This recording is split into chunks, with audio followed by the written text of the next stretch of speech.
Well, I need to tell you all something, and it's the most important thing I could ever say to you. In a little while, you'll know for certain that I'm putting my very life on the line and the safety of my family by sharing this with you.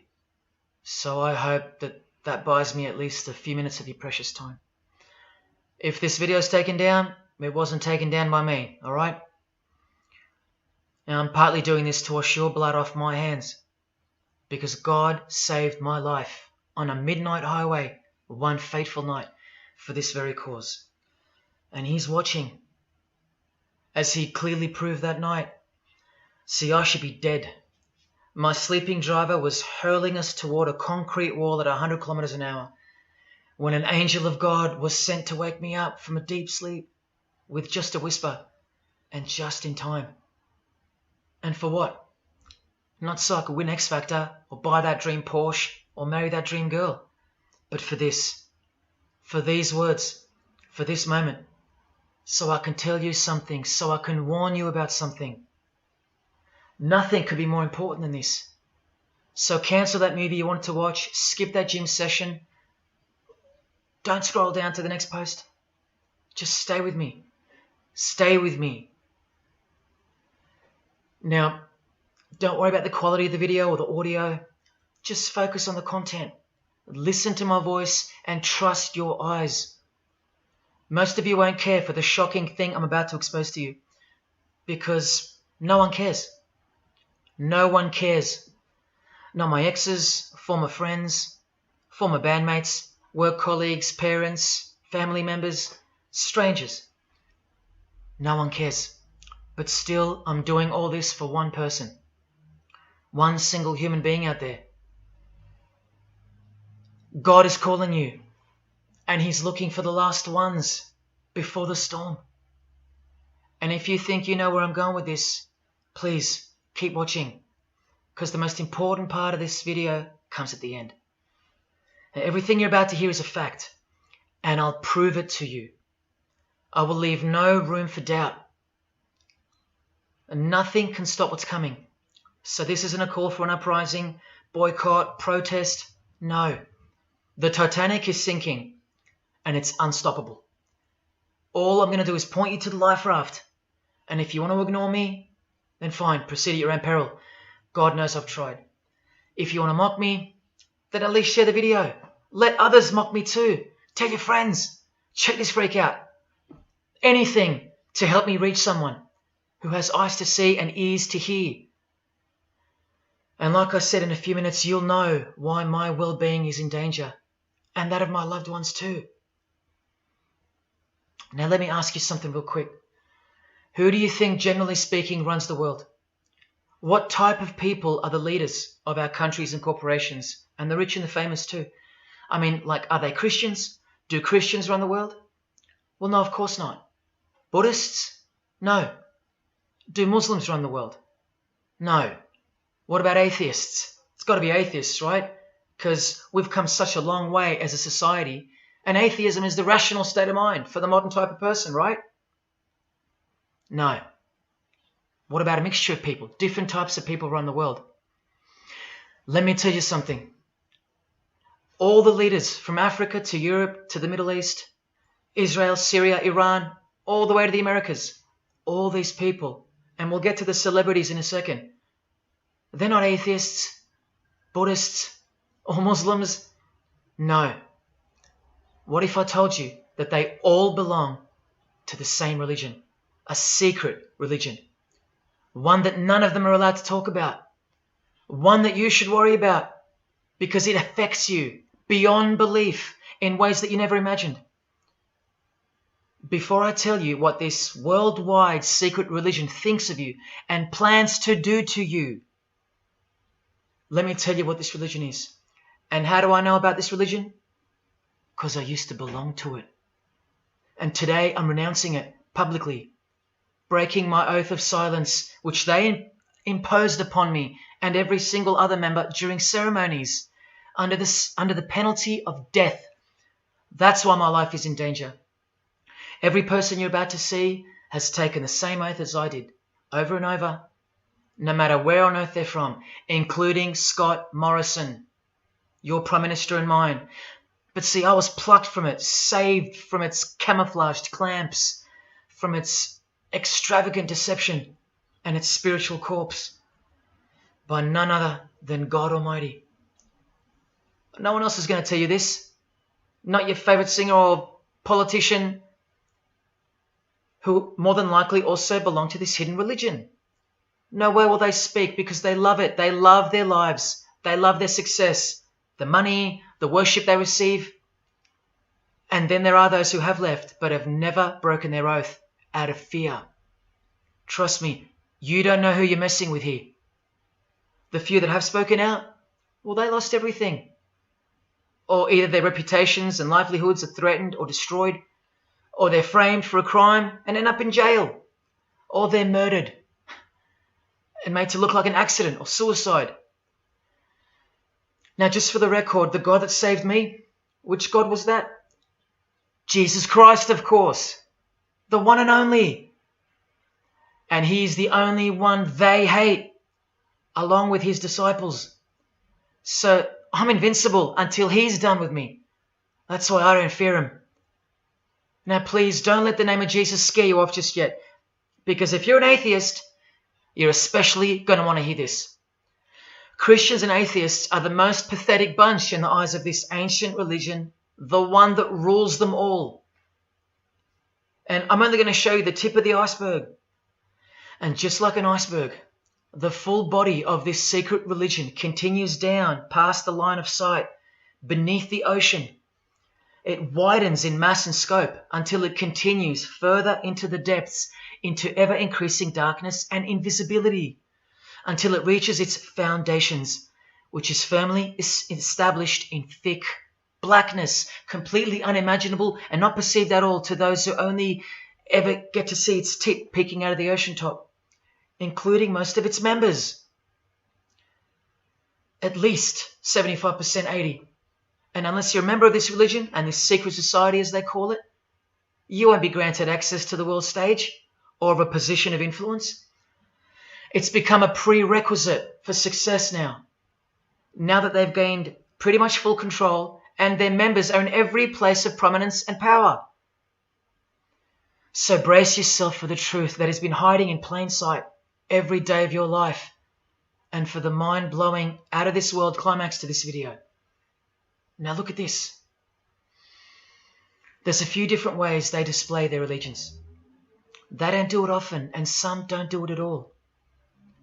But most of them can't help themselves, because when they do it in public, it's a hidden statement, and that statement gives them a lot of satisfaction. The celebrities usually cover one eye, or hide it in some way, and obscure it, or emphasize it like this. Or they close one eye, or peek through it, through this hand gesture, all to highlight one single eye. It's called the all-seeing eye. Other times they'll just display a drawn eye somewhere, or a tattoo of it. The other method they use is what's commonly known as the hidden hand. Here, for example, River Phoenix is doing both, the hidden hand and the all-seeing eye, so you can see the direct connection between the two. But in the political world, usually it's done with the hidden hand, and of course, this. That's a secret handshake for the members of the secret one-eyed religion. We'll start with Scott Morrison here, hidden in plain sight as usual, for everyone to not see as usual. Look at the handshake. I was taught this very handshake, or grip as they call it, during my time in this great school of deception. Here's a picture of a normal handshake, and here's the secret handshake. Normal, secret. Now here's Scott Morrison with Daniel Andrews. Normal handshake, secret handshake. All of them are sworn to secrecy under the penalty of death. And remember, I'll prove it to you very soon. Here's former Prime Minister John Howard giving the secret handshake, and Kevin Rudd bowing down to this bloke in front of Julia Gillard. all of whom are members of the religion. And Tony Abbott, you'll see in a second, and he's Julia again. Now, I once heard Julia being asked in a brief interview on TV while she was the Prime Minister. The interviewer asked her, "What religion are you?" My ears pricked up as I was eating breakfast and I froze to hear the answer. And she actually said, with a sinister smirk, "I'm a member of a secret society. Next question, please." And what happened? Nothing. No one cared. No one cared that the person who represents them just confessed that she's a member of a secret society, when the Australian society is at large the only society that should matter. And why is it a secret in the first place? I'll show you. Very soon you'll know their beliefs, and you'll know their master plan, and you'll know why they take such extreme precautions with such hideous oaths of silence under the unbelievable penalties, including death, to stay hidden from the public. So what's the name of this religion? Well, I'll tell you right now. But keep in mind, the magic word you're about to hear only hides the true religion inside of itself. That's how it's secretly flourished to spread like a cancer around the world. It's a religion within a fraternity. The name of the international fraternity, the one that camouflages, conceals, and cloaks the secret religion inside it, is this: Freemasonry. This is their official symbol, the square and compass. Sometimes with a G in the middle, and sometimes with the eye, the all-seeing eye. This is the same eye that these people are referring to. That's where it comes from. The eye is sometimes placed in a triangle, and that's where this comes from, the eye in the triangle. Here's Chris Angel doing it, standing also next to a mate with a square and compass shirt on. Not a coincidence. This is not something Jay-Z invented. This is the religion Jay-Z belongs to, and proudly, as you're about to see. The Freemasons also place the eye at the top of a pyramid, because the Egyptian pyramid is integral to their secret system. Here it is on Chris Angel's shirt and Madonna's jacket. That's a Masonic symbol. The Freemasons are sometimes called the Masons for short. It'll all come together and make sense really soon. Here it is hidden in plain sight at the Australian MTV Awards. And this is the MTV headquarters, by the way. Trust me, there's no doubting this. Here's the same eye in a pyramid on a Crowded House logo. Yes, initiated Freemasons. Here's the eye on the Harbour Bridge for a New Year's Eve gig. And I wonder what that eye could be referring to. So what's the connection? The religion is the connection, the secret religion. And you'll see. Prepare yourself for an incredible revelation and the amazing climax that comes at the end of this video. Now this is where the Freemasons are counting on you to lose interest, or roll your eyes and move on. Because in their beliefs, the uninitiated, meaning you, are ignorant and stupid compared to them. You're technically called the vulgar and the profane. Please prove them wrong. Prove them wrong. And stay with me just a little longer. Now the secret identity of this one eye lies in the heart of this religion that lives, breathes, feeds and grows deep inside of Freemasonry. And Freemasonry camouflages it very successfully. So it goes undetected and undisturbed until it ultimately fulfills a thing called the Great Work. That's what they call it. And they will succeed very shortly. Nothing can stop it now. And I think some of you can sense that something's coming. And who do we trust more than anyone in the world right now? This bloke. And there he is, giving the sign of the hidden hand in front of the whole world. The hidden hand sign is technically called the sign of the Master of the Second Veil in Freemasonry. Veil, get it? Meaning hidden. Now, am I saying that this thing that's happening in the world isn't real? No. I'm saying this. Spoken like a true Freemason. And you remember this guy? A safe place and a dangerous place. We must treat this new world order, this new world of COVID, we must treat this new world of COVID even in our own homes. So what is this New World Order that he accidentally mentioned? It's common language in Freemasonry, and it has been for a long time. For at least this long. Since the US $1 bill.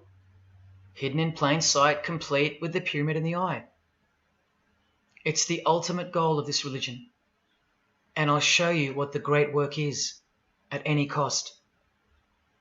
And Australia, like every other country, is now up to its neck in this pyramidal, one-eyed occult religion. You think there's nothing hidden on our own money? What about this shadow of a bloke? Who's he hiding in the background? Well, these numbers right here will tell you. And I'll show you that too. Did you know there's a giant pyramid in Australia? You want to see it? Sitting right at the centre of Australian power? Look closely, because you'll miss it. Because that's the way they designed it. There it is. Hang on. Do you see it yet? And what about now? That is the frame of an Egyptian pyramid, which we can now firmly call a Masonic pyramid, complete with a missing capstone. And if you're still in doubt that you're looking at a pyramid, there you go. A perfect to-scale pyramid hiding out of sight inside the giant frame that surrounds it. This is going to be so unbelievable to you that you probably won't believe it.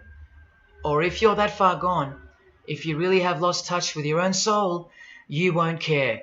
And you'll miss the opportunity to have your own eyes open first to the worst news and then to the best news you could ever wish for on this God-forsaken planet in which you're destined to lose everything you have and everything you love until eventually you lose yourself. We have to establish what this religion that's hiding inside of Freemasonry actually is, and we will. And it's shocking, but it's reality. The symbol of the Freemasons itself is not what it seems. It's a squaring compass on the surface, but it conceals something that'll become obvious when I show you. But before we uncloak Freemasonry to see its true nature, its ugly face and its shameful nakedness, because I gave you my word that I'm going to prove it to you. This is the oath they have to take. This is the oath that I took. And your favorite actors and singers, just about all your heroes, just about, even some of your relatives, who probably have no idea what Freemasonry is or was, and why they took such gruesome oaths. So for those who are going to say, my grandfather was a Freemason and he was a great bloke, or don't the Freemasons run that retirement home? Just wait. Because I'm talking to Freemasons here as well. And don't you worry, they're going to come out of the woodworks. But they're all under the oath of secrecy. Don't forget that, no matter who they are. Adele, Neil Finn, Chris Angel, or Scott Morrison. The oath comes first. And here it is. This is taken from an official Masonic publication, not intended for the public. This is Duncan's Ritual of Freemasonry. In brief, I, of my own free will and accord, do hereby promise and swear that I will never reveal any of the secrets, arts, parts, point or points of the Master Mason's degree to any person or persons whomsoever. This I solemnly, sincerely promise and swear, under no less penalty than having my body severed in two, my bowels taken out and burnt to ashes, so no more remembrance be had of so vile and wicked a wretch as I, should I ever violate my Master Mason's obligation. So now you know what they think of me. I'm a vile and wicked wretch for breaking my oath. So how can anyone ever trust a Freemason when he speaks about Freemasonry? Unless you're speaking to a rare breed like me. Never reveal any parts, not even a single point, to anyone. Here's another penalty from another degree, this time from Richardson's Monitor of Freemasonry, a legitimate Masonic publication for instructing and laying out the ritual. binding myself under no less penalty than having my throat cut across, my tongue torn out by the roots, and my body buried in the rough sands of the sea. These are the penalties they swear to. And yes, the lodge has penal authority to execute. This is how they look when they're initiated. They have to remove all their clothing and jewelry, including wedding rings, crucifixes, the most meaningful things to them, no matter what. They have to go, because complete allegiance to the society is required. You're blindfolded at every initiation because you symbolize someone who lives in utter darkness before you receive the light of Freemasonry. And that light will become so obvious to you in a bit. The secret that is being unveiled by incremental degrees to the candidates in the lodge is staring us in the face in daily life. And that truth is pretty scary if all you know and all you have is this world. But they know much more than that. At one point, when the blindfold comes off, this is what you're surrounded by. Blokes dressed like this, holding swords to your face. And that's nothing compared to what comes later. So your own wife or daughter don't qualify for discussion in these matters, unless they too are initiated to the same level as you. So please don't tell me that your grandfather or your neighbour is a Freemason and that there's nothing wrong with Freemasonry. How would you know when they're under oath never to reveal anything to anyone? The whole successful system is constructed by the art of lying to the public and to their own members of lower degrees. And we trust these people? Now here are the illustrations for the signs and handshakes. And you only receive them after the oath has been taken. This is the sign you do upon entering and exiting the ritual room while facing the Grand Master. It stands for throat slit, and it goes like this. A continual reminder of where you are and what awaits you if you have a change of heart or rebellious spirit. And here you have the illustrations of the secret handshakes. Look familiar? And this is the sign of the Master of the Second Veil. See? Purely Masonic. You don't pick this stuff up off the street. Now this is how it's generally executed in the public arena.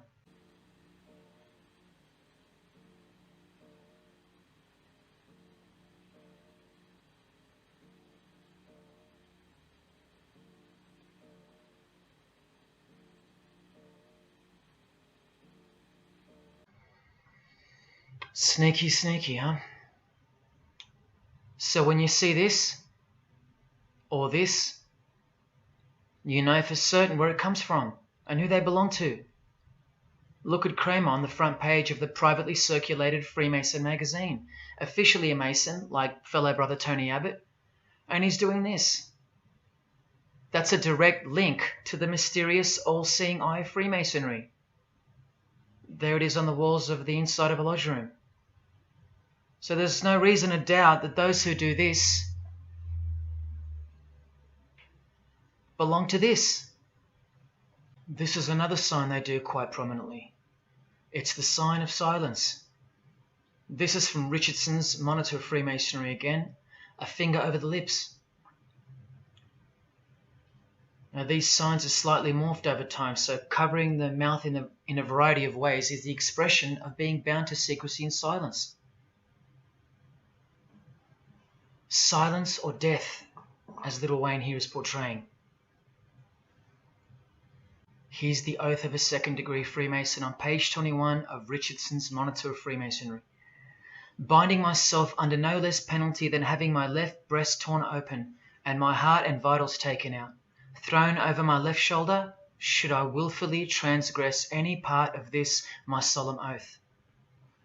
In this degree, the penalty is to have your whole body dissected, bowels removed and heart cut into pieces and thrown into a field where you are eaten by animals, all to protect the secret religion of the rich, powerful and famous. In the Knights Templar degree, the penalty is to have your head cut off. Listen to this penalty, and this one has happened throughout history more than any other, because it works so well without having to resort to death or the threat of death, and it's easier to execute. Now, this applies to all areas of industry. It's done through the ruining of your reputation by fellow Freemasons, pointing him out to the world as an unworthy vagabond, by opposing his interests, making life very hard for you, by deranging his business, by transferring his character wherever he may go, and by exposing him to the contempt of the whole fraternity, the secret society, and the world. Wow. How many people do you think they've threatened, ruined, framed, cheated, and utterly destroyed to protect their secret religion? And in case you think the Masonic Lodge hasn't got the authority over the initiates, especially the ones in the higher degrees, this is from the Encyclopedia of Freemasonry. Under mandate, the orders and decrees of the Grand Master or of a Grand Lodge are called mandates, and implicit obedience to them is a Masonic obligation. And in Sickles' Monitor of Freemasonry, you plainly see they have a right to kill. A lodge has a right to exercise penal authority over its members, exercise the penalties. So don't let a Mason tell you, oh no, that's just symbolic, the oath. Their laws are above the law of the land, and the proof are the oaths themselves. Because in normal society, you can't ask someone to accept having their throat slit as a penalty in order to be a member of any club or workplace. Unheard of. But not in Freemasonry, not in the secret society world. I told you, you don't know who you're dealing with and what's coming for us all. Here's what they think of the public. Here in speaking to the candidate, it's stated, but have a care not to defile the sanctuary by a spirit of curiosity, meaning don't try to join us just for fun. And take care not to increase the number of the vulgar and profane, meaning don't invite too many outsiders to join because they're vulgar and they're profane. This is more or less an invitation-only fraternity. Here from the Encyclopedia of Freemasonry again, written for Masons only and written by 33rd degree Masonic legend Albert Mackey, stating the same thing. Masonic definition of profane. One who is ignorant of the sacred rites of Freemasonry. One who is not allowed to enter the temple and behold the mysteries. And here, being uninitiated. That's the world at large. And here, from this old ritual book written by the same legendary author, in the 33rd degree initiation, the Mason drinks wine from a human skull, which has been the cause for a few to leave Masonry, because they wonder, whose skull is this? In the 30th degree, part of the ritual involves stabbing skulls. Illustrated right here.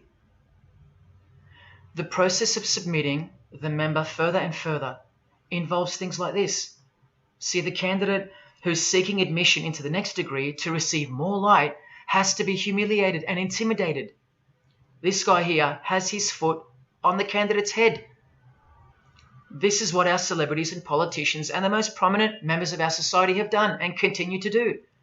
No one is exempt from this. And this is the intimidating and frightening path that you must take that binds you to the secret society before you are revealed the true beliefs of the religion.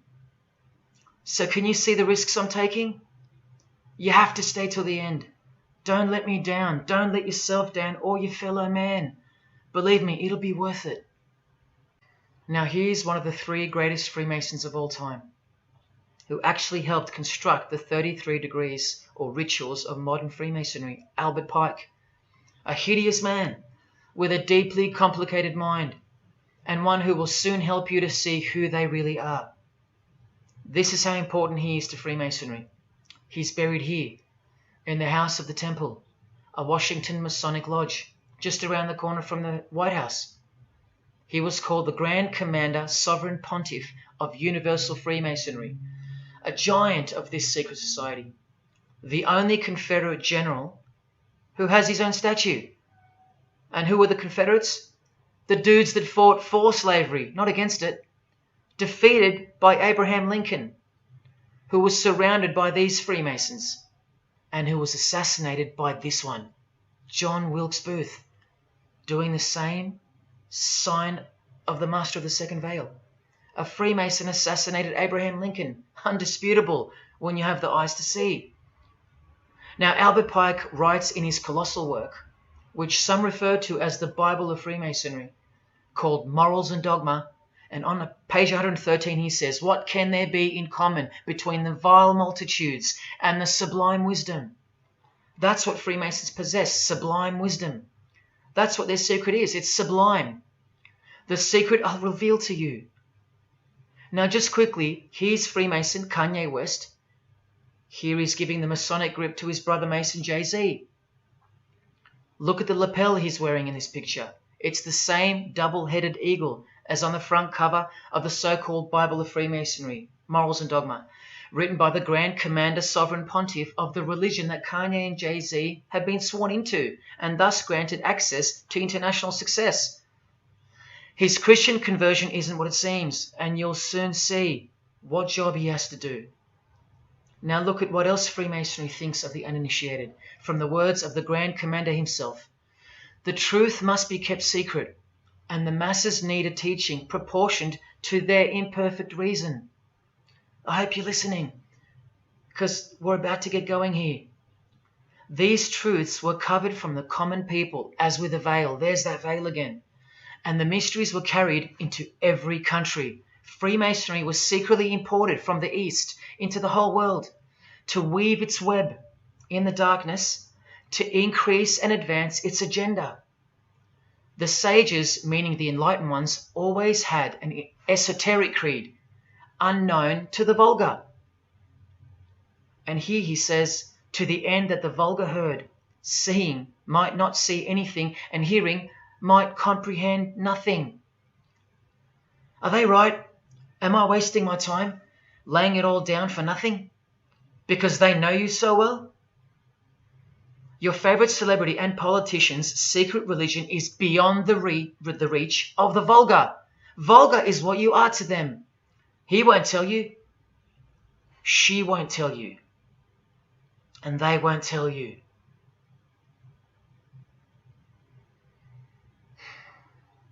Because the other obscene penalties from the rituals of Freemasonry include having your ear and hand chopped off, or both hands, being hung in your own home, and my personal favourite, having the top of your skull cut off so your brain is cooked in the sun. Now, can you imagine what they're hiding? And then the ritual monitor goes on to illustrate the same secret handshakes and signs. Hidden hand, sign of silence. These people mocking us, sometimes to our face with their symbolism, while we respect them, admire them, and sometimes even love them and idolize them. All of them partaking in the same initiation rituals. To belong to the secret society, a prerequisite for success. To belong to the religion that gives you everything you want, everything your heart desires. While the Gospels teach accurately that the heart is wicked. Now here is a practical example of how Freemasonry comes first, even above the title of president. Here's a portrait of George Washington doing the sign of the Master of the Second Veil, and here, Freemason, before and above president. And if you think that's just by chance that they put the word Freemason above president, then here, read this genuine quote from Harry Truman. This should tell you how deep the consequences of Masonic initiation go and what lies deep within. It's Freemasonry above everything else. There's the Queen showing her allegiance over and over. And here's the Queen leaving a very special hospital with a very special nurse. And this was the Queen's father, fully dressed in his Masonic regalia, and that God-forsaken apron they wear, which also hides something, just like the square and compass. In fact, what the apron hides is what the square and compass really represents. And it's staring you right in the face. Can you see it yet? Prince Charles, handshake, hidden hand. Prince Harry, Prince William, And here is the Grand Master of English Freemasonry, Prince Edward, also in full gear. What a lovely looking chap. And now he's giving the Masonic grip in front of this stone that was placed there to memorialize his visit to Cape Town Lodge. And what about this guy? Prince Philip, husband of the Queen. Do you remember him saying this? Yeah, and here's the article in case you think he didn't. Initiated member. Do you slowly see what the Masonic mindset is? We are beneath them. And the craziest thing is, if they can turn you into what they think of you, then you deserve what's coming. It's a natural law. It's the law of nature. And I'll soon show you their real Bible, for lack of a better term, which justifies it all, and the one which guides their morals. And it makes a lot of sense, because the power of the deceptive phenomenon of Freemasonry lies in the fact that it contains real truth, intertwined with untruth. Now, this actual book that guides their morals and plans, it isn't written by hand, and it's been around longer than the Bible. So they think it's purer, sublime as they call it. And it's the foundation on which the religion is built upon. And that Bible, so-called, that unwritten Bible, is the key to unlocking its secrets. I'm going to hand you that key. And it's all going to come together like a flood. So they're going to own it all by their own words and actions.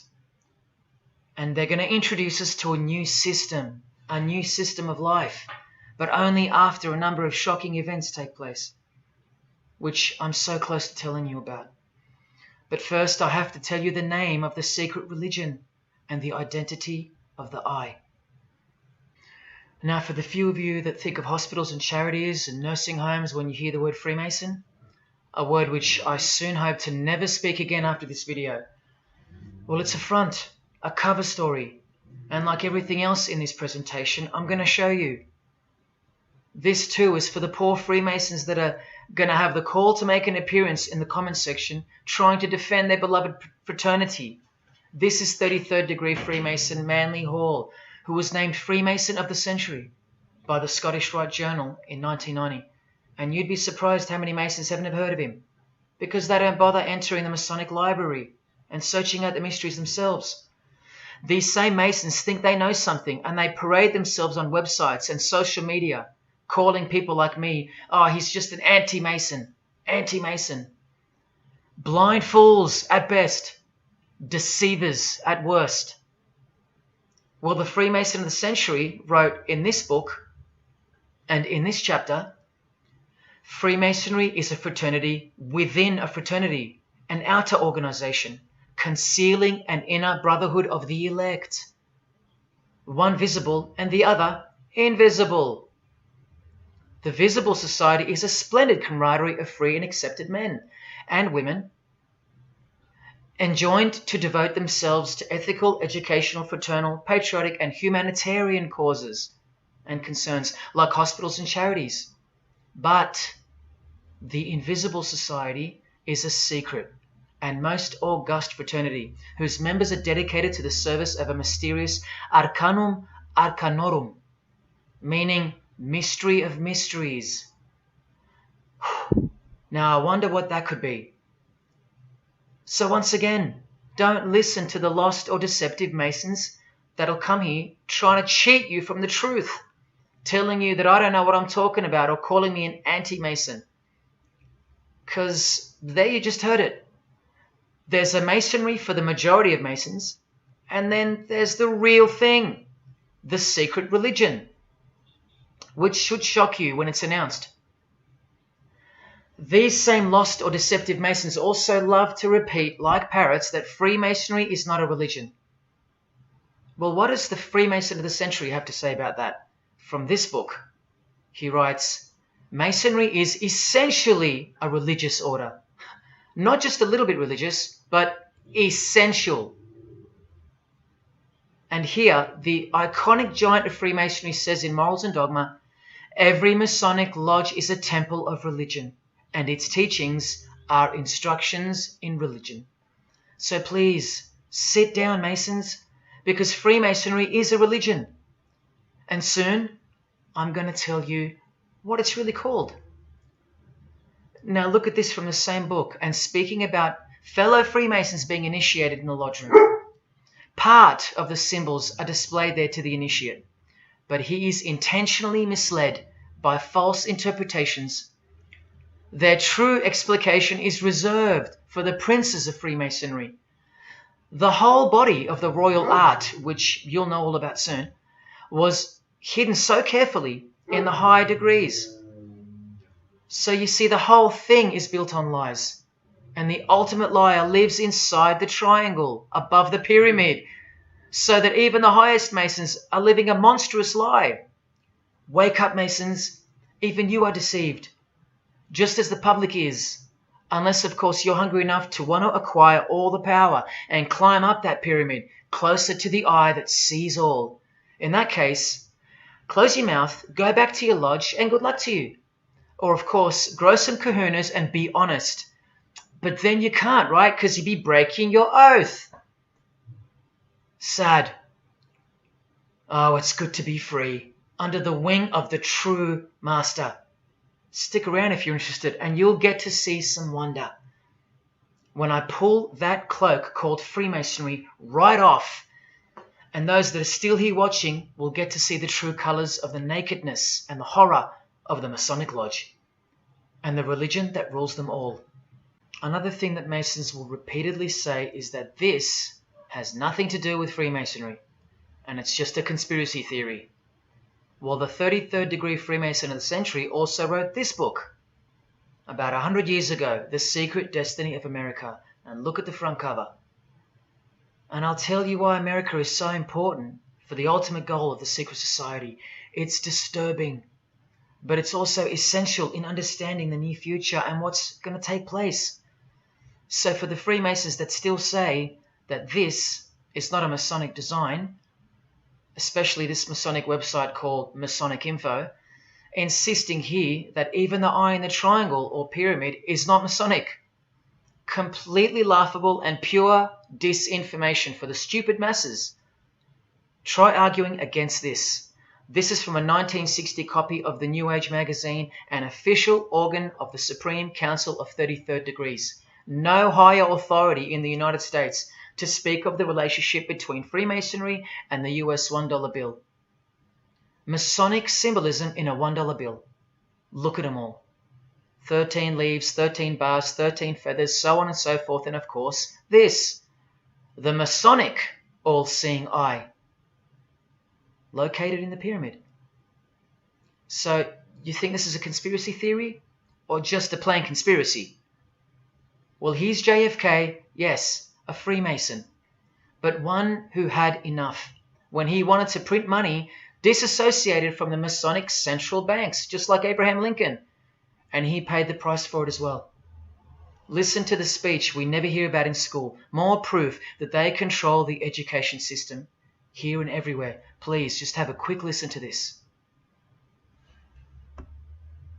Ladies and gentlemen, the very word secrecy is repugnant in a free and open society, and we are, as a people, inherently and historically opposed to secret societies, to secret oaths, and to secret proceedings. For we are opposed around the world by a monolithic and ruthless conspiracy that relies primarily on covert means. I am asking your help in the tremendous task of informing and alerting the American people.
As I said in the beginning, you're just seeing the tip of the iceberg peeking out from the ocean top.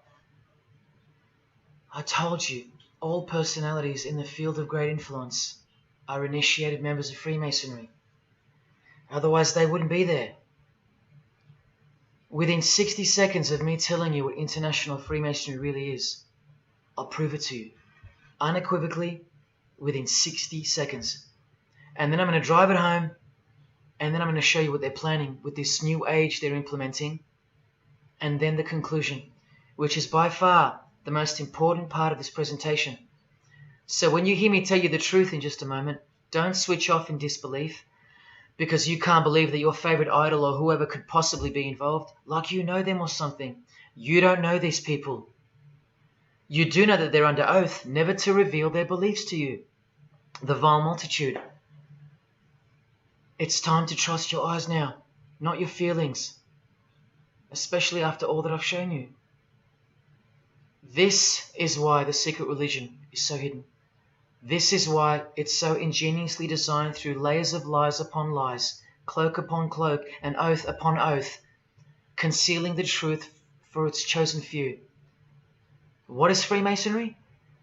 What is the most secret yet most powerful religion in the world? Well, that's easy. We live in an evil, evil world. So there's only one religion that befits it. Freemasonry is Satanism in disguise. Now start the clock.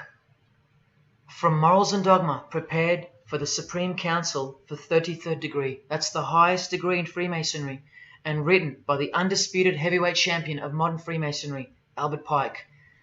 On page 321, he boldly states, Lucifer, the light bearer. Strange and mysterious name to give to the spirit of darkness. Lucifer, son of the morning. Is it he who bears the light?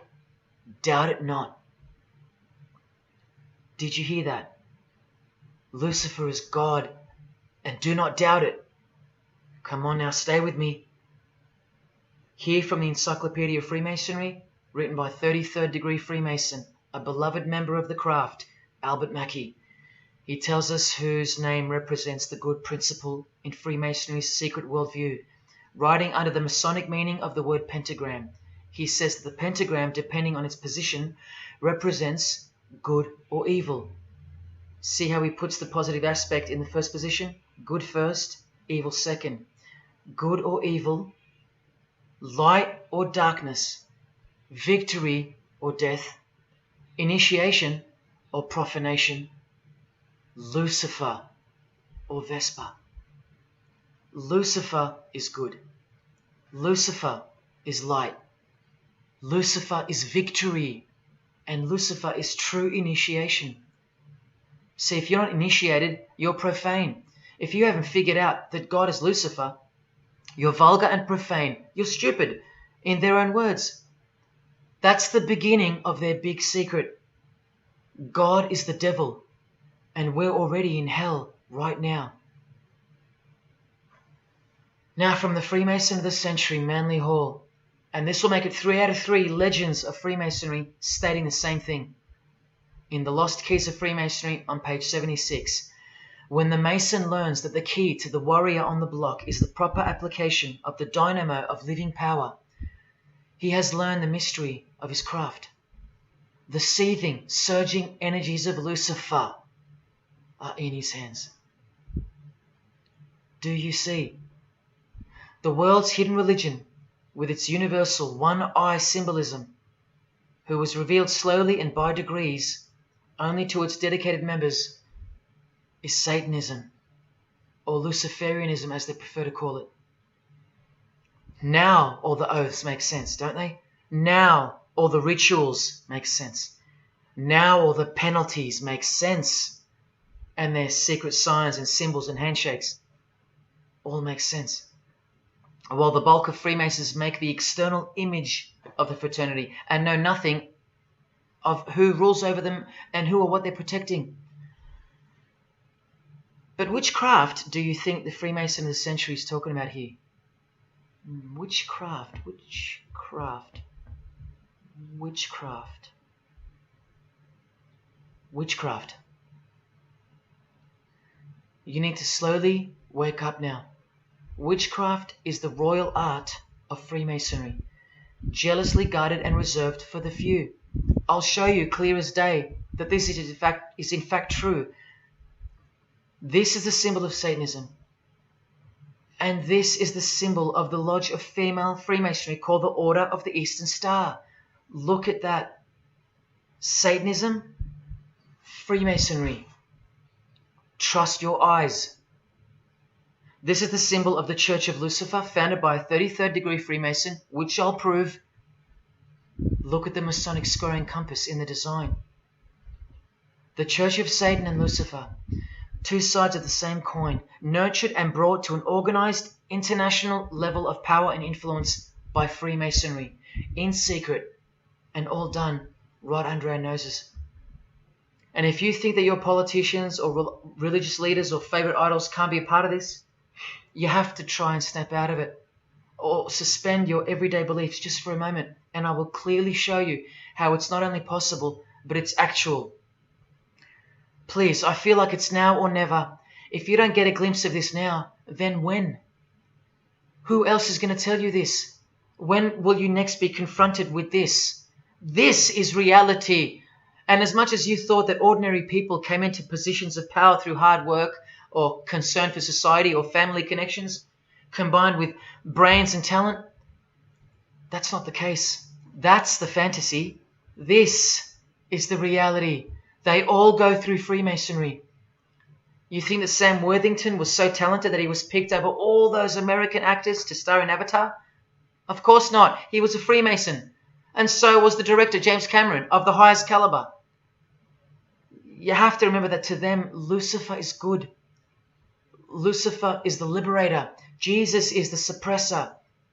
Lucifer is pure love. Jesus is impure love. Lucifer left heaven for you. Jesus was crucified because he was a false Messiah. The world has always been deceptive, and we have been magnificently deceived. Here is an incredible example. Pay attention. This should blow your mind. Charles Darwin, the father of atheism and rationalism, was an initiated Freemason, doing the hidden hand of Freemasonry in this picture, and the vow of silence in this one. This would have remained unknown to us because no one's going to teach us this. But now we have the tools to see his beliefs, not through his words, but through his signs and symbols. I told you they can't help but to show off their religions, because they think we're stupid, vile, and ignorant. And I've proven that to you as well. So once again, are you going to prove them right by switching off and ignoring this? Well, unfortunately, more than 90% of you will. What I'm giving you here is priceless knowledge, because no amount of money or success can substitute its importance. And I'm risking everything but my own salvation to share it with you. If only for the few of you. Think about what you've just seen here with Charles Darwin, because I don't know if you got it. You cannot be accepted as a candidate of Freemasonry unless you believe in a supreme being, as exemplified here with Phil Collins, speculated by some to be an atheist, but this seems impossible because, being a Freemason, he has to believe in a higher power, or more accurately, supreme being, and I can personally vouch for that. And look here in the Masonic Oath itself. The candidate says, "I will not aid or be present at the initiation of an atheist, a madman, or a fool." Freemasonry believes that to be an atheist is to be the equivalent of a madman. And they're right. Yet while they propagate atheism around the world, in universities and schools, Charles Darwin himself was a believer in an intelligent designer, a supreme being. He had to be, because he's a Freemason. And that intelligent designer that gave birth to us is named Lucifer in the highest degrees of Freemasonry. See? Never tell. He lied to you, because that's what Freemasons do. The whole thing is a giant lie that was carefully constructed by mutilating the truth, because mutilated truths make the most successful lies. This is the secret to their success, a lying tongue and a lying spirit from the 1st degree to the 33rd degree, to each other and to us. I've proven that as well. And what did Jesus, how did he describe their God? The father of lies. How accurate. The one who comes to cheat, kill and destroy. How accurate again when I tell you their plans. Look here, Charles Darwin is noted as an influential figure by the Satanic Temple. And proof for them, apart from the intelligent design that is all around us, that Lucifer is real and that he's the god of this realm, is the power of witchcraft or magic. Magic works because there's a hierarchy or a pyramidal power structure in the spirit realm, a realm devoid of any love for you. And these spirits can be conjured up and summoned by the practitioners of the royal art of Freemasonry. They ask for something in return, however. Listen to Bob Dylan, a Freemason. Hidden hand, one-eye symbolism. Out here doing these songs, you're still on tour.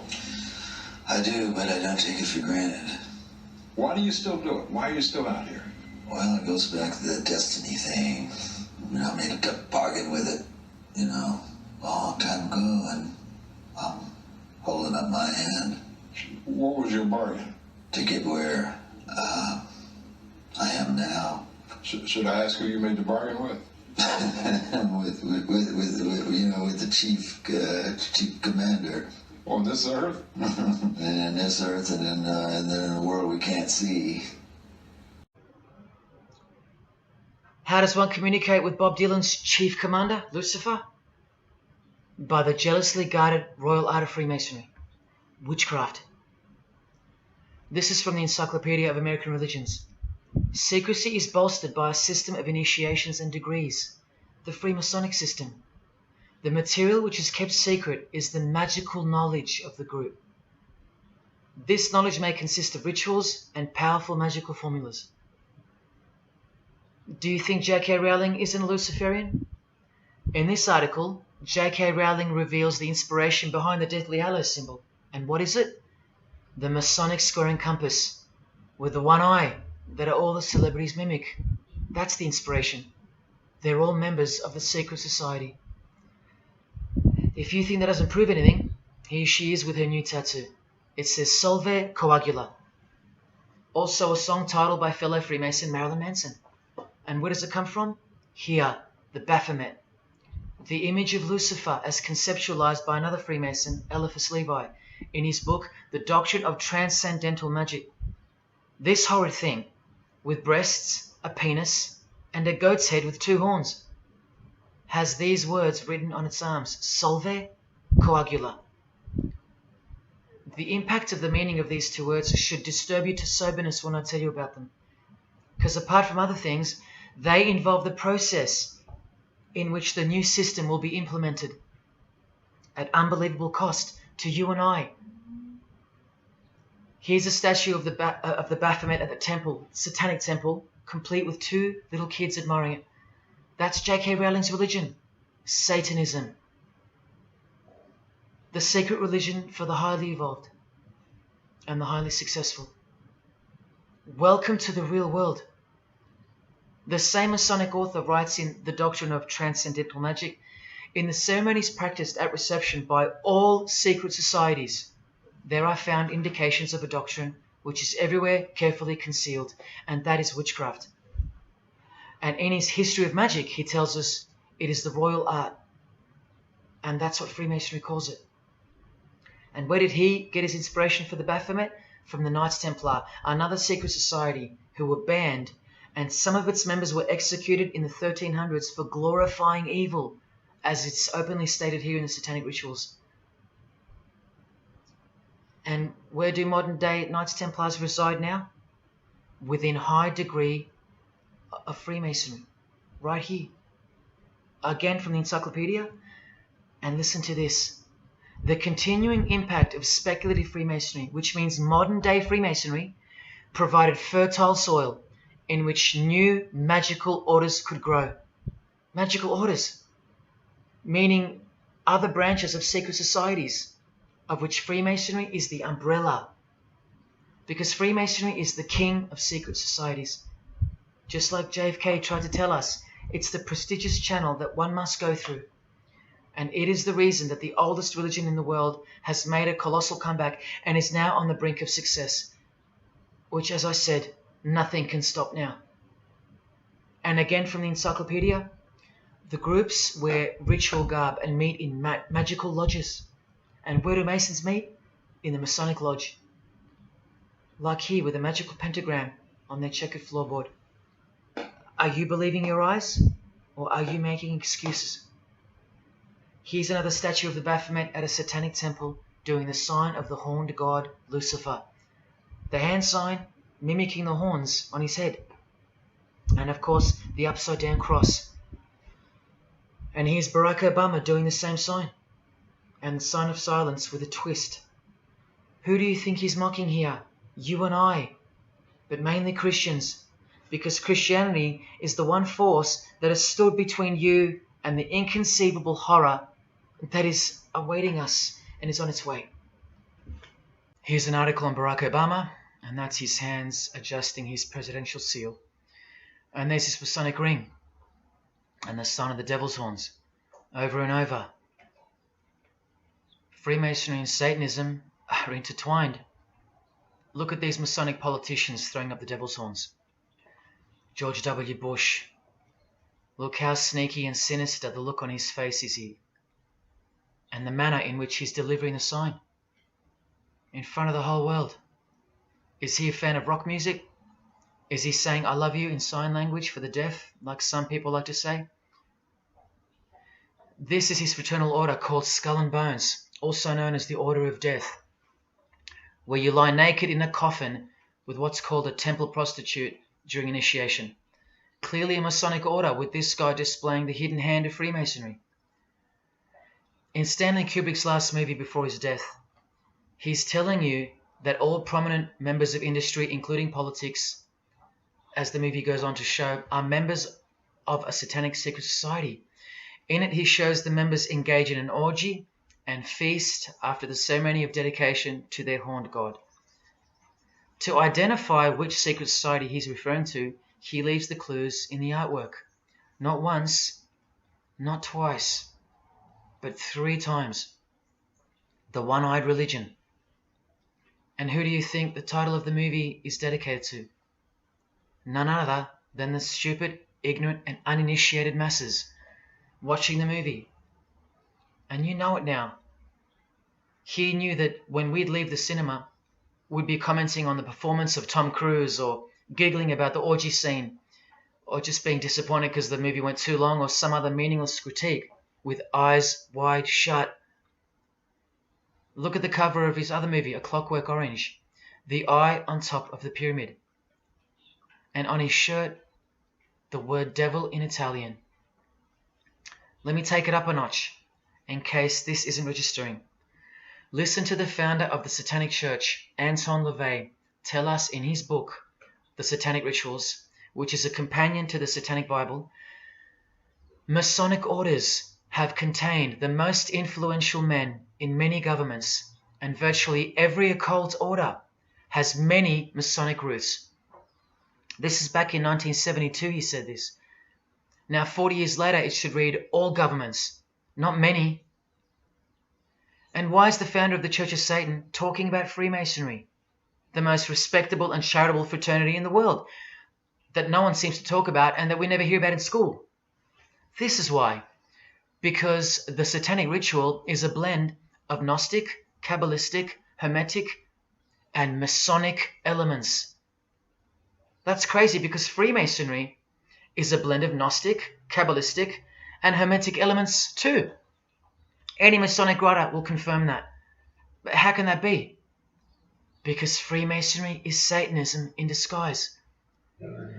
On page 106, every rite of the Black Order employed Masonic principles. Every rite of these Black Orders, one of which was called Freunden von Lucifer, which translates to Friends of Lucifer. And guess what? There are numerous manifestations of Satanism in Masonic ritual, including the goat, the coffin, and the death's head.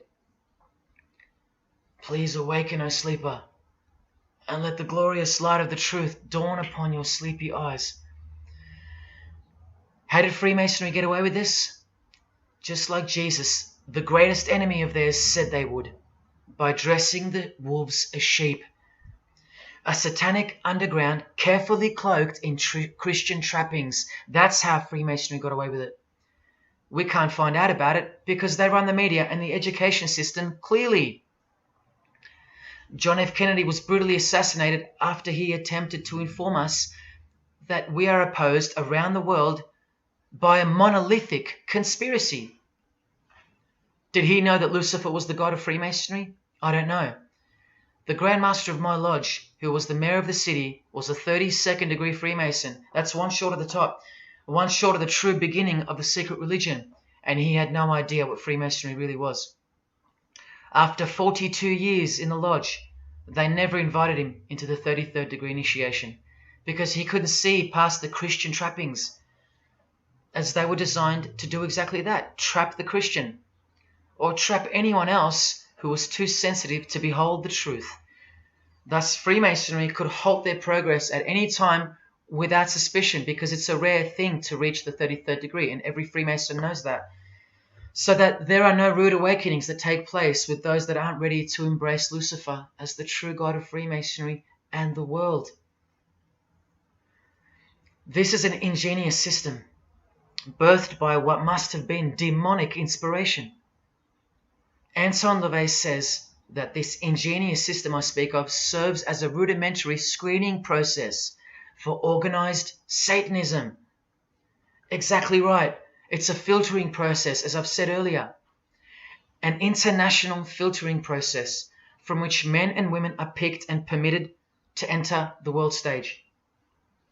And I'm saying all this for those who naively think that politics and magic ritual do not mix. That's the founder of the Satanic Church. He admits that. Admissions that were never heeded because no one cares. How else did the Freemasons pull the wool over our eyes? The companion to the Satanic Bible tells us that as well. By filling the world with fools. And who's the biggest fool in the eyes of Freemasonry? An atheist. From the Encyclopedia of Freemasonry. One who does not believe in the existence of God. Such a state of mind can only arise from the ignorance of stupidity. All this time, you're laughing at Christians, and the Freemasons are laughing at you. Here's Brad Pitt, wearing his Masonic ring and covering his eye. Now here's a genuine quote from Brad Pitt, the Freemason. In short, I could really try on something different for myself. That was Satanism. It's working out really well. I made a pact. That's why. You don't believe him? Bob Dylan does. And the hand sign they all do. Allow me to show you what it symbolizes. And now that you know what you know, it should make sense to you. It stands for 666. Yes, indeed. Satan's number, foretold by Jesus Christ. Now just hang on, let me prove it to you. Here it is for all to see on this shirt design, worn by Guns N' Roses guitarist Slash. See the I in the middle of the 6? Repeated 3 times. That's 666. In this one, the design in the shirt is clearly demonstrated by the person wearing it. Another example, the hand sign with 3 6s on the shirt. Here's a movie poster, the hand sign and the 6 on his lapel. Connect the dots. Here's Don Cheadle, the hand sign, and here he covers one eye with the dice. What's the number on the dice that he holds toward the camera? 6. There's literally 3 6s that manifest in the hand sign itself, like this. That's why they do it. Here's Drake with the most obvious example, holding up the hand sign with the all-seeing eye of Lucifer on his bicep. And here, blatantly connecting the 6 to the hand sign on the artwork to one of his songs. The hand sign over one eye, obviously signifying a 6. This is proof. The number is mystical and it's grounded in reality, and it's related to sex rituals within witchcraft. You'll see, I'll show you. But if that's not enough, there.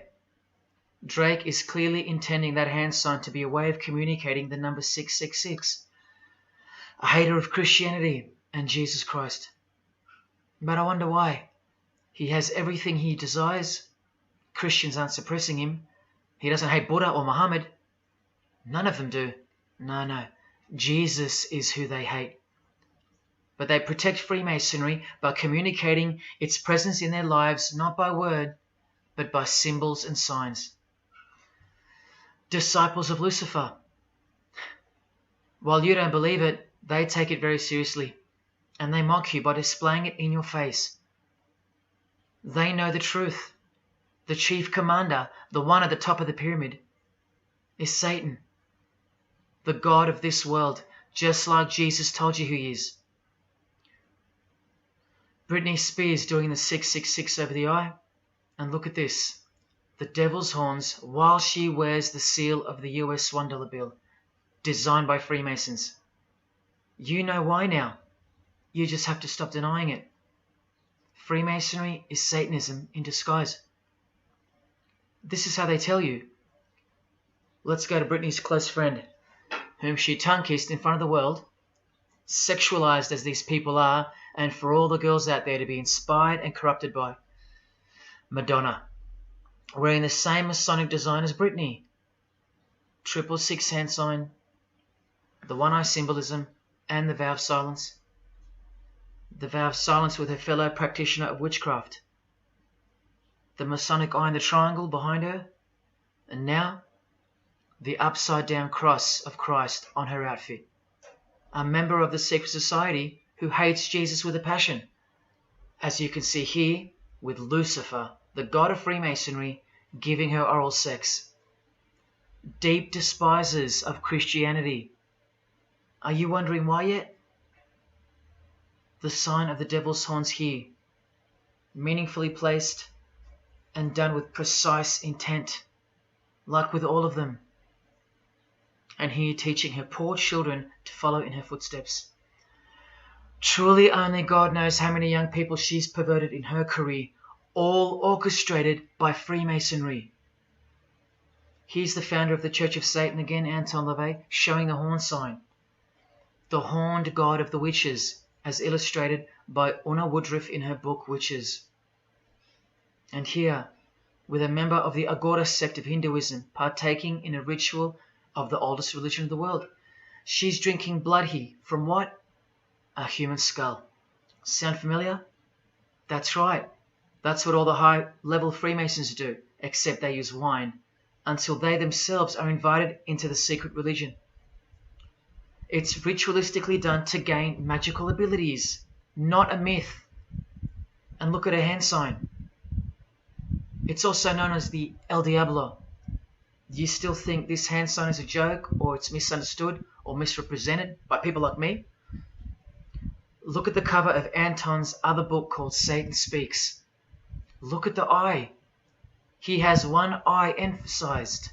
Can you see? What about the image of Lucifer in the Satanic Temple? Look at the right eye. It's darkened. You ready for this? From the Bible. And this passage is thousands of years old. Woe to the worthless shepherd. His right arm shall be completely withered, and his right eye shall be utterly darkened. Where do you think this hatred for Jesus comes from? Do you think it's because we've outgrown it? Or because it speaks the truth? Who do you think this worthless shepherd with one eye darkened is? And who said, I am the good shepherd? Who said that? Jesus Christ is the good shepherd, not the worthless shepherd with one eye. You think this is all just a coincidence? Just hang tight a little longer and you will see some wonder. Here's Anton LaVey with Freemason Marilyn Manson, and here's Marilyn covering his eye. In case you forgot that this is the eye of Freemasonry, the international religion they all belong to. Here he is giving the sign of the master of the second veil, the hidden hand of Freemasonry, along with his Masonic ring. You know how many presidents and journalists and common men have tried to expose Freemasonry? Or get it shut down, get it banned? Well, those days are long gone. Marilyn Manson, the Freemason who tears the Bible into pieces on stage during his performances, he captured the fundamental purpose of Freemasonry's existence very well when he said in an interview with Spin magazine in 1996, "Hopefully I'll be remembered as the person who brought an end to Christianity," echoing the dreams of grandeur, just like his spiritual father. Now Kesha, one-eye symbolism of Freemasonry, the eye in the triangle, and the sign of silence. So she's a member. And behold, an inverted cross in her music video, inverted cross on her outfit, and a satanic pentagram on this outfit, just like the symbol of female Freemasonry. You think none of these Freemasons look like witches? Really? And none of these witches in the making? Remember, 90% of them don't know what they're serving, or what they're doing there, or why they're taking oaths of such silence and such penalty. Avril Lavigne does, showing her allegiance with the one-eye symbolism, participating in lesbianism in a video, influencing the masses, subtly stealing her innocence.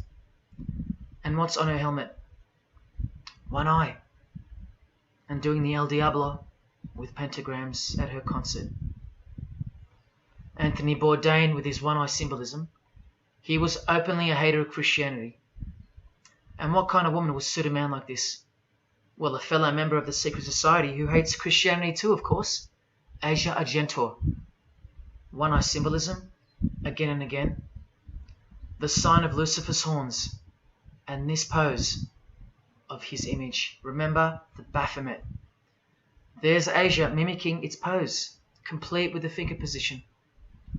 Creatures with breasts and an erect penis and a goat's head. You know, things you find normal now, thanks to international Freemasonry, normalizing evil and filth through multiple levels of and avenues of propaganda and influence, including television, movies, music videos, schools, education, through legislation, through passing of laws to protect the evil nature, and of course through your favorite idols. Chris Hemsworth, just your everyday good Aussie bloke? I'm afraid not. One-eye symbolism and the sign of silence, both of which mean he's taken all the disgusting oaths of Freemasonry under the penalty of death, thus catapulting him over the competition, never to promote Christian values or Jesus Christ again. The 666 hand sign, and now, see how the hand symbol makes sense?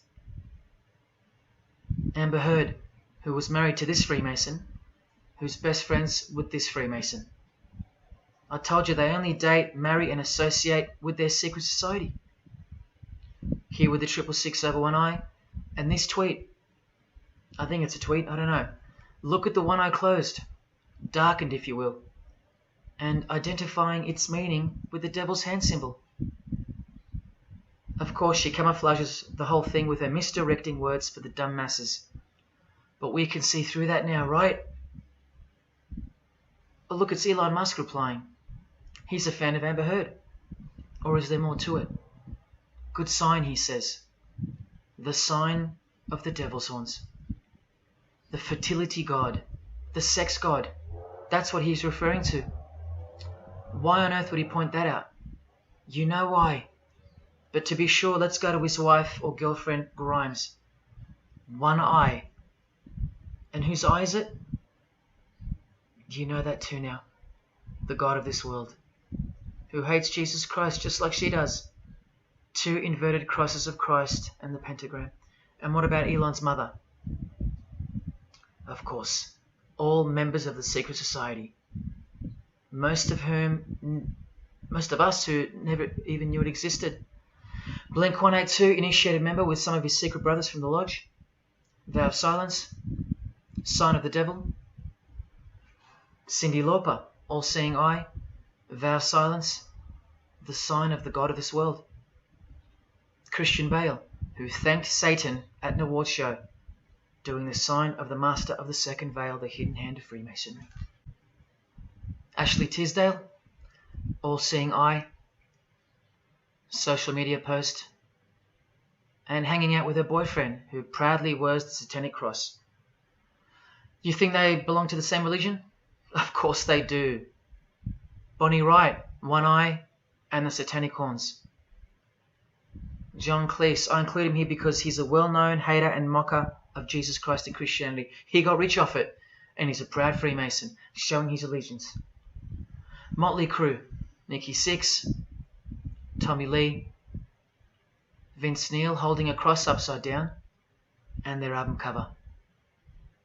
Secretly Freemasons under oath while promoting Satanism in the open, doing their job and influencing the masses to hate Jesus and Christianity and to live a life of sin through seduction of their music. Secret Society member Jimi Hendrix hiding one eye and telling you about the secret powers of music. Nirvana, Kurt, bass player Chris, Dave Grohl, Dave and Jack Black making the sign of the pentagram, a geometric tool used in the magical curriculum, and Dave wearing his upside down cross. Hard to listen to all those beautiful songs he's written now. Courtney Love and her daughter glorifying the symbol of Satan, and Nirvana discovering something on a road trip while covering some numbers up. Proud Satanists, all secret Freemasons. Here's Quentin Tarantino. Now that we know what we know, can you see through this picture to reach its true meaning? The all-seeing eye, whose identity is revealed by the hand gesture, which is 666, with the vow of silence and throwing up the devil's horns, which I hope you can finally see means something. Share. Can this get any more obvious now? The sign of the vow of silence being made with the sign of the devil, telling you that the secret which isn't to be spoken of is Lucifer, right there in front of you.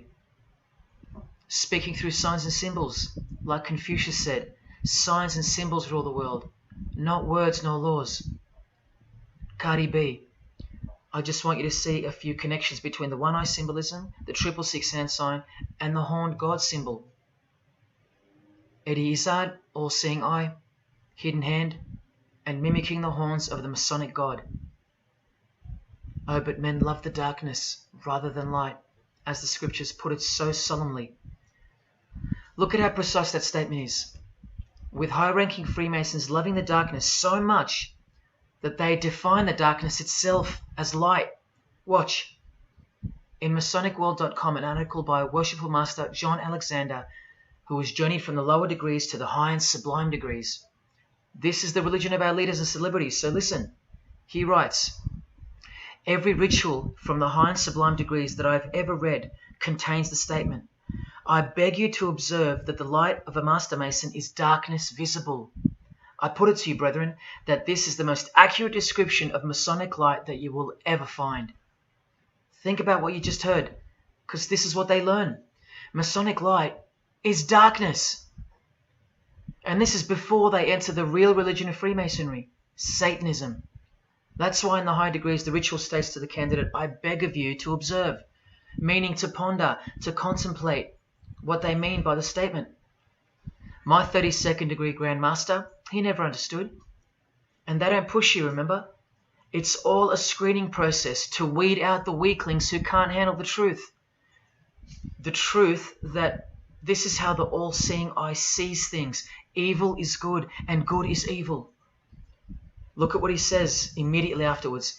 In keeping with our normal Masonic practice of burying our important truths deeply, the ritual sets out to immediately disguise this truth. Usually people bury their lies, but Masons bury their truths.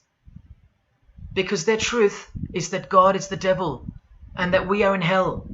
So everything has to be flipped on its head in order for things to make sense in this place where lust creates life, where might is right, where compassion is weakness, and of course, in order to succeed. Look here, with another Freemason of the highest degree, Helena Blavatsky. She writes in her book, The Secret Doctrine.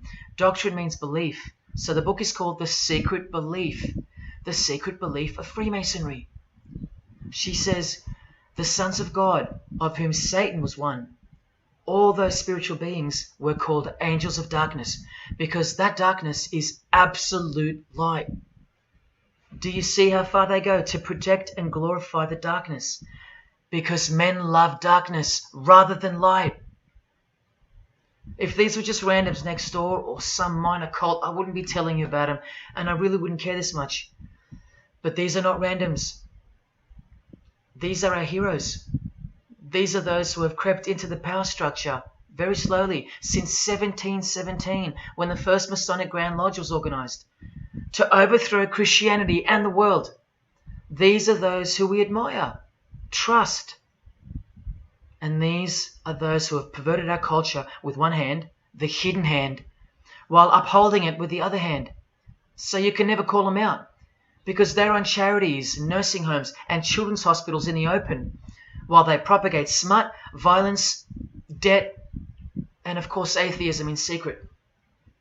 While a plethora of everyday distractions are endlessly supplied to us through entertainment and news, plowing through our lives. That's political Freemasonry, politicizing everything, including entertainment, supplying you with their heroes and their idols. And now that 95% of the world have been spiritually disarmed by thinking, oh, the world is a good place and Jesus is a myth, they've rigged our infrastructure and they're about to bring it down so they can build up their new world from the ashes. A completely new system of life on this planet is coming. I promise you that. In a book called Satan's Master Plan, LaVey affirms his commitment to destroy Christianity. Now check out Anton LaVey, once again in perfect parallel with Freemasonry, stating in the Satanic Bible, waiting at the darkness visible for that bright and morning star. Bright and morning star being a reference to Lucifer. The exact same expression as the Freemason and worshipful master John Alexander that we just heard describing Masonic light. Darkness visible. Identical language. Because Freemasonry is Satanism in disguise. This is what the initiated queen of Freemasonry, Helena Blavatsky, says of the bulk of Freemasons in her book. The knowledge of their members about the full signification of their symbols is nil. And that's of course true to the Freemasons listening. How do I know she's a Freemason? Because her diploma was reproduced on page 66 in Freemasonry Universal, Volume 5, Part 2, in the Autumn Equinox, 1929. And also because she's displaying the Masonic penalty sign, like all these Freemasons. Drew Barrymore, all-seeing eye, vow of silence. And see, the symbol of her secret god. Elijah Wood, one eye, hidden hand of Freemasonry, and the devil's horns. Sammy Davis Jr., the eye of the Freemasons is the all-seeing eye of Lucifer. Because here he is with Anton LaVey, the founder of the Church of Satan. So when you see him hanging with other celebrities like Bill Cosby, can you be sure that they belong to the same religion? Sure you can. I told you they don't hang out with the uninitiated. You think the Rat Pack weren't Freemasons? Well, here's their leader, Frank Sinatra, doing the hidden hand.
got introduced to the music industry. I swear I wanted to be like the Amy Grant of music. Yeah. But it did not work out, and so I sold my soul to the devil.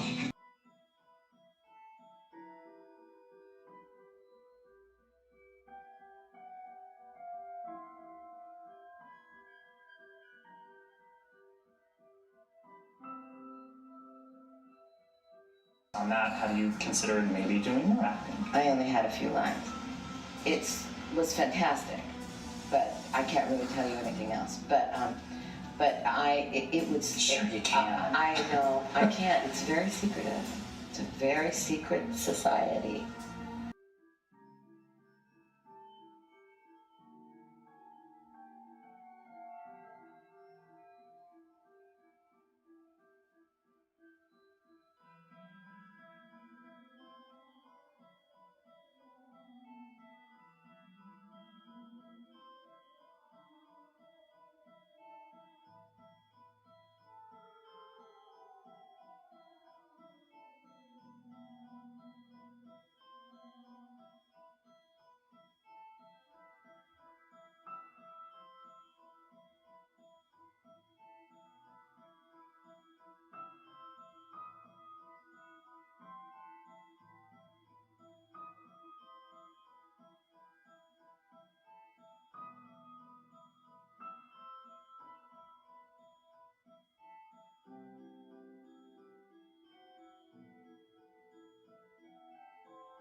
And I'm like, if you don't get this right now, I swear to Lucifer, I'm gonna.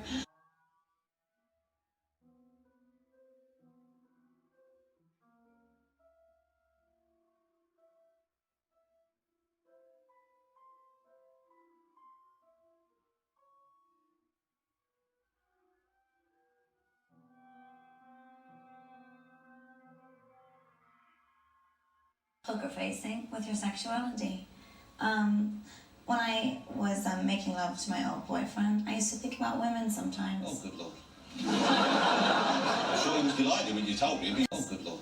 I'm sure he was delighted.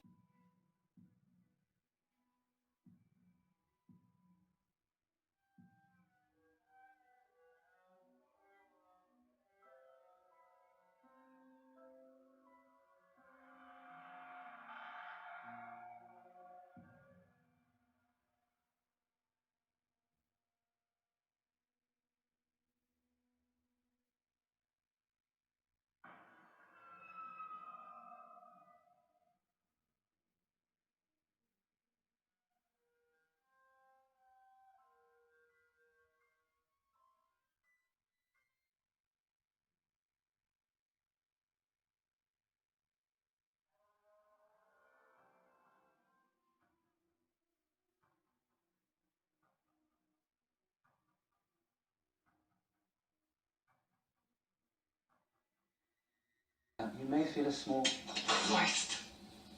prick. Christ. Prick.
It's just, I'd like to, first of all, I'd like to thank Satan. I'd like to thank Louis Armstrong. I'd like to thank Neil Young. I'd like to thank the Rollins Band. I'd like to thank Bob Marley. I'd like to thank the Marx Brothers. I'd like to thank Salvador Dali. I'd like to thank Louis Bruel. I'd like to thank Miles Davis. I'd like to thank the Parliament Funkadelic.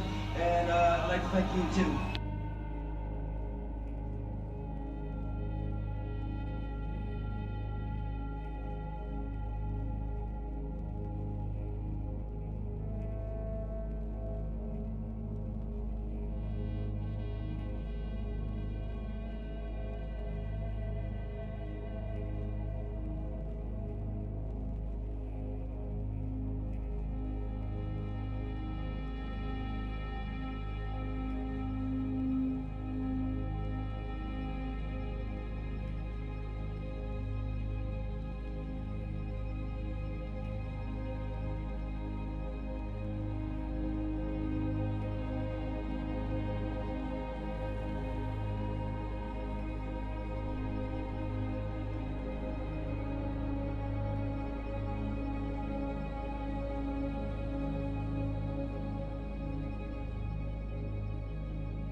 there is a fork in the road that's approaching you.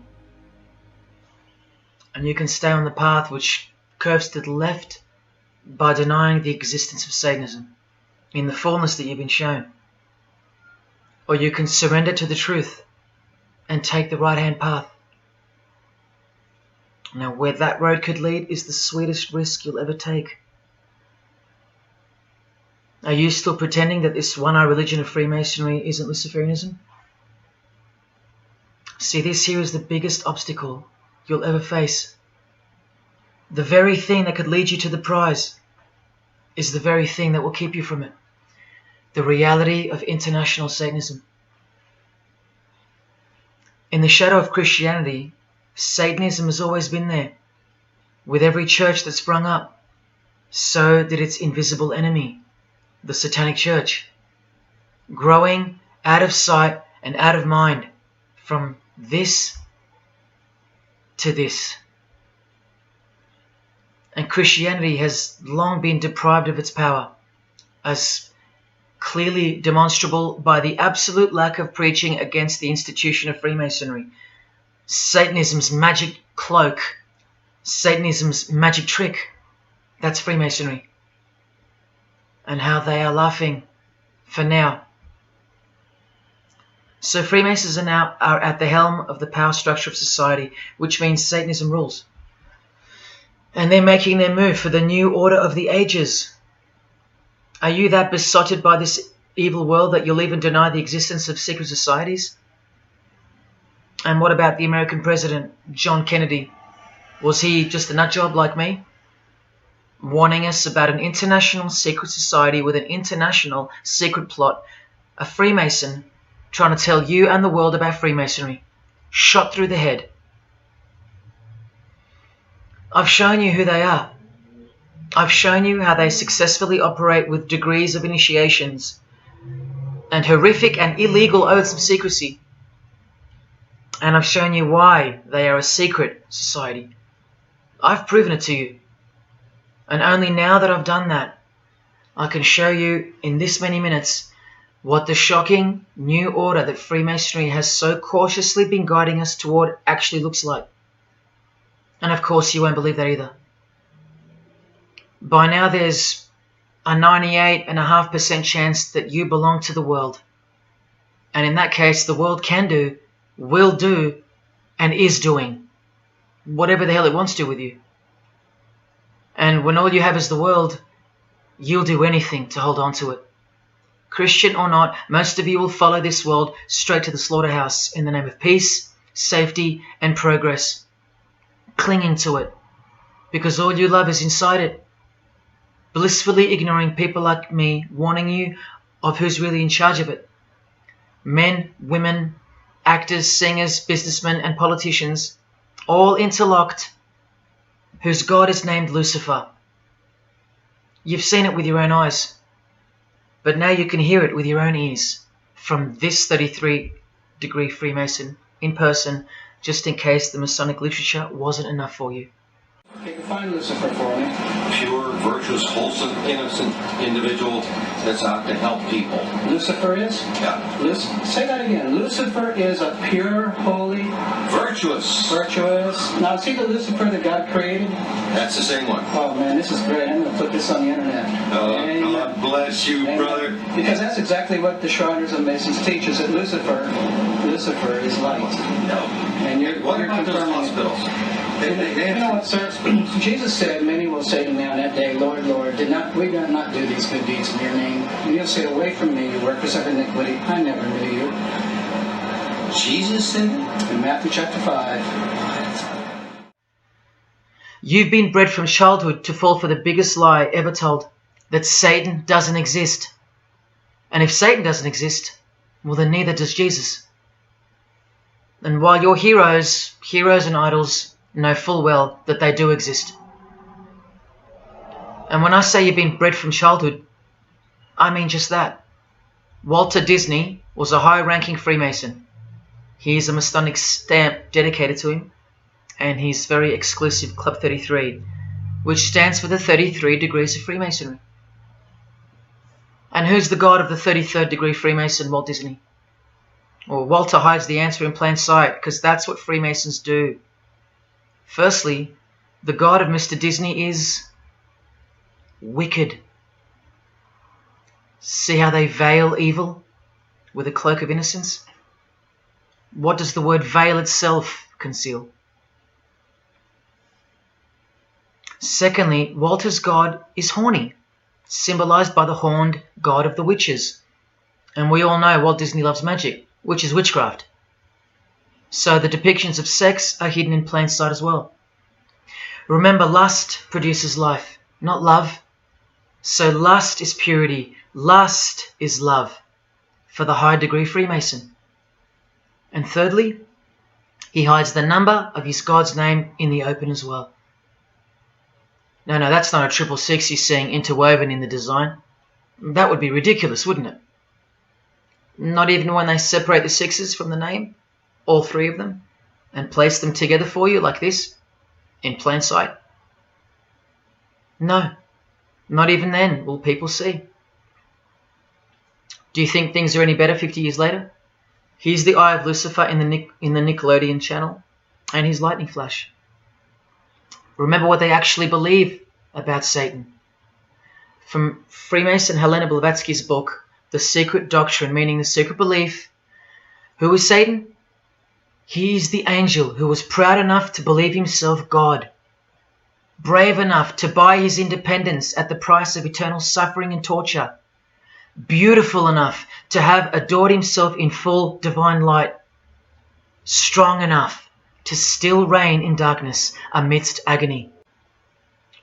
Helena Blavatsky is suggested as recommended reading by the Encyclopedia of Freemasonry right here.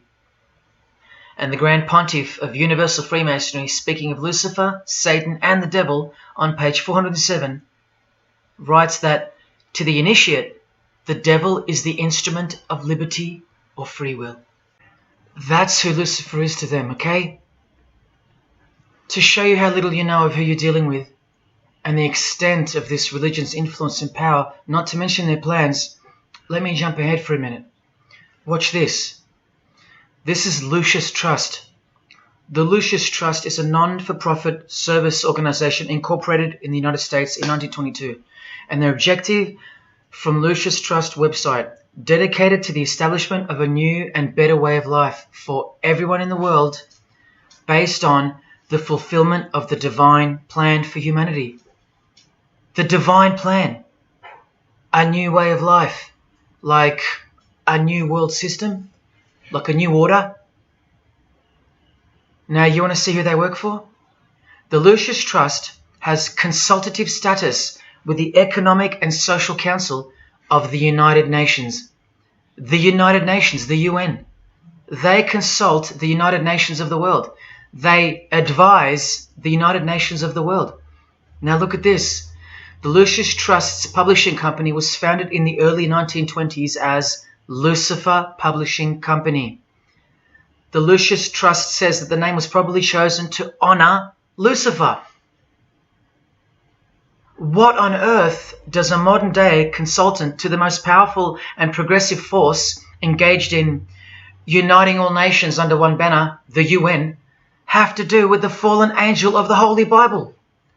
The one that Jesus Christ told us would manifest on earth as a world ruler, to deceive the whole world into a new world system. Yes, that angel. Why on earth would they honor that angel? Well, that's easy. They were founded by Freemasons. Incorporated into the United States by Alice Bailey and her husband Foster. Well, here's a book written by Foster the Freemason, The Spirit of Freemasonry, published by Lucius Press, also known as Lucifer Publishing. And one last thing, if you dig a little, you'll find an article on their website, The Esoteric Meaning of Lucifer, on a modern company website with consultative powers to the United Nations of all things. Wow, I really hope you're seeing this. In the article it states that the Baileys had enormous respect for H.P. Blavatsky, who stated in her renowned occult book, The Secret Doctrine, on page 245 in the chapter called Holy Satan. It is Satan who is the God of our planet and the only God. Then the article goes on to say that the Baileys sought to elicit a deeper understanding of the sacrifice made by Lucifer. Everything has been reversed. Evil is good, Jesus is the enemy, and Lucifer sacrificed himself for you, not Jesus Christ, the one who washed the feet of his disciples and the only one they fear. Modern progressive atheists do not influence world events, people. Satanists do. Remember the goal of the Lucis Trust? The fulfillment of the divine plan for humanity. Yeah, the divine plan exposed by Jesus Christ in the Gospels. Hence their war on the Bible and the abolition of it from the school system and even from modern Christian churches who dare not preach from the book of Revelation.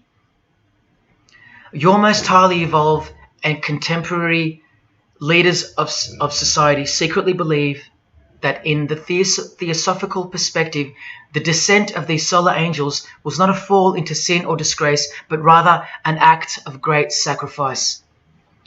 They believe in the fallen angels and their revolt against God as revealed in the Bible, led by the devil, the chief commander of Freemason Bob Dylan, remember? These people make contact with these fallen angels, with the royal art of Freemasonry called witchcraft. Please stick around, let me show you that. How many solar angels does the Bible say followed Lucifer out of this heavenly realm?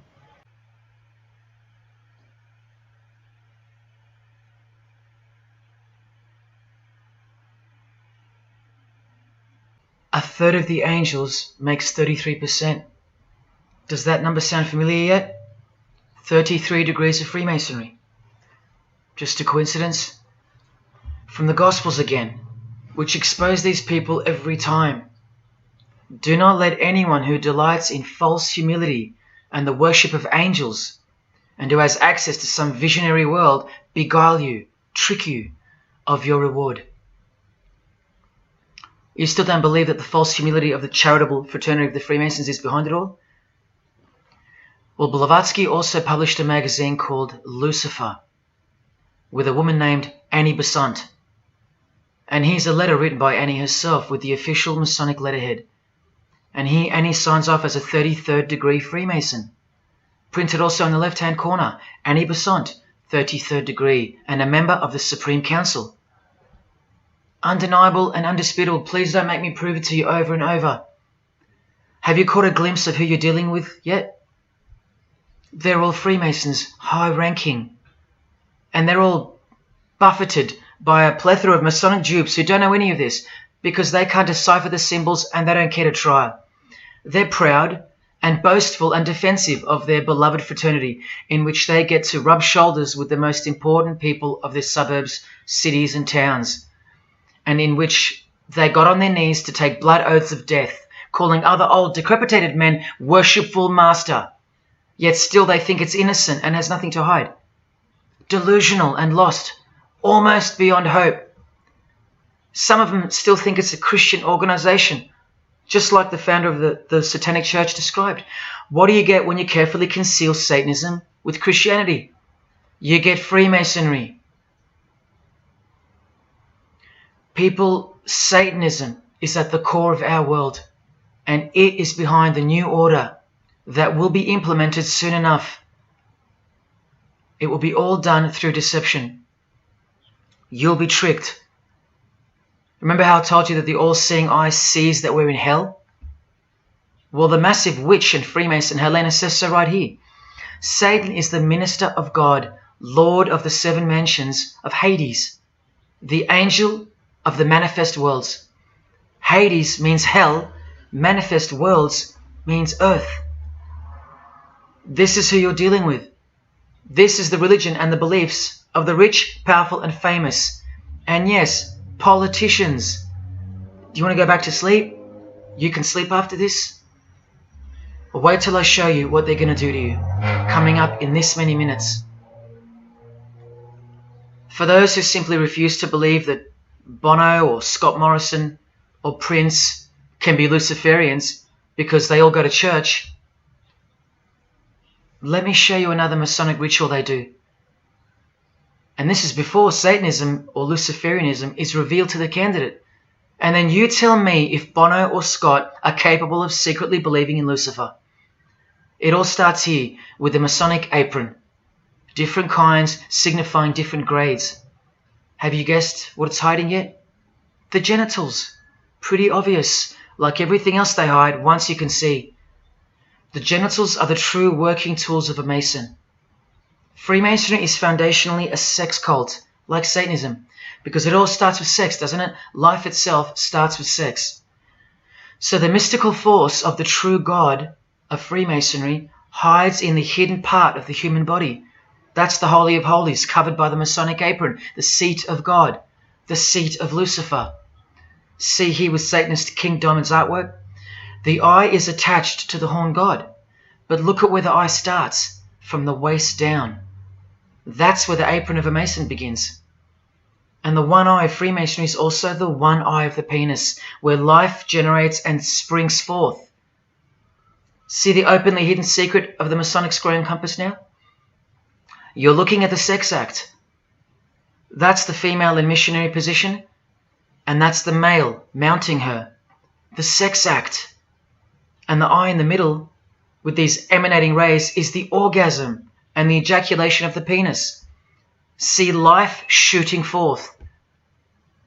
That's how they see the sun and the earth too. The sun is the visible penis of their true God, shooting forth life continually. The light itself is the mystical sperm of the God of this world. The sun and penis generate life, while the earth and female womb produce life. The letter G, when replacing the I in the middle of the square and compass, stands for generation, sexual generation. The practical aspect of Freemasonry and Satanism's religion is that of a sex cult. You see Rod Stewart telling you he's a Freemason?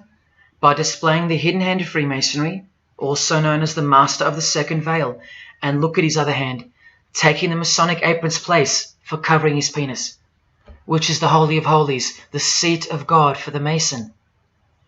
And from the Grand Pontiff of Freemasonry, Albert Pike, hence the significancy of the phallus, the penis, or of its inoffensive substitute, the obelisk. Straight from the horse's mouth, the erect penis graces us, or should I say disgraces us, with its presence in every country in the world, marking its territory. The Masonic obelisk in our face, everywhere, making its bold statement, yelling, screaming in silence. This is another reason why we're considered the ignorant and stupid masses. Another example of hidden in plain sight. And here's an erect penis on the front page of the female Freemasonry magazine, The Eastern Star. I once stood in front of this obelisk in Sydney, and I must have asked 30 people what they thought it was. Not a single one of them knew. To the Freemasons of the higher degrees, the whole universe is in fact one giant and continuous sex act. This is the structure of Freemasonry. You can take this path to the top or this path. And way up here, you have the Order of the Mystic Shrine. The Mystic Shrine is what's found behind the Masonic apron, because that's where life comes from. That's the Mystic Shrine. You have to be a 32nd degree Freemason to be asked to join the Order of the Mystic Shrine. And then, once you're inside, you can be invited to join this order, the Royal Order of Jesters. See, Freemasonry is like Russian dolls, and Satanism is at its center. Look at some of the pins and lapel designs for the Order of the Jesters. You can only join them unless you're at least a 32nd degree Freemason. Sex and debauchery. Erections. The adoration of the phallus. Masturbation. Devils. Demons. Fallen angels. This one here, mocking holiness, reference to the anus, and sodomy, anything to mock the Bible. This disgusting one has King Momus sitting on a female's face, and hidden in plain sight is the square and the compass, for those who have eyes to see. Bestiality, yes indeed. this bagpipe player has an erection and the sheep is running away scared. Self-explanatory. This character has an emphasized eye, if you can see that, and the skull has an emphasized eye also. The wink and the one eye of the Indian. And the secrecy, the symbols of secrecy. On the far right here, the monkey covers his groin area, symbolizing the Masonic apron, and the black and white dogs, well, they symbolize the checkered floorboard of the Masonic Lodge, which is sexualized male and female principles. The horned god, where evil and good don't exist. And in the first degree, Masons are given a Bible stamped with a square and compass, oblivious to the inherent mockery and the foundation of the whole fraternity, as alluded to here with a genuine Royal Order of Jesters private lapel. This is a certificate that a jester receives after his initiation, and you see here their patron is named King Momus, and he was a god, or a daemon, which is a variant of the word demon, who was expelled from heaven, as the legend goes. Sounds just like Lucifer, because it is. Did Freemasonry disassociate themselves from the tax-exempt branch of Freemasonry known as the Jesters? Well, no, they didn't. Because, I mean, this is rare footage of an event within the lodge. Now, I'm sorry about the quality of this, but this is a Masonic lodge. So for Masons that want to say that the Jesters are contrary to Masonry, well, look. Look at these dirty old men. Masters of the lodge, with sublime morals. All married, probably all have daughters and granddaughters, yet still this, inside the lodge. But for you it should be obvious, because you can see the square and compass, the sex act, and the all-seeing eye right in the middle. I told you that Satanism was the oldest religion in the world, and it is. The sex act was ritualized and organized as a religion before we called it Satanism. But Satan has always been the god, the horny god, the horned god of these sex cults. All of them, from Sumeria to Egypt to Greece and so on, that's called paganism. And the real Bible of the Freemasons and the pagans, the one not written by hand, the one that's older than any book, the one that supersedes all the rest in age, thus making it the purest and most unadulterated word of God in the eyes of the Freemasons, is nature. Nature is their Bible. And before you think there's nothing wrong with that, wait a second, because you're not thinking straight.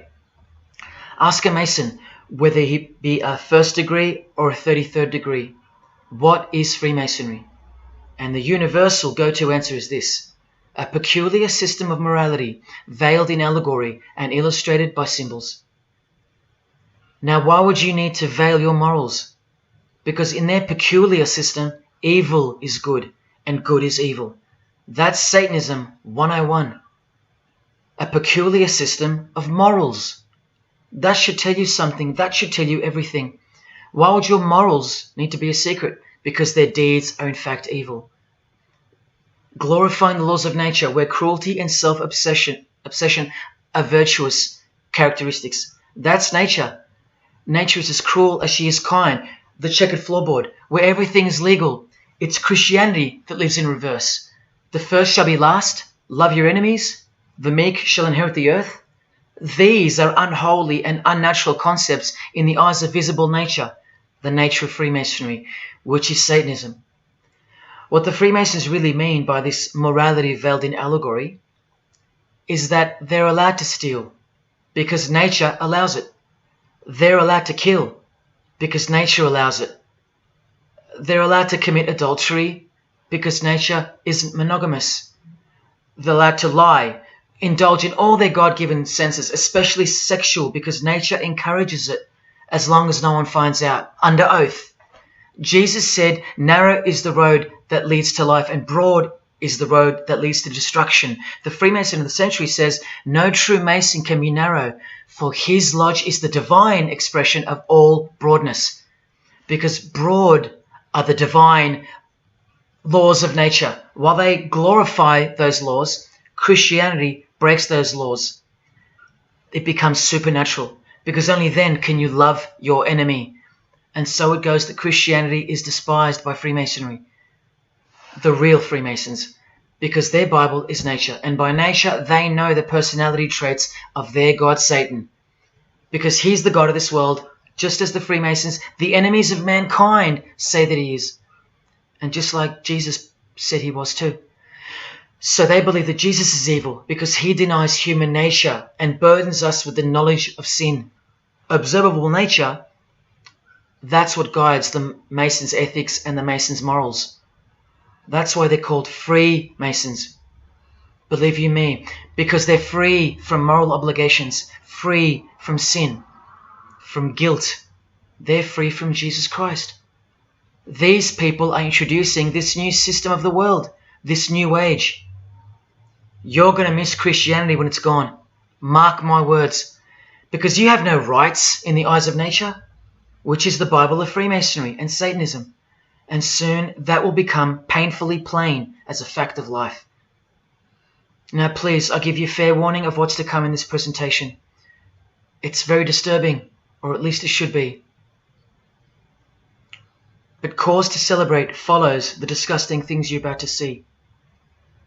This is precisely where my own life and well-being come into danger. So let me say this right now. If you hear of my sudden death, or of my possession of 0.5 kilogram of cocaine or child porn, or my overdose or my suicide, remember this video. And if something so unfortunate should happen to me, may it serve as a catapult to you and as a remembrance of the conclusion to this presentation, which is this many minutes away. Do I really think they're going to make me pay for this video, for breaking my oaths? Well, seeing as people are so far gone, lost in the illusion that secret societies have constructed around you and inside you, and seeing as they can simply pull this video down, close my account and whatnot, no, I don't think they'll come after me. But if they do, let me say this to the Grand Lodge that orders my demise right now. Jesus wins. So in saying all that, here we go. Is Scott Morrison a Satanist? I'll let you answer that. Here is a ritual that Scott and every Freemason from this guy to this girl have performed. There is one Masonic apron you'll never see being worn. This one. And when I bumped into it, I thought it was a fake. Until I found this in Richardson's Monitor of Freemasonry, official Masonic literature, written for Masons only. On this page, what is that head doing there? You'll find out in a sec. Let's read the description of the apron worn in this degree. Speaking of the initiates, it states, they wear white aprons sprinkled with blood red and lined and bordered with black. On the flap of the apron, a bloody arm holding a dagger, and on the apron, a bloody arm holding a bloody head by the hair. Now this is why there's an illustration of a decapitated head. And this is going to become to a bone-chilling conclusion. So during this ritual, the candidate removes the blindfold and discovers a basin of water with a tumbler beside it. He is also astonished to find a human head lying on the floor. The master of ceremonies returns and directs the candidate to take up the knife in his right hand and the head in his left. Yes, this pope, this rock star, this pop star, this actor, this actress, and this beloved Prime Minister. This is what they've done. All of them, hands down. And you thought all you needed to be is talented to succeed? No, you need to belong to the secret society called Freemasonry. And believe me, when you belong to them, you belong to them. Now you tell me, can these people end up believing in Lucifer? Is that really a stretch? Carrying around a bloody head? Swearing to have your brain cooked, tongue torn out from the roots if you ever reveal anything? No, the stretch is that you think they couldn't believe in Lucifer. That's the stretch. Lucifer, the one who sets you free, remember, from sin, by sinning. Can you now see the bloody spirit of Freemasonry lurking behind the veneer of charity and the veneer of Christianity? Because Scott Morrison goes to church, apparently. The Pope is a Christian, apparently. But look at these people, so-called Christians or Christians, gathered around a giant erect phallus in the middle of the Catholic square. This is Freemasonry, the demolition of morals, the creation of hypocrisy, and the demolition of true virtue. These minds are directing the future. Now, to be fair, I don't know if these heads are real heads. I never got that far to find out. But I will tell you this. All the skulls they use they're real. All the skeletons they use they're real. And they run every single noteworthy funeral home in Australia and the world. I know that personally and for a fact. Once again, you are only seeing the tip of the iceberg, because I can't bring myself to tell you about what I really know of the rituals that come after the 33rd degree Freemasonry. For as much as they celebrate life in various grotesque ways, they also celebrate death in ritual form, which are the things I can't speak of to you. They have to celebrate death in order to prove that they can see things through the all-seeing eye, the one that sees above evil and above good, the checkered floorboard where things kill each other to live, where life is cruel, where morals are broad. There is no sin, there is only nature. See, these Masonic rituals are designed to desensitize the candidate further and further in preparation for the raw truth of Satanism, the truth which is plainly stated by the Grand Pontiff of Universal Freemasonry. Lucifer is the light bearer, and that you should doubt it not, from their own literature and from their own mouths. Until finally the candidate's introduction into the royal art of Freemasonry, witchcraft. The ancient craft. Why do you think that witchcraft has disappeared? It never disappeared. It was hidden, forced to go into hiding by the appearance of Jesus on the human scene. Another reason why he's passionately hated, and soon him and his ways will be done away with in this new world, and so will your rights. You still don't believe me? You're still doubting all the evidence, like the Freemasons are counting on you to doubt? Well, remember from the Encyclopedia of American Religions, the continuing impact of speculative, modern Freemasonry provided fertile soil in which new magical orders could grow. Watch this 2-minute clip. I can vouch for every single thing you hear come from the former Masons' mouths. In the initiation in Freemasonry, we had to be recommended by another Mason. Well, in order to join witchcraft, you have to be first screened. You have to be recommended by somebody currently in witchcraft. Well, when I was initiated, I was blindfolded and bound by a rope, and on your bare chest was thrust the point of a spear. In witchcraft, we were initiated through a very involved ritual, initiation ceremony, wherein the candidate was led blindfolded, bound by a rope to the edge of the magic circle. And the rope is around your neck and you're leaned forward. And up front, at the eastern end of the building, is a person who's a worshipful master. And you kneel down before him as if he were a god. You were met by the high priest or high priestess at that time, usually with a sword to your chest. When I went to enter the lodge, a sharp object was put to my left breast. And I was warned that should I reveal any of the secrets of Freemasonry, to know what to expect. When you're presented before the high priest, a sword is held against your chest, and you actually take a blood oath, promising to remain faithful to the secrets of witchcraft. Well, when you are in the room, this blindfold is taken away from you, and this is a time when they say that you're coming from darkness into light. During the initiation ceremony, the initiate is led by the lieutenant of the high priest and is challenged at the edge of the circle by someone saying, "Who goes there?" And the answer is, "One from the world of darkness." In Masonry, the prayers are ended with "So mote it be." Oh, and one of the other aspects of, or distinctives of the craft was that we would always end any spell or ritual where we released the power, this is where the power was released, with the word "So mote it be." By now this should sound like a stupid question, but why do you think that the initiation ceremonies into witchcraft are almost identical to that of Freemasonry? I'm not even going to answer that. Come on, people, wake up with me. Here's Kylie Minogue, a Freemason, okay?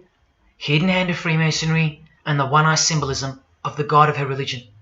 Now here she is giving the vow of silence, but what the masses fail to see is what's written on the book she's holding. Witchcraft, the royal art of Freemasonry. This is what her vow of silence is referring to in the picture. Yes, Kylie Minogue is a witch. And if you're still that deluded by the magic wand that is television, entertainment, movies, media and whatnot, then you'll no doubt fail to use the incredible eyes that God gave you, from which to see the real world with, the evil world, where Satanists are at the helm. The ban on witchcraft was only officially lifted in England in the 50s, after more than 1500 years. So that tells you who's in control now. And when I give you a glimpse into witchcraft in a minute, you'll see why it's evil.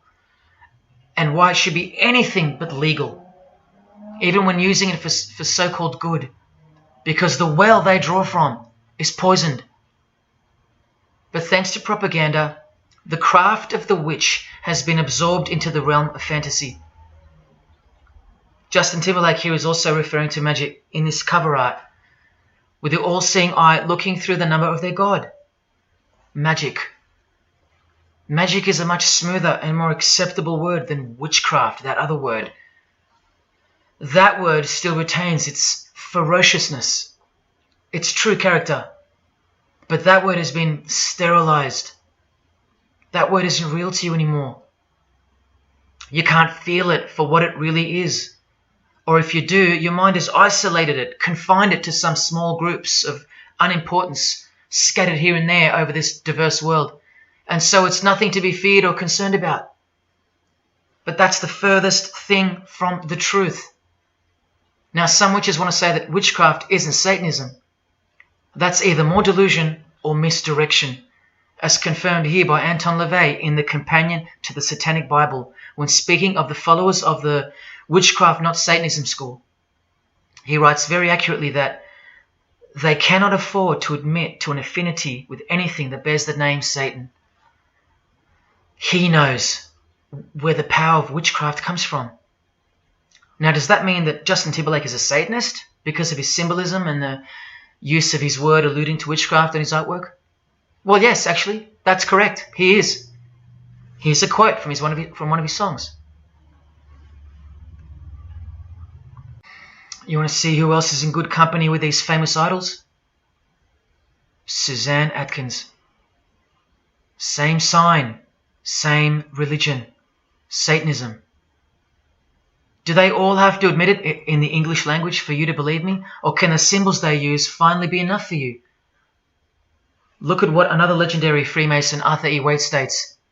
Out of evil comes good. And the confusion of tongues gave rise to the ancient practice of Masons conversing without the use of speech. Out of evil comes good, so it's good to do evil. That's what he's saying. See, I'm trying to include you into the conversation that the Freemasons are having with each other in public via symbolism, unbeknownst to you. Listen to what famous US footballer Tom Brady said regarding his wife. So, man, I listened to her. And right after the game, she said, "See, I did a lot of work. You do your work, I do mine." She said, "You're lucky you married a witch. I'm just a good witch." Well, this is Tom Brady. And this is his wife. Both initiated into the secret society. Of course they are. Wait, she's not displaying the one-eye symbol of the Freemasons, is she? That's just art, isn't it? Well, no, it's not. She's a witch, and her husband just told you she was. Here's Steve Miller's front cover to the famous song Abracadabra, and he covers his eye because he's a member of the one-eyed religion, and abracadabra is a legitimate word used in witchcraft. Here it is in the 100-year-old Encyclopedia of Freemasonry.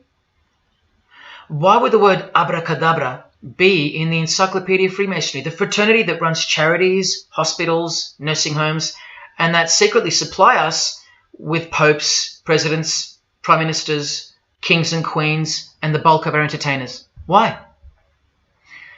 You know, I really think it's time to show you what the Satanists dressed as Freemasons are going to do to you and the world to finally establish their new world, their utopia. And this is going to be the segue into that. This is my last practical example of Freemasonry's satanic roots.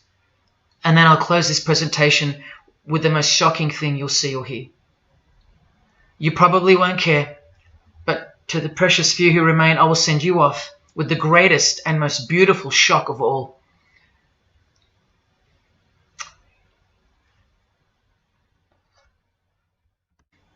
This is Jay-Z inside his Masonic Lodge. You can see the Masons in aprons in front of him. This is where Jay-Z takes his sick oaths of silence, kneels down in front of other men, and calls them Most Worshipful Master, an appalling title to give to a man on this planet. Jay-Z the Freemason writes songs like this. This one's called Lucifer. And in Empire State of Mind he writes, Jesus can't save you. Life starts when the church ends. Oh, but he can save you, Jay-Z. He can even wake you up just before you collide into a concrete wall doing 120 kilometers an hour. I should know. This is fellow member of the craft Alicia Keys, who sings on the track. Here she is, showing her allegiance and wearing the broken and bloody cross of Jesus Christ, the occult peace sign, pure hatred for Jesus. There is peace when your conscience has been killed, seared to sin, and you can indulge to anything. A false and temporary kind of peace, no doubt. Here's a shot of Jay-Z's clothing line, purely Masonic, The Craft. Well, this is the craft he's referring to. This is him with well-known witch Marina Abramovich, also showing her sign of allegiance to Freemasonry. Now here we go. Here's Jay-Z wearing a most revealing top and the dead giveaway that you need to see behind the curtain of Freemasonry. Do what thou wilt. Do whatever you want. That's the adopted motto of the most notorious Satanist of the 20th century, 33rd degree Freemason, Aleister Crowley. Here is his certificate of appointment, known as the 33rd degree inscription and the double-headed eagle of Freemasonry. And here, next to his name on the certificate, including the symbol for a Grand Commander of Freemasonry, as shown in their encyclopedia. But to really confirm that he's a Freemason, here he is doing the Masonic sign of the Master of the Second Veil. Now here's a legitimate letter from Aleister. Again, the addition of his inscription of the 33rd degree, and he signs off with a symbol of the past Commander of Freemasonry. What does he write beside it? Baphomet. This Baphomet. Now listen to this man to get a clearer picture of the truth behind the secret religion of the stars and the leaders of the world. Aleister is the founder of a Luciferian church called the Ordo Templi Orientis, and he named himself the Beast 666, straight from the Bible, depicting the number of wickedness in human form. In his what's called Liber's writings, he says, "With my hawk's head, I peck at the eyes of Jesus as he hangs upon the cross." Do you see the hatred? You think they don't hate you too? Keep watching. And from the equinox, with the all-seeing eye of Freemasonry, this illustration. What does it mean? The writer himself explains. The picture is symbolic of the new eon, the new age. From the blasted stump of dogma hangs the hag with dyed and bloody hair, Christianity. There's a massive glimpse into the New World Order that's coming. Keep watching. And down here, do what thou wilt is the true nature. The true nature, remember? The broad morals. There is no such thing as evil. So do what you want. Can you see the Masonic future yet? Can you see the hidden hatred that pulses through its veins? If they believe in do what thou wilt, what do you think they will do to you? And what do you think they'll do in order to build this new world? This is from a commentary on his book of the law. The Beast 666 adviseth that all children should be accustomed from infancy to witness every type of sexual act. Do what thou wilt. And what about the royal art of Freemasonry? Magic is the highest, most absolute, and most divine knowledge of natural philosophy. What a statement. The highest, most absolute and divine. Well, let's have a closer look into some of the more hidden secrets of the most divine natural philosophy known as magic. Any living being is a storehouse of energy, varying in quantity according to the size and health of the animal. At the death of the animal, this energy is liberated suddenly. The animal, therefore, should be killed within the circle, within the magic circle, so that energy that's released can be captured and directed to serve the will of the witch, male or female. This is a science, a hidden science. But now hear this, coming from a 33rd degree Freemason, and don't you forget that. For the highest spiritual working, one must accordingly choose that victim which contains the greatest and purest force, a male child of perfect innocence and high intelligence is the most suitable sacrifice. Can you see?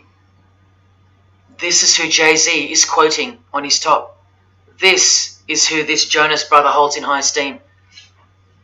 This is who the Beatles have on their front cover as a figure they admire. No worse, they put at the top. This is the same picture of the front cover in a mirrored form, and after some kaleidoscoping, you'll find this. Fellow Freemason Aleister Crowley sits at the top, and down the bottom there even appears the phallus with the testicles, and up here the vesica Pisces, also known as the vagina. Does this picture make more sense now? All Freemasons, yes indeed. And by the way, that's where Jay-Z got his symbol from Satanism, as portrayed here by Satanist and Freemason Aleister Crowley and by Satanic Church founder Anton LaVey. Does anyone still think that Freemasonry isn't Satanism in disguise? Let's finally take a peek into the royal art of Freemasonry. And this is the briefest way I can show you from the complete book of magic and witchcraft. This is a practitioner's manual, not from some bogus author trying to expose witchcraft.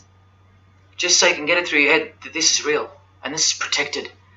The writer or compiler of this God-forsaken book warns the reader that the recipes may seem disgusting, that the knowledge revealed has been forbidden, and has caused suffering and death to witches and the victims of witches. You don't think witchcraft was a serious menace in times past and present? Come with me, and I'll show you how bad this menace actually gets, as the world's most powerful and secret religion moves ever closer to fulfilling its biblical destiny, and it will. Close your eyes or not, it will fulfill its destiny. Firstly, let's connect this sick art straight to modern Freemasonry with the word abracadabra, both written in triangular form, from the Manual of Witchcraft and from the Encyclopedia of the Secret Society that your Prime Minister belongs to. And just like high-ranking Freemasons, male and female witches also drink out of a human skull. But here the practitioner drinks wine, in which they first dissolve or boil the brains or heart of an animal, before consuming it all from the human skull. In this ritual, the initiate is instructed to drink in the night at spring water, out of a skull of one that hath been slain. That's right, out of the skull of a human who's been murdered or sacrificed. Otherwise, eat a pig with a knife that slew a man. Please don't turn away. Look straight ahead and open your eyes to the planet you are on, because the real monster under your bed doesn't actually go away when you close your eyes. In other rituals of the craft, you burn a rooster while he's alive, with the use of a poisonous plant used in ointments and potions of witches. You can assure death and destruction on a victim. You want to make a female enemy sterile, or a male enemy impotent for the rest of his life? Otherwise, you can just kill them. The hand of glory is the severed hand that is dried and preserved to be used in black magic. Yes, a dead human hand. A black circle is most effective for operations of evil. The use of blood and sex in ritual was considered helpful for obtaining the necessary energy to successfully work magic or achieve mystical insight. But here's where the darkness thickens even further. Animals such as black cats or children may be sacrificed, and participants may drink the blood of the sacrifice. And just so you know that Stanley Kubrick wasn't joking, an orgy of participants sometimes follows the mass. No remorse, just science, the science of witchcraft, the royal art. And here, what's necessary for the working is the fat of young children, dead children. How many children do you think go missing in Australia every year? That's how many. And what about the world? Is it 1 million? Well, according to the International Centre for Missing and Exploited Children, it's 8 million children per year. Do you think that the highest, most absolute, and most divine knowledge of natural philosophy has anything to do with that? Any chance of an international secret system that is bolstered by initiations and degrees, and bound under the most brutal penalties that the human mind can ever devise? Do you think that has any involvement? Any chance of that? Am I saying that this Freemason has sacrificed children? No, I never said that. But did he ever even remotely mention the secret societies? Did he ever try to warn you? Educate you? No, he was under oath. Am I saying that these Freemasons have sacrificed children? No, I never said that either. But have they ever warned you about the secret society that believes that Lucifer is the savior? The society functioning right under your nose, that secret society? No, not a chance. Julia Gillard admitted she belonged to one, but that's about it because they're all under oath. So where does this ancient craft originate from? It originates from the spirit realm, from spirit beings. That's who taught mankind the royal art before civilization began. In this chapter, The Rites of Satanism and Witchcraft, the manual explains that a typical satanic Sabbath was, number one, a homage to the devil, usually performed as the osculum infami, also known as the kiss of shame, which is so shameful that we'll just put it this way. The ritual involves kissing the hindquarters of the devil, the rear. Surely this is far removed from anything to do with Freemasonry. People, the original order of the Knights Templar were found guilty of this very same obscene ritual. And where do you find the modern variant of the Knights Templars of today? I told you, in the highest degree of Freemasonry, right here. Here's a couple of them now. And what's on this Templar's head? From the Masonic Encyclopedia, remember? A symbol of the Baphomet, according to 33rd degree Aleister Crowley. And we can confirm that in the Satanic Bible. That's exactly what's hiding deep inside of Freemasonry. I'm only showing you this to show you the reality of Satanism and the demonic realm, the world you can't see. On this earth? And in this earth and then in the world we can't see.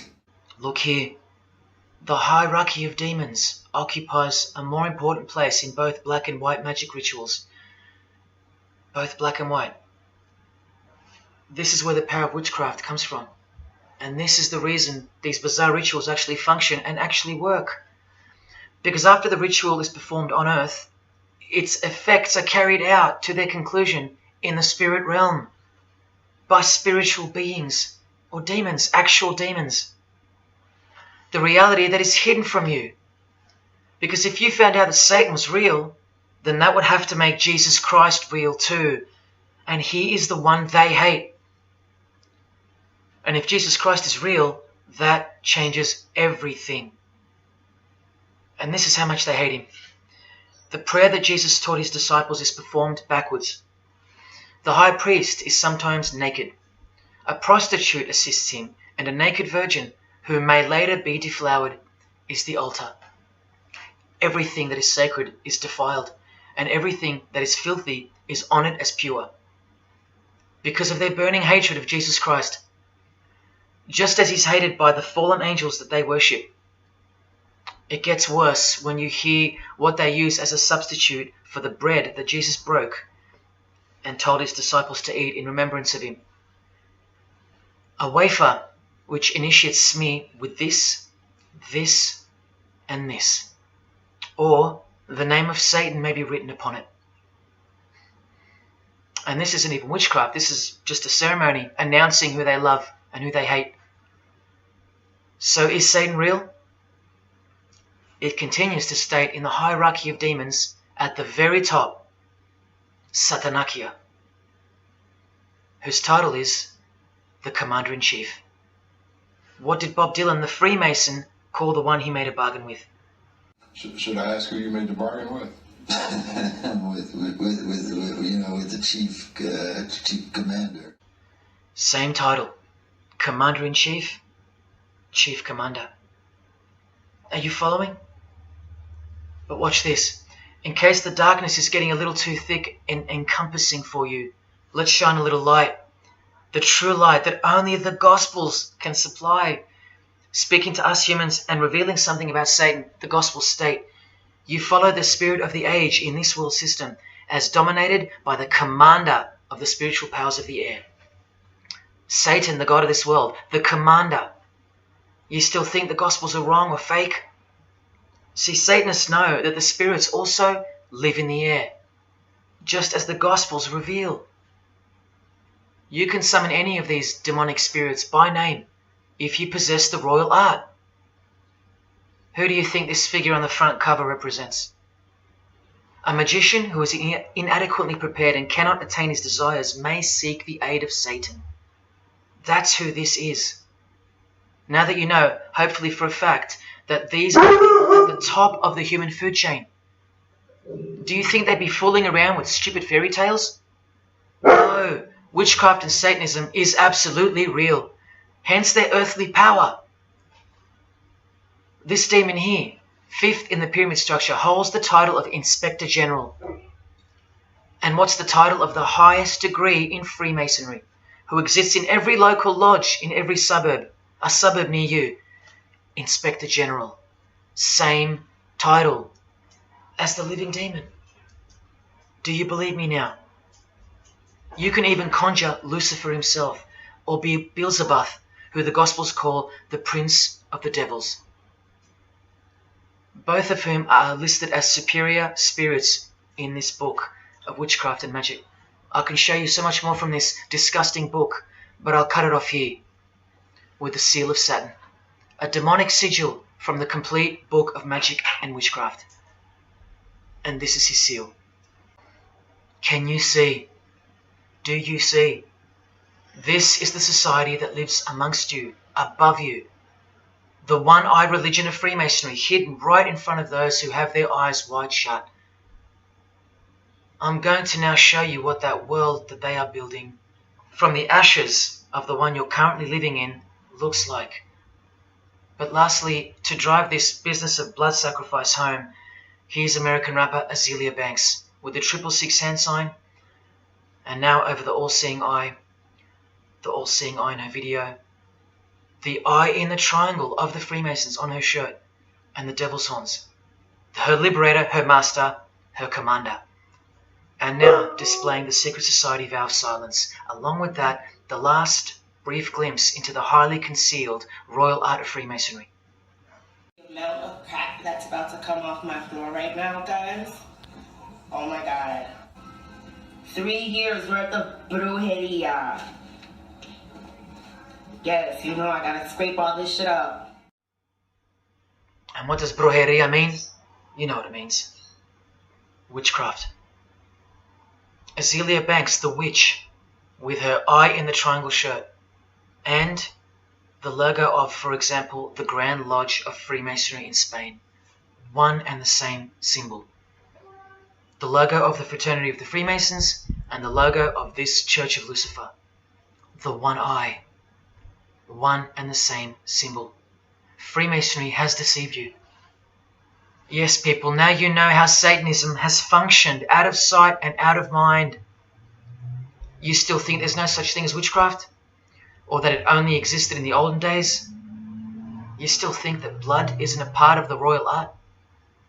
You still think that local Masonic lodges of the world are not filtering systems for Satanists and a cloak for organized Satanism with a grand master plan for the world? You think there's nothing to the blood sacrifice of Jesus Christ? After seeing all this and the Azealia Banks clip, and after realizing that there exists a hidden and guarded science of the art of blood sacrifice, you think there was no science behind Jesus' crucifixion, a deeper reality that we can't see or understand? You think Jesus didn't know what he was doing? Or are you one of those who still think he didn't exist? Tell me, how can they hate something that doesn't exist?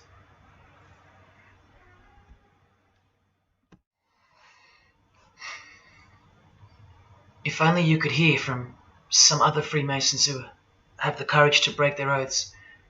But you won't. You won't. This is probably it.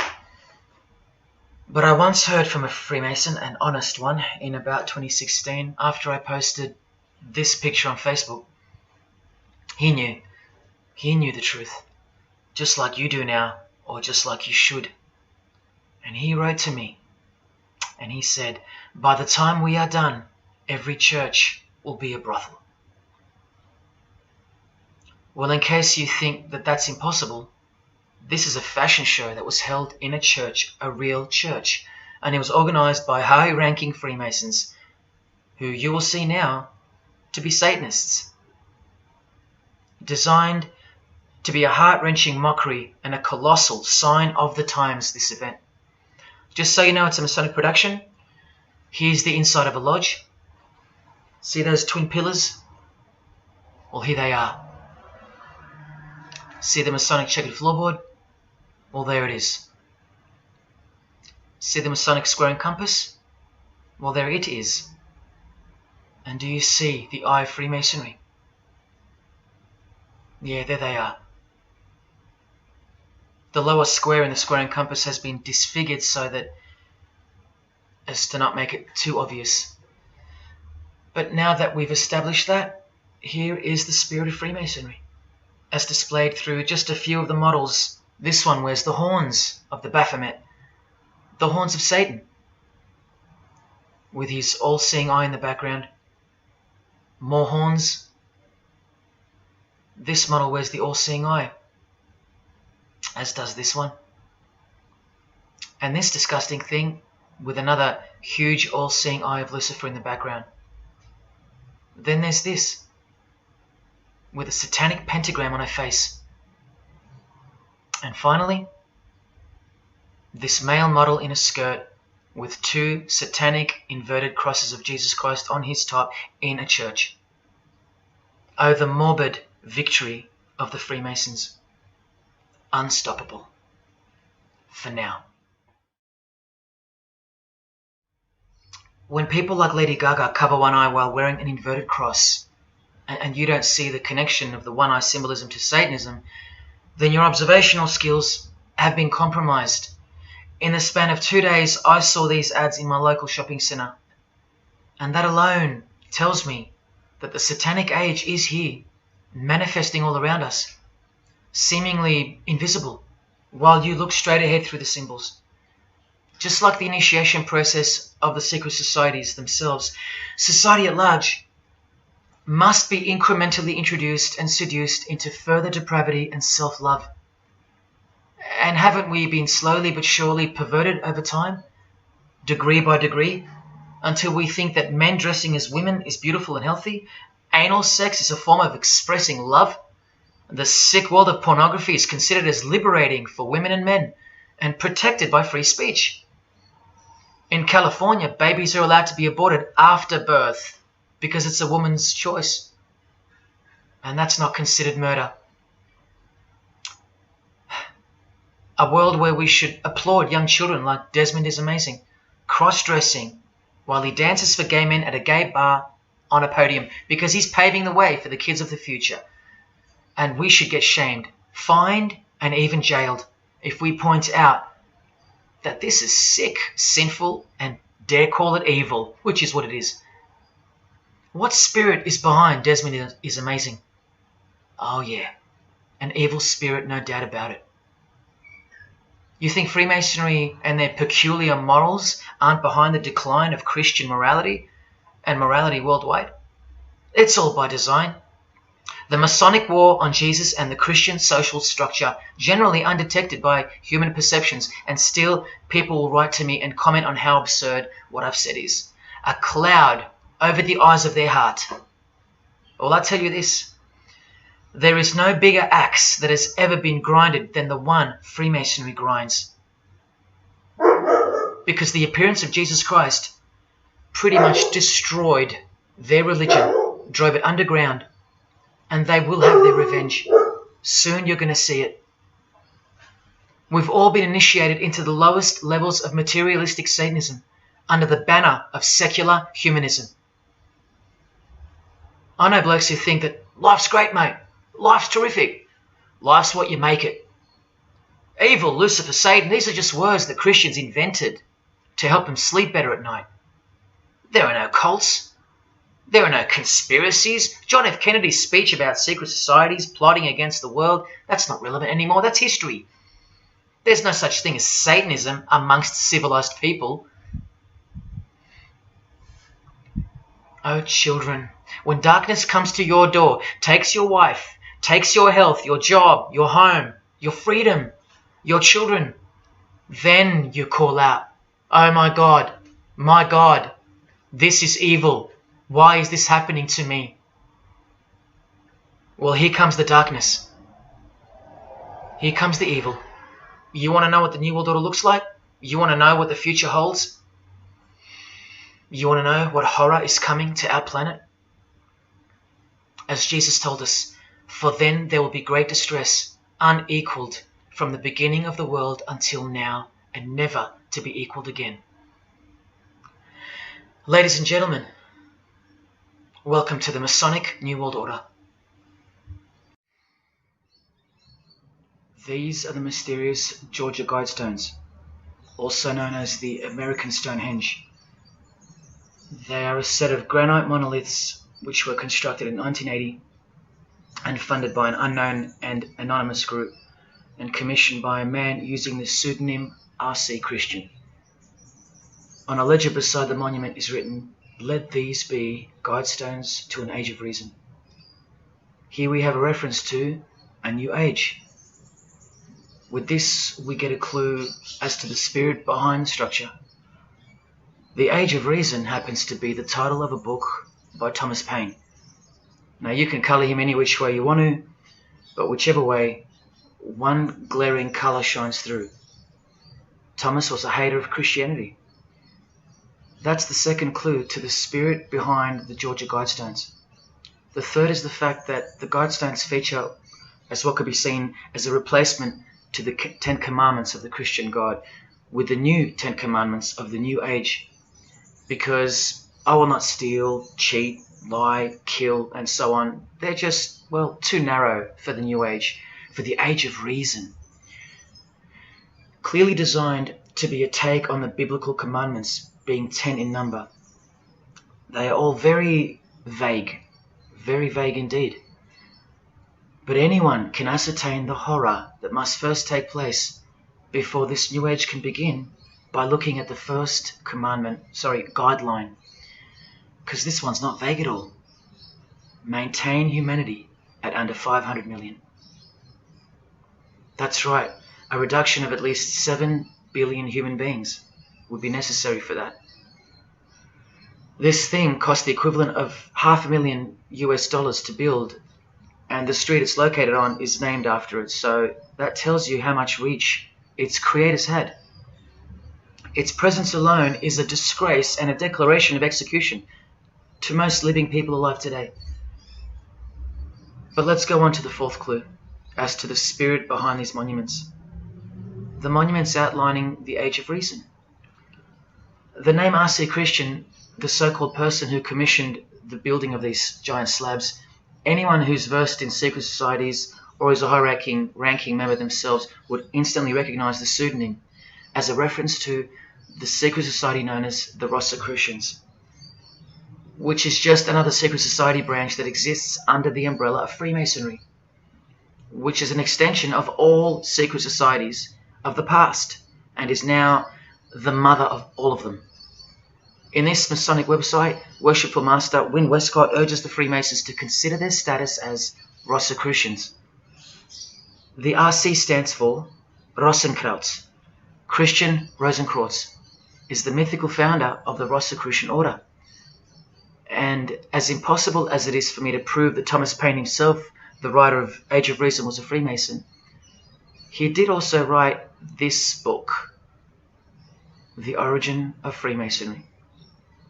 That is the spirit behind the Georgia Guidestones, the satanic spirit, and a straight off the bat view of this approaching new age. I told you, the whole system is about to change, and it's not going into the future, it's actually going back into the past. The old religion, that's what's taking everything over. And you'll walk straight into it, blind as a bat, thinking these people want to help you. They will appear as your saviors, forgetting or never being told in the first place that all this time there have been two societies in the world. The visible one, which is the one we're in, and the invisible one. Remember that the invisible one considers you profane, vile, and vulgar. Why on earth would they want to keep you around? In a book I can't mention written by them, people are referred to as useless eaters. We've become excess inventory, redundant, and past our use-by date in their eyes. Think about this. According to a prediction by information technology and research advisory firm Gartner, 1/3 of jobs will be replaced by software, robots, and smart machines by 2025. That's 4 years away. Google engineering director Ray Kurzweil anticipates that robots will have reached human-level intelligence by 2029. And by 2050, 80% of all jobs will be eliminated by automation. What on earth are you and your family good for then? What do you think the secret society will do to the vile multitude then? The utopia is coming, but it ain't your utopia. You still think that by the measure of the minds of international Satanism, you should be kept around? This excess baggage that the bulk of society has become? No, no, no. The new age is dawning. And generally speaking, you're not invited. It'll just look like you are. Remember that Charles Darwin, the Freemason, is listed as an influential figure in the Satanic Church. So mass murder and mass death are natural and necessary themes in the name of evolution, an artificially induced evolution into this. Here's the same image in real life in Eilat, Israel, seemingly unrelated to the seal on the US dollar bill, right? But standing in glory with a Masonic square and compass, telling you exactly who owns this pyramidal symbol, complete with the one eye on top. Same symbol, same designers, worshipping the same God. You should be getting goosebumps by now. Is this a conspiracy led by international Freemasonry? Oh, you don't have to bet your life on it, because your life has already been placed as a bet on your behalf and without your knowledge, but with your permission, because all of the information is hidden in plain sight. In your face is where it's hidden. You're going to lose this battle unless you've been hidden in Jesus Christ, the only one who warned you that the new age is a trap and that it is the climax to this epic drama being played out on planet Earth. Now hang on, brace yourself, because I ain't going to let you down. This is a magazine called The New Age, but if you press rewind, you can find its source. Supreme Council of 33 Degree, Freemasonry. This one stretches way back to 1922. See the twin pillars of Freemasonry? Look, this is 19th century Freemason and New Age pioneer Helena Blavatsky on the cover of this edition. She's the one who wrote that darkness is absolute light, and that Satan is the god of our planet, and that we are in hell. But do you think the readers of these magazines are told that? No. Darkness is sold as light. Satan is disguised, and it's him in the details. This Masonic New Age magazine was the precursor to all magazines and trends, promoting the great deception of self-love and spirituality. Meanwhile, you're feeding off the plate that Luciferians serve you. Look at how the Satanic Bible in 1966 reveals the reality behind the curtain. Evidence of a new Satanic age. A new age. The new Satanic age. All rigged and all propelled by Freemasonry. Satanism's magic cloak. After all, and I think you should have guessed by now that Anton Szandor LaVey, the founder of the Satanic Church, the one who vowed to help destroy Christianity, is himself a Freemason. I can't prove it to you, but I know it, because of not only his obvious fondness of the fraternity of the Freemasons and the mention of it in his Satanic Bible, and its vital role in the Satanic takeover, but also because of the symbols, specifically this one, generally called the Devil's Claw or the Lion's Paw. Freemason James de Rothschild displaying the Devil's Claw or the Lion's Paw. X-Factor's L.A. Reid showing the Devil's Horns next to fellow Freemason Avril Lavigne. The Secret Society sign for the Devil's Number, and displaying the Devil's Claw over and over. The better example is with New Age guru Annie Besant, co-writer of Lucifer magazine and 33rd degree Freemason, also showing the Lion's Paw here and here. But the best example I have is with Aerosmith, guitarist Joe Perry clearly displaying the sign of the Master of the Second Veil of the Freemasons, and right next to him, Steven Tyler, doing the Lion's Paw. Clearly both Freemasons, secretly showing their allegiance with symbols. And here's Anton LaVey displaying the same Masonic symbol. Yes, a Freemason founded the Satanic Church. Now that we know who's really behind the so-called New Age, listen to some of the confessions of the New Agers in their literature, once you scrape past all the talk of spirituality and love and rainbows. New Age author, feminist and hater of Christianity, Barbara G. Walker writes in The Woman's Encyclopedia of Myths and Secrets, a 666, 666, was the magic number of the triple Aphrodite. She further compliments the number when she calls it the miraculous number 666. Speaking of the New Age to come, PhD Christopher Hyatt writes in Undoing Yourself, as we moved closer and closer to the well-planned for and long-awaited invocation of the Prime Minister unto the very King of Hell, the Grand Vicar of Lord Lucifer. Yes, the very well-planned for and very long-awaited indeed. Do you see what's coming? Mr. Hyde also enlightens us in the fact that opposites do not exist apart from the mind. Evil and good are all in your head. That's why you should brace yourself, because these are the minds creating the New World System. He confirms this. The New Age will require new men, men of high consciousness and fortitude. All of our present dogma models will crumble. He means the Christian and the Christian social structure will crumble. In the introduction to the book, another PhD, Robert Anton Wilson, tells you what the New Age really thinks of the Christian social structure, which you have more or less enjoyed your whole life, Christian or not. Christianity and democracy have been among the worst disasters to ever befall the human race. I told you, atheists, you're going to miss Christianity when it's gone. Here's a picture of Robert with the Masonic eye in the triangle on the wall behind him.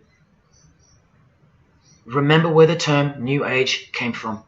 So once again, do you think that the new system, the New Age, is going to be democratic, a system that respects you or gives a damn about what you think once it's in place? Let me answer it this way.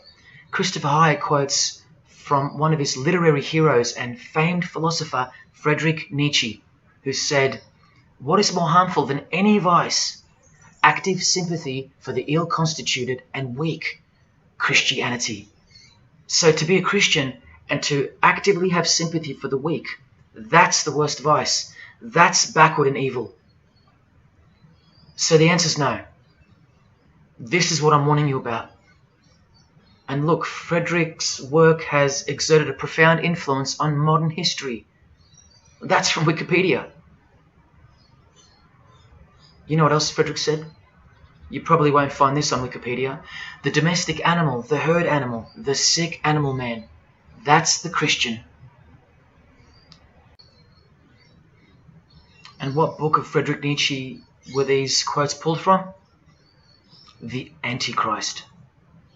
Nietzsche also wrote Beyond Good and Evil. That's how the all-seeing eye sees things, remember? So does Christopher Hyatt mention mass murder and depopulation in his book? Sure, here you go. Those who would survive can do so only by grasping the vision of what lies ahead. The new wave that will carry them into an interesting future. Yeah, where the vicar of Lucifer is God and Prime Minister. He openly admits the identity of this man. This Antichrist that most of you still think is a fairy tale figure from a fairy tale book. Jesus calls him the man of sin whose number is 666.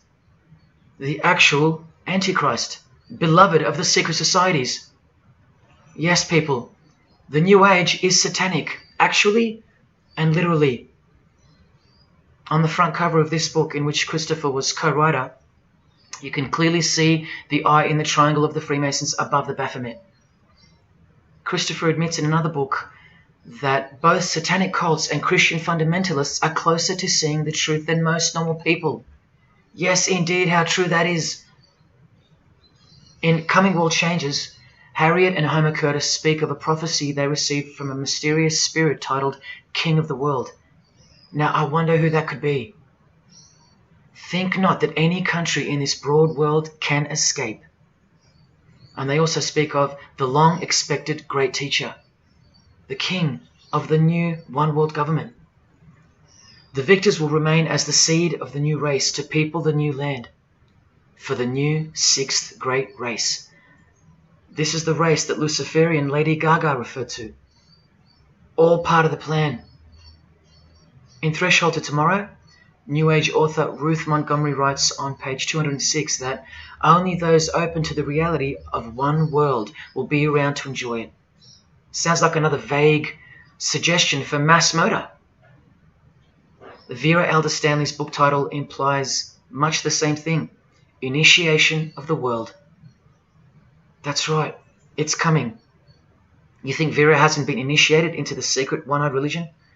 What else has she authored? How about the finding of the third eye, the all-seeing eye?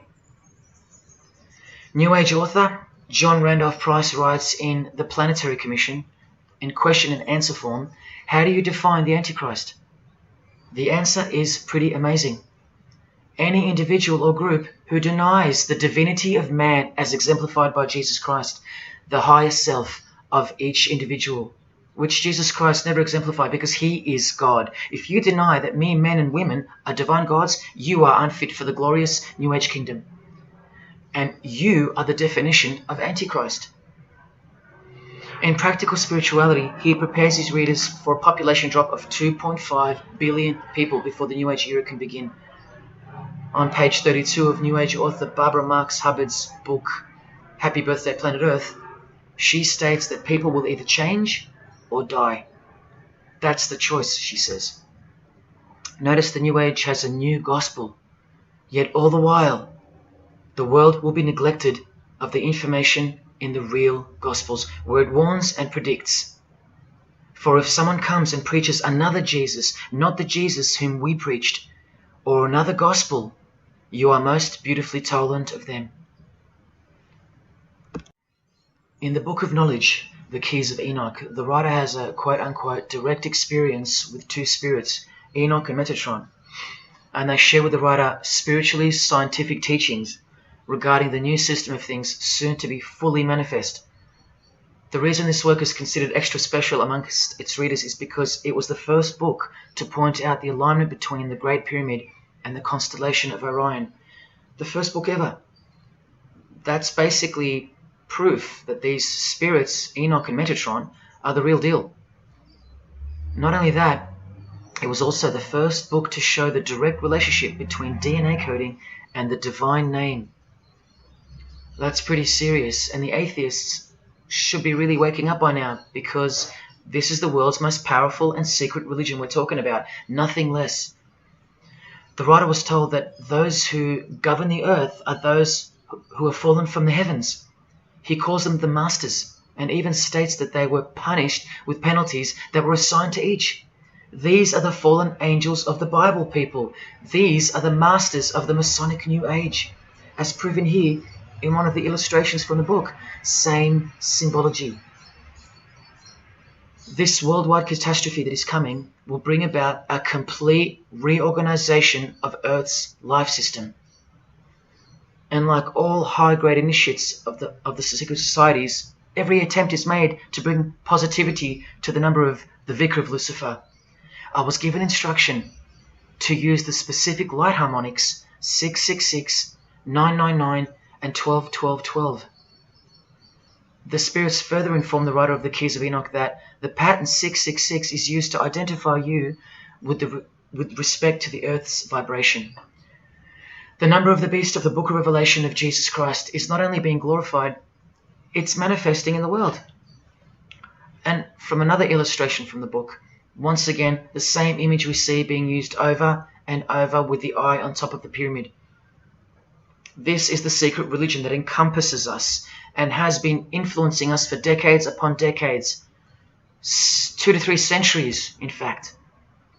Just like the Gospels explain, this is an absolute counterfeit of the truth. Christ is mentioned everywhere, but not Jesus Christ. No, this is the Antichrist spirit, who will eventually manifest and appear to the world as one man. Doesn't sound so mythical anymore when you see that the enemies of Jesus Christ and those behind the New World System, they use biblical terms. And Christ, to depict the antithesis, the anti of the real Christ, their Saviour. And these spirits from the world we can't see are the ones who taught mankind the sick art of witchcraft. Look at who supplies this book online, sacredmagic.com. You know what magic really is and what it really entails now. So once again, you can see the connection, the relationship. If you still think that this phrase, New World Order, is a conspiracy theory, you're suffering from a medical condition. On the Lucius Trust website, the consultants to the European Union, you find the statement that the New World servers are occupied with the task of inaugurating the New World Order. In the same article, this shocking admission is made. 2/3 of humanity will stand upon the path at the close of this age, and with that, 1/3 will die, or to put it surreptitiously, will be held over for later unfoldment. That's the Lucius Trust, the word Lucius being the replacement for the word Lucifer, who works hand in hand with the EU, the European Union, stating that 2.5 billion human beings are planned to be killed off, all predicted by Jesus and only Jesus. And if you still think I'm joking or misleading you about what these people are and what they plan to do, here's a book written by the founder of the Lucius Trust, the Freemason Alice Bailey, Education in the New Age, where she, well, educates you about mass population reduction.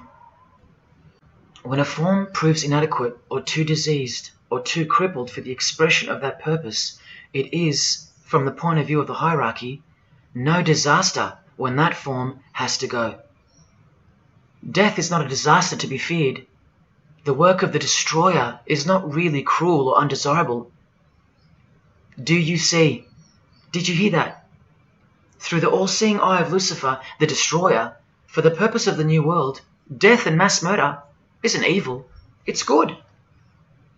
And Alice Bailey in The Labours of Hercules also tries to re-educate us and protect that God-forsaken number, predicted in the Gospels to be associated with evil. The number of the physical plane activity is called the number of the beast. This idea seems to have a horrible fascination with many, but what it really means is that Virgo is the symbol of triplicity, 6 on the physical plane, 6 on the emotional plane, and 6 on the mental plane. not 666 at all. And one more time, from the consultants to the European Union, from their website Lucius Trust, to prove to you that these people are all working toward and waiting for the world leader. The coming of the Avatar and the advent of the coming one are the keynotes of the prevalent expectancy. After everything I've shown you, are you going to ignore this? Or worse, are you going to trust these people, of whom were predicted to this very condemnation 2,000 years ago? Right down to a one-world system, depopulation, and to the man who will carry the number 666, and with it implement a new system in which you won't be able to buy or sell unless you receive a mark in your hand or forehead. And what's just been announced by Business Insider? Cashless society. Due to this, by 2024. This is the manufactured trend for the world. And you better believe it's fulfilling biblical prophecy. You know that book that's been ripped out of schools and hysterically discredited? Why do you think there's a single eye displayed on all the covers of George Orwell's dystopian novel 1984? It's because the one-eye religion is the one in permanent control, where democracy and Christianity have been utterly extinguished, and the remaining population live in a whole new level of permanent communism. It is well known that George Orwell himself had ties with the Fabian Society, which is a secret society complete with degrees of initiation. Tucked away neatly somewhere under the wing of Freemasonry, the Fabian Society's logo used to be this: a wolf in sheep's clothing, which is exactly what Freemasonry is. And it was a metaphor for gradually advancing socialism. And socialism is communism for slow learners. This level of denial on our part has been brought on by mass propaganda, because everything has been weaponized to work against you and God's truth. Education, entertainment, and economics. You're a slave to each one. And Freemasonry is the slave master. Listen to the Grand Pontiff of Universal Freemasonry tell you about it in Morals and Dogma. The blind force of the people is a force that must be economized and also managed as the blind force of steam. You are just blind energy to them, made to be enslaved. This force must have a brain. Who do you think the brain is? Freemasonry is the brain, obviously. And he's saying that we're just the body parts that move to its will. Look, these are some pictures I took of the local obelisk in my town. An erect phallus hidden in plain sight. See how the cube at the bottom is rough? In Freemasonry it's called the rough ashlar stone. Well, watch this from Morals and Dogma. The rough ashlar is the people, rude and unorganized.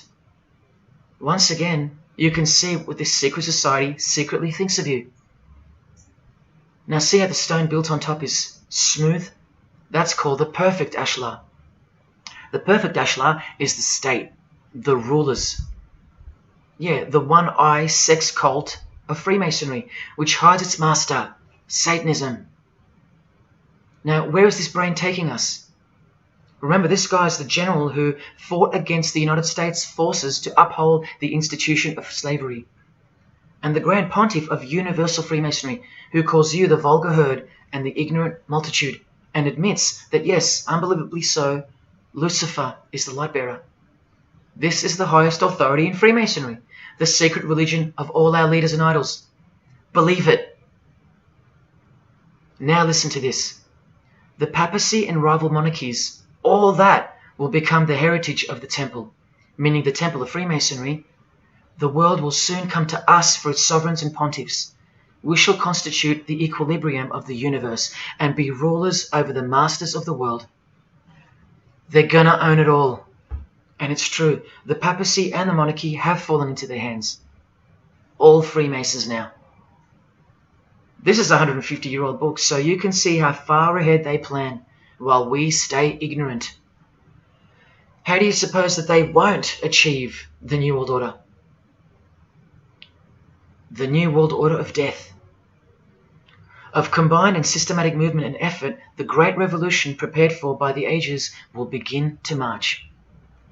The future is all planned for by them, And the revolution prepared for by the ages is coming. And it'll look like a natural occurring event, just as current events seem natural.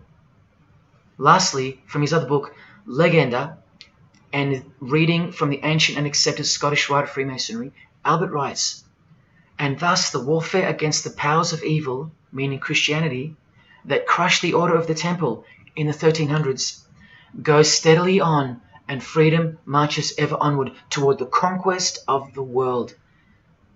The conquest of the world, guys. And this is their method. Ingenious as it is, the double-headed eagle, the left and right paradigm. Whether you are pro-abortion or life, prefer Macca's or KFC, Ford or Holden, vote Liberal or Labour, shop at Coles or Woolies, go for the Parramatta Eels or the Canterbury Bulldogs, always the two most opposing forces, the result always feeds the one belly. The two heads always serve the same Masonic beast. Do you get it? That's number one. Number two is the horribly magnificent motto of their double-headed eagle, Ordo ab Chaos. That means order out of chaos. It's the ultimate way to achieve your sinister goals while looking like a hero. With one hand, they create beautiful and noble things. With the other hand, the hidden hand, they destroy and pervert. Then the helping hand comes back in to save or fix things again, alternating from one to the other, while nudging toward a predetermined goal, until finally reaching that goal that's set in mind in the first place. All the while, you never knew that the same hand that's saving you is the same hand that was destroying you in the first place. Order out of chaos. Their order out of their chaos. Another way to look at it is this. Z creates or exploits a problem, then attributes blame to others. Y reacts by asking Z for protection and help to solve the problem. Z offers the solution that was planned for by them long before the crisis occurred. Ordo ab Chaos, order out of chaos. Now you can change Z and Y to suit any scenario. For example, your best friend who wants to sleep with you creates or exploits a problem, then attributes blame to others. You react by asking your best friend who wants to sleep with you for protection and help to solve the problem. Your best friend who wants to sleep with you offers the solution that was planned by them long before the crisis occurred. Each time your best friend gets closer and closer to you until eventually they're in your bed. How about your employee creates or exploits a problem, then attributes blame to others? The employer reacts by asking the employee for help to solve the problem. The employee offers the solution that was planned by them long before the crisis occurred. The employee eventually gets the promotion. But this is the way I really want to put it. The government creates or exploits a problem, then attributes blame to others. The population reacts by asking the government for protection and help to solve the problem. The government offers the solution that was planned by them long before the crisis even occurred. This is how the Great Revolution, prepared for by the ages by the Freemasons, will begin. So who's going to warn you? Even modern Christianity is steered by Freemasonry.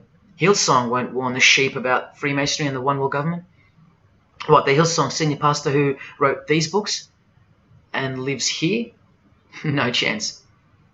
Did modern day Christian heroes like Billy Graham warn you about Freemasonry? Well, no, because here he is giving the Master Mason grip to other Christian giants like Paul and Jan Crouch, all Freemasons. Here he gives the same third-degree handshake to former President Harry Truman, and here to a Muslim Freemason.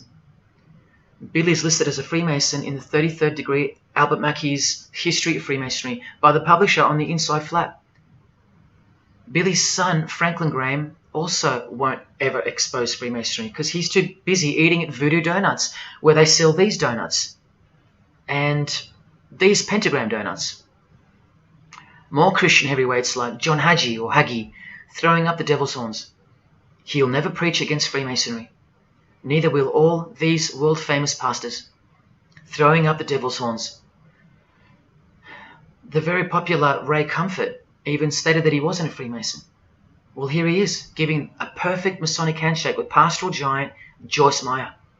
Do either of them expose Freemasonry, or the fact that it's the driving force behind the One World Government, all predicted by Jesus? Of course not. What about Christian radio or the Christian music scene? No, not a single word of warning whatsoever regarding the satanic church that lives and breathes all around us. Freemasons like Bono, wearing the Christian name tag, his whole band of Freemasons. Bono too should know better than anyone that a one world government is a trap as foretold in the Bible. But Bono supports it. Oh yeah, he works for it. Just like the Masonic Pope does.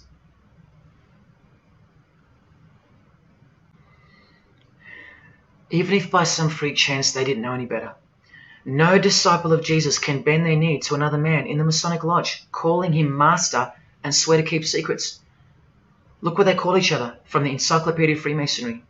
Master Mason, Grand Master, Most Eminent Grand Master, and the most appalling title of all, Most Worshipful Master. Most worshipful. Do you see how extra diluted the Christian Freemason has to be when Jesus said, "Do not be called master, because one is your master"? And what about all those oaths? Don't worry, Jesus covered that too. What I tell you is this: do not put yourself under oath at all, but let your yes mean yes and your no mean no. How's that for an idea? But the Freemasons' yes means no, because they all swear to lie and conceal from the first degree initiation all the way through. What is whispered in your ear, proclaim it from the rooftops. That's Jesus. You see the contrast? How precise he was and still is. You think Bono and the Pope don't know about the Masonic calendar and how it's not the same calendar as ours? From the Encyclopedia of Freemasonry, the real date of the world is found by adding 4000 to the Vulgar era. This whole Christian era is vulgar. So the year in the Masonic world is actually 6021. And this abbreviation is in French, the Vulgar era, beginning since the year of the Lord, since the year of Jesus Christ. That's how they feel about the current age, which is coming to a mind-blowing end by design. Now, do you think Freemasons aren't capable of mass murder? Well, Joseph Stalin murdered approximately 20 million people, and he was a Freemason, displaying the sign of the master of the second veil of Freemasonry. Vladimir Lenin was the leader of the Bolshevik Party, and he paved the way for the mass murder of 60 million people, mostly Christians, and he was a proud Freemason. And ladies and gentlemen, this is Adolf Hitler, a Freemason, clearly giving the grip of a Master Mason. And here he sits next to his military leader, Hermann Göring, who is also displaying his allegiance to Freemasonry with a hidden hand. He even displays the Masonic triangle, just like fellow Masonic brother Jay-Z. The mind of Hitler surrounds you now. It just hasn't pounced yet. The mind of Hitler isn't isolated to some portion of the world anymore. It now encompasses you. Hitler is everywhere. Far more clever than you can imagine. Evolved and sleeping in your bed. It's easy to say that's impossible. Once upon a time, 70 million Germans adored him. Once upon a time, Hitler was named Man of the Year by Time magazine. You've been fooled by the satanic machine. Please don't try to get inside to the mind of Freemasonry. It's like trying to understand Satan himself. You can't, and you don't want to. Freemasons will make friends with their most hated enemies. They will cross-dress their morals to move closer to their goal. They'll make the English language void of any meaning by turning everything inside out and upside down to camouflage its objectives.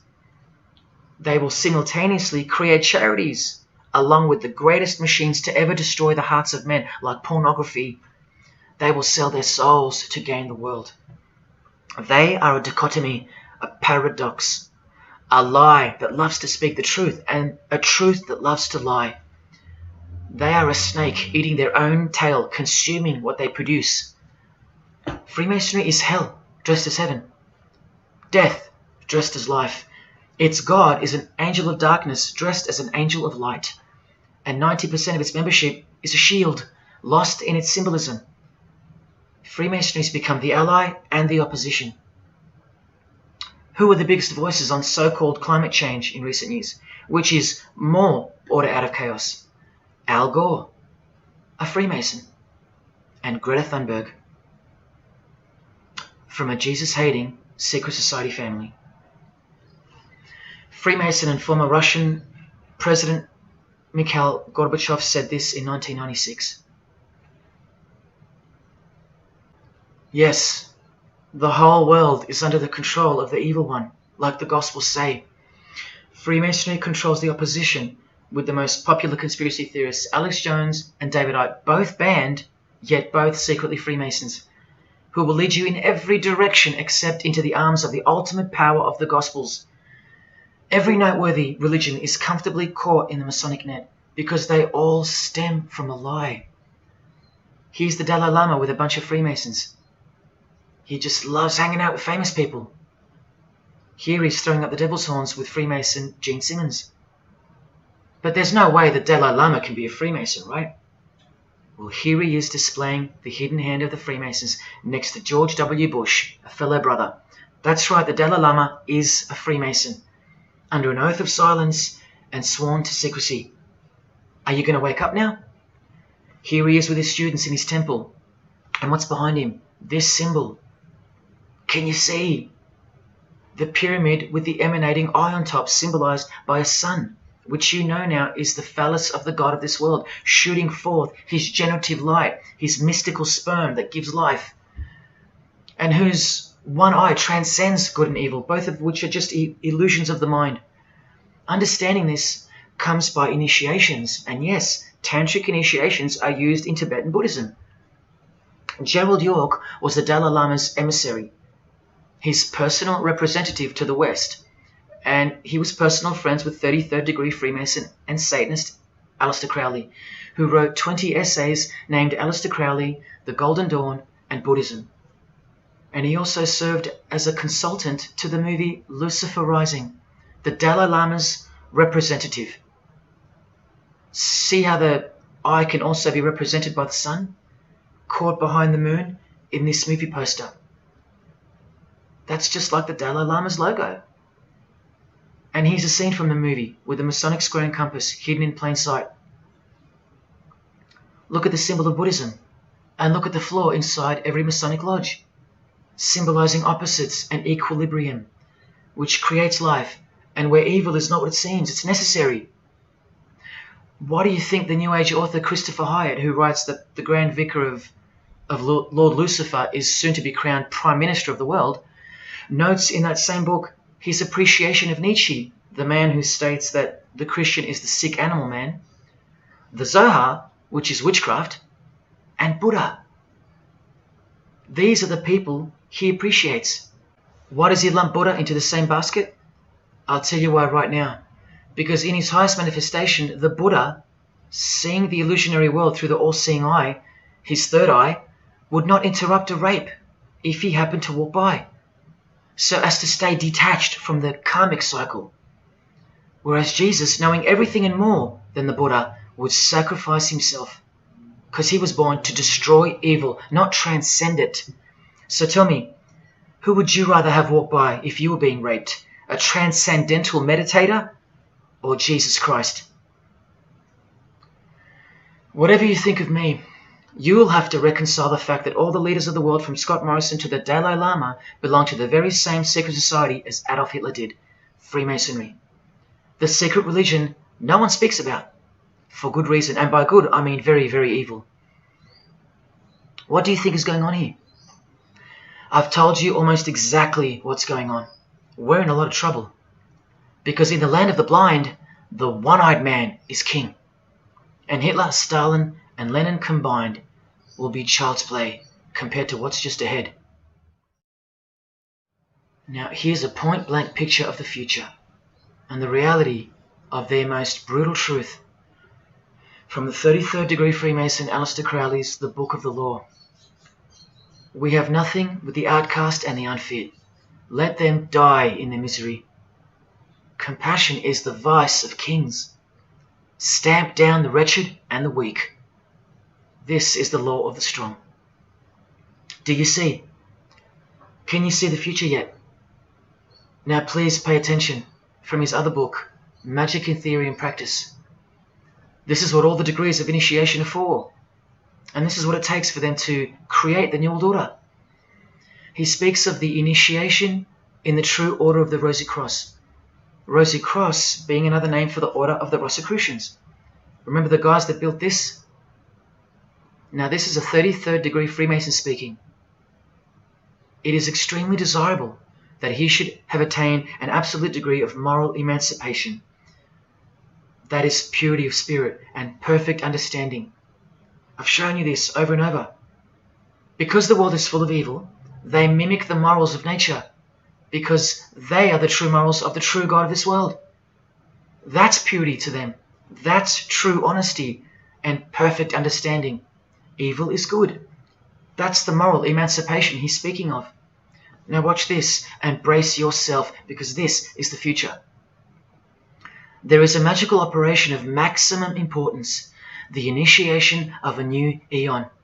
When it becomes necessary to utter a word, the whole planet must be bathed in blood. This bloody sacrifice is the critical point of the world ceremony of the proclamation of Horus, the crowned and conquering child, as Lord of the Eon. I've shown you that secret societies participate in the science of blood rituals. Well, this is what it climaxes into, a massive blood ritual in the name of the new Eon, the new age, which revolves around a divine plan not of this world, as confessed by all of them. You are not who you think you are. You are not where you think you are. Do you see it? Can you fathom? And what blood means in this world? So much more than what you may have known before now. Blood sacrifice is of the utmost importance. It's what the beings in the other realm require, desire. We can't fully understand it. But do you see how the blood sacrifice of Jesus Christ takes on a whole new meaning now? A very real meaning. And guess what? Because of it, the good guy really does win in the end. You either fall under the blood of the world or under the blood of him. There is no middle ground. Blood is like the monetary currency of the spirits. And that's how God bought us back from the legal ownership of the ruler of this world with blood, his own blood. Now you can begin to understand why they hate him so much. Because that's why he was born into the world of flesh, to produce blood of his very own. Not by means of perishable things were you set free once and for all, by the payment of ransom money, but by costly blood, by the one who was visibly manifested at the closing years of the times, for your sake. That is the truth. Do you think it's just a coincidence that this is the last age before the long planned for new order of the ages? That's ages, plural. That means forever. That's the plan. That's why the Gospels say that he was visibly manifested at the closing years of the times, at the end of this last age. In the book 1984, George Orwell told us, if you want a vision of the future, imagine a boot stamping on a human face forever. I've shown you that this so-called New Age is in actuality a new satanic age. And it's not really new at all. It's very old indeed, it's ancient. But like I said, its progress was derailed by the appearance of Jesus on the human scene. Now I'll prove to you that the New Age is an old religion. Novus Ordo Seclorum is part of a quotation taken from the Roman pagan philosopher Virgil's fourth eclogue, which was borrowed by him from the Sibylline records, which were ancient prophecies delivered by an oracle through witchcraft or divination. That's where the phrase Novus Ordo Seclorum comes from. Now look at what the full phrase actually says. A mighty order of ages is born anew. Both the prophetic virgin and Saturnian kingdoms now return. Now a new progeny is led down from the lofty heavens. Favour, chaste Lucina, the boy soon to be born, in whom the Iron Age shall come to an end, and the Golden One shall arise in the whole earth. We've just been told that the New Age is a Saturnian kingdom, which returns, so it's been here before. Next we see that a new progeny, meaning a new seed, a new race, there's that race again, is coming to earth. And that a boy will be born, who will bring the Iron Age, which is the age we're currently in, to an end. And that the Golden Age, the New Age about to begin, will again arise over the whole world. Now, what is the Saturnian kingdom? Well, for starters, this is a band called Saturnian Mist. And here on their front cover, we have a reference to magic. Then we see by the singer's shirt, they're Satanists. Then with his other shirt, we see the connection once again between the inverted pentagram of Satanism and the one eye of Freemasonry, the secret religion of the who's who of planet Earth. Freemason and Satanist Marilyn Manson has a song called Saturnalia, and on a satanic website on ritual offerings for demonic bindings, we find that Satan is Saturnian in nature. Here on the front page, we see the inverted pentagram under the head of the Baphomet, and right next to it, a version of the square and compass of the Freemasons, of which a lodge is located near a suburb near you, no matter where on earth you live. The Satanic Church hidden in plain sight. Now let's go straight to the source so you can see for yourself the nature of the New Age Saturnian kingdom found in the full quote of the Freemasons' New World Order seal. From this book, which is a factual study of the single most influential occult organization in modern Germany, the Fraternitas Saturni, or the Brotherhood of Saturn. We learn of the path of the Saturnian initiate, which is outlined in detail with the meaning of all 33 grades, 33 degrees of Freemasonry. This is the very same thing, the same objectives. All secret societies work for the same goal because they all have the same spirit. The only difference between Freemasonry and this Saturnian fraternity is that your local Masonic lodges are veiled and camouflaged filtering systems for future Satanists, from which all influential figures of society are chosen, where the real religion begins at the 33rd degree. Whereas with orders like the Saturnian Brotherhood, there is no filtering system. As such, you're a student of Satanism from the first degree. That's why Satanism's takeover would have been impossible without international Freemasonry. The Saturnian teachings include sexual mysticism, sex magic, and Nietzschean Thelemism.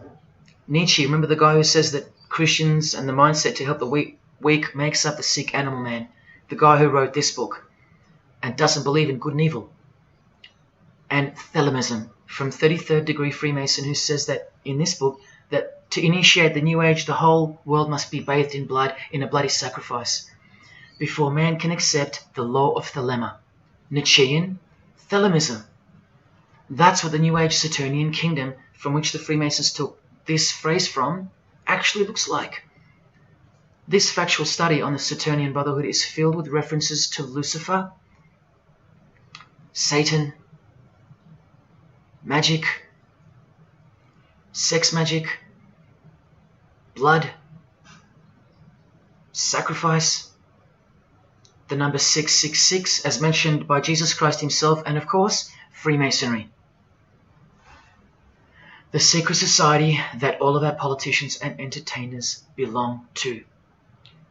And what's the demonic sigil for Saturn? The Masonic square and compass.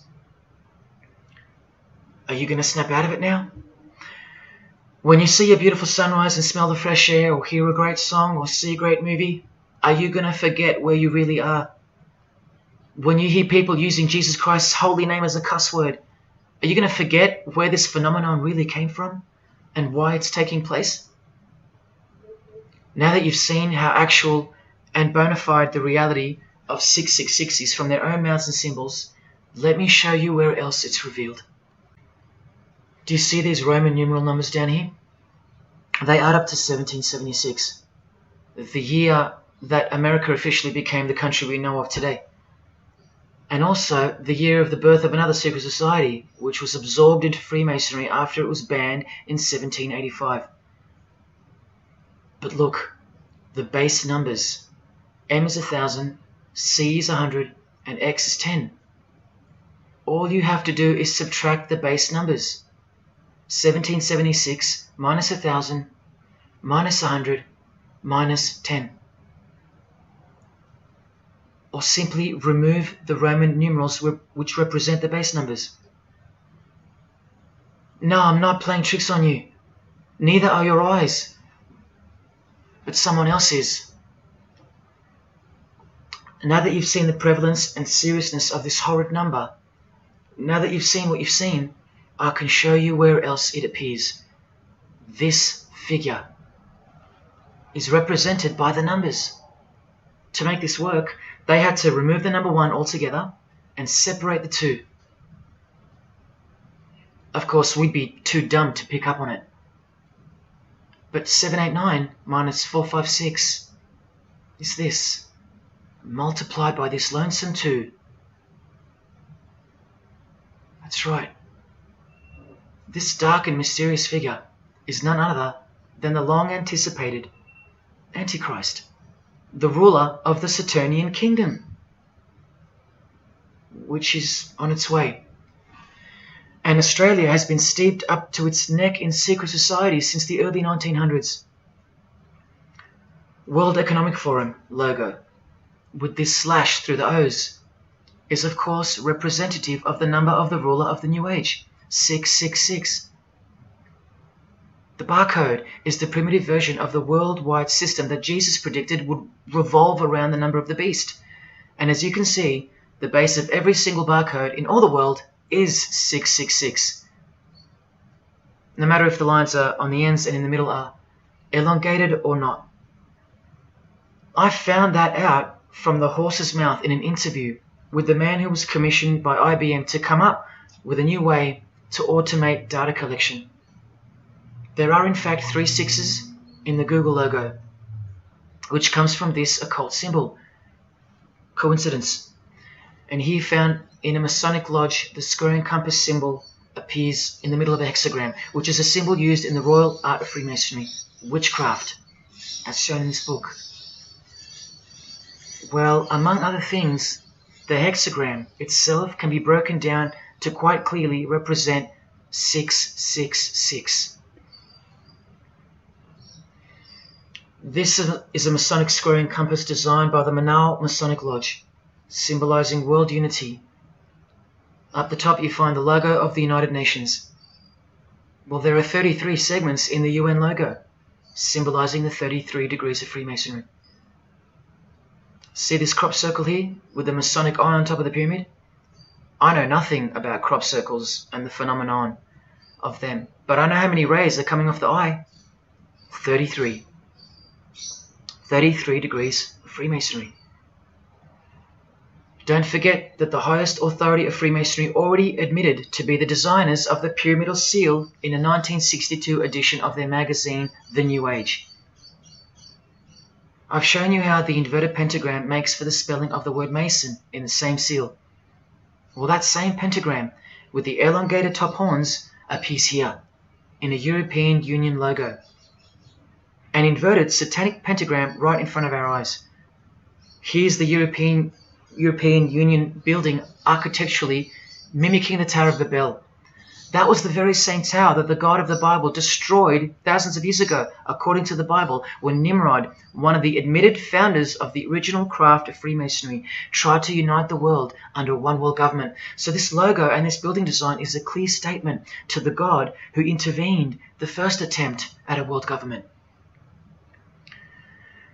This is England's Secret Service logo for MI5 with the word intelligence being symbolized by the eye of Lucifer, who was viewed as the most intelligent entity in existence by the secret societies. And this is the symbol for the Information Awareness Office. You know exactly who's in control, and now you know exactly what they want, and they will get it. In a 1962 article written by former US President and Freemason's wife, Edith Roosevelt, in the New Hampshire News, and speaking of the spiritual counterpart building for the United Nations, called the Temple of Understanding, she writes that the symbolism planned for the building dates back to the black magic practiced by the high priests of ancient Egypt, and that the building will contain a giant eye. You don't have to wonder why now, because you know why. This clothing designer is fully aware that the one-eye symbol is synonymous with Satan and a hatred of Jesus. Does this movie poster make any more sense to you now? Well, are you ready for the second biggest shock of all? Whatever you think of what you're about to see, please come see me on the other side of this so I can show you something. This clip only goes for a few minutes. And keep in mind, the only reason I'm showing you this to you is because the writer and director of the preview of this movie-style documentary was murdered, along with his wife and his little daughter and his dog, all before the production could begin. The murder was made to look like a murder-suicide, the news of which never made national broadcasts, just the local news. Case closed, nothing to see here. You have to ask yourself why. After so many movies with a dystopian, World War, totalitarian type theme, why was this movie so dangerous and strictly unacceptable for public viewing that a whole family would be murdered? Well, this movie was going to tell us about America's secret destiny. And one other thing which you'll see on the other side of this clip, an amazing thing. As titled by Manly P. Hall over 100 years ago, what's the secret destiny of America? Well, it's this.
dreamt about how things were. And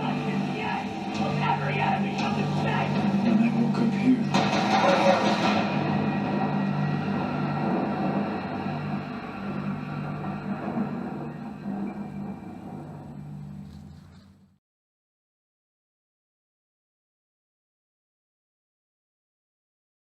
What was David's hidden message inside the Gray State? And could it be the reason for his death?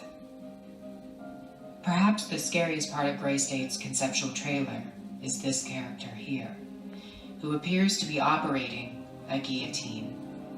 David Crowley was very intentional in this frame of the movie. He added something that I believe he wanted the people to know about. Who is the identity of this executioner? If you look closely, you will see that this terrifying character is wearing something around his waist. It appears to look like an apron. The executioner wears a Freemason apron, complete with the all-seeing eye, the compass, and the two pillars. I do believe David Crowley is trying to tell us something. He is telling us that the organization behind the French and American revolutions, the organization behind the Italian Revolution of 1830, the organization that outlined a plan to overtake the Vatican in a document called the Alta Vendita, the organization behind the Trail of Tears and the deaths of thousands of Native Americans under Freemason Grand Master Andrew Jackson, the organization behind the Ku Klux Klan in the United States post-Civil War and its rebirth in 1915, the organization behind Hiroshima and Nagasaki during 33rd degree Freemason Harry Truman's presidency. These are men with a radical revolutionary agenda throughout the entire world because they worship and follow a radical revolutionary deity. The first to have led a revolt against the Most High Lord.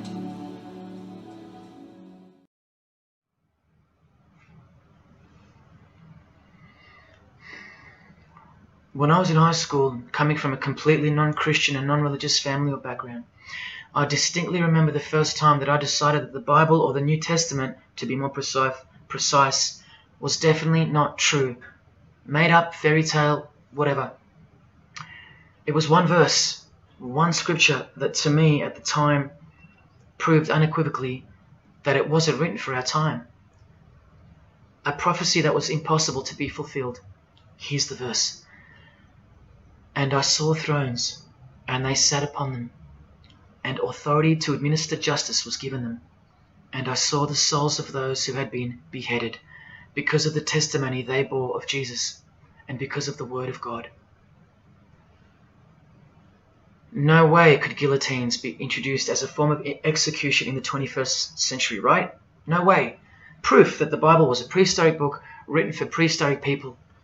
And this is long before he woke me up on a midnight highway to spare my life from a high-speed collision into a concrete wall.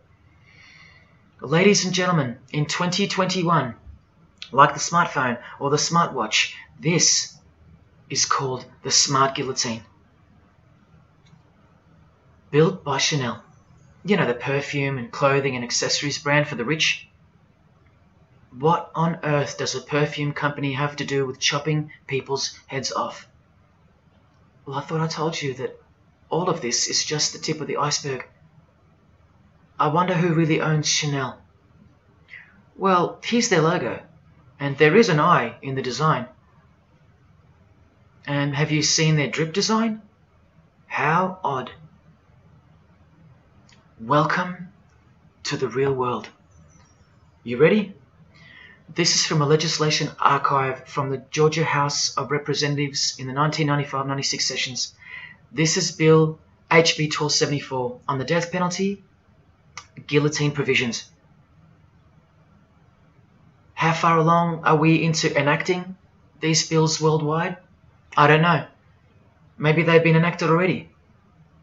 But I just wanted to show you that in 1995 the ball was already rolling.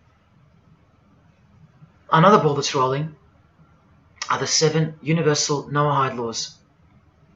They sound great from the outside, designed so to conceal some terrifying details on the inside.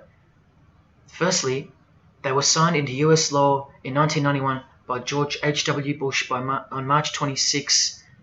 Here's the bill and resolution. It was named Education Day. As you can see in the details of Resolution HJ 104, they are the 7 Noahide laws, resolved by the Senate and House of Representatives of the United States of America in 1996.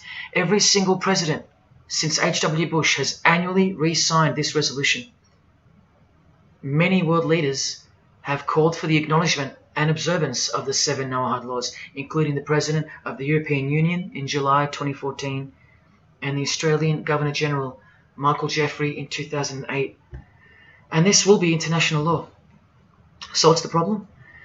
Well, just for starters, the law against idol worship will include, quite specifically, the worship of Jesus Christ as the Son of God, which the Noahide laws will classify as blasphemy, and the punishment for transgressing the 7 Noahide laws and for blaspheming the ineffable name of God by calling Jesus God is decapitation. I'll let you take that in for a second. This will be governed by a world court with no possibility of appeals. Something like this, an international Sanhedrin. Who do you think is truly behind these laws? Well, I can show you that right now. Here is the bill being signed into law by H.W. Bush, and here is their signature hidden in plain sight, the hidden hand of Freemasonry, displayed by this sinister and gloating-looking individual. And you know what Freemasonry is a cover for now. Who do you think designed the guillotine in the first place? This guy, Joseph Guillotine, a Freemason. Still don't believe in the prophecies of Jesus Christ? You're still in denial?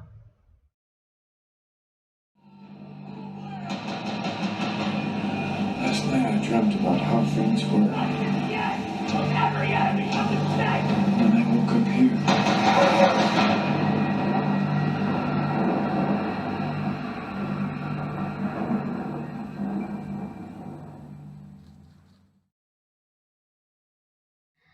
Well, that's why the director was murdered.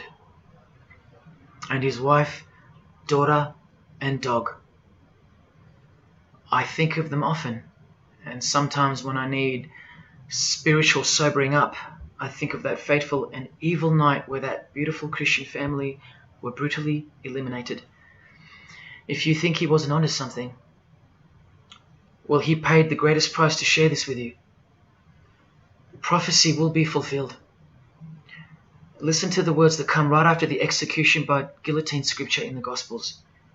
And I saw those who were such that they did not worship the beast, nor his image, and did not receive his mark of identification upon their forehead and hand.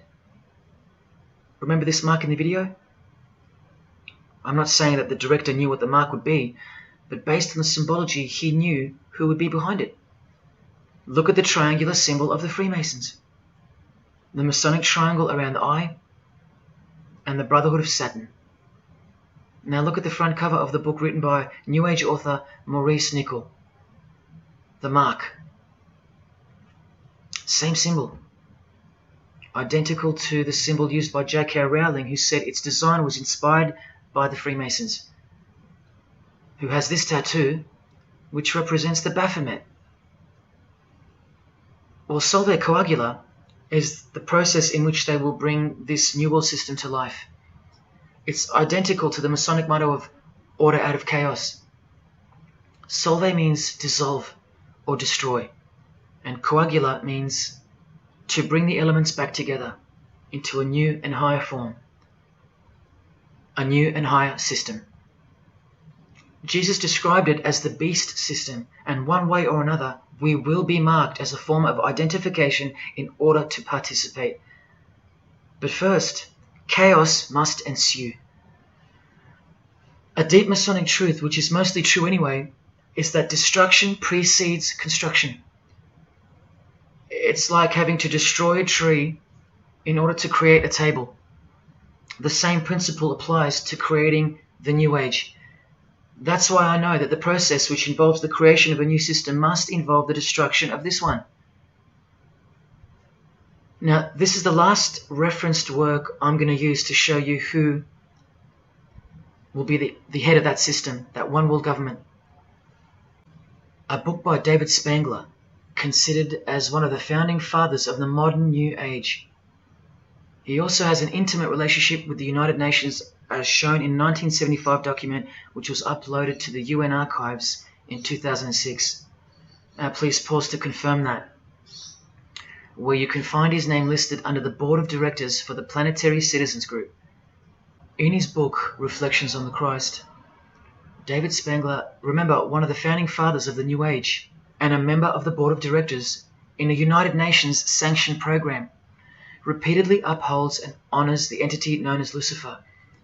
He tells us all about what is required to step into the New Age. Well, mainly, what's required is a new understanding of the angel Lucifer.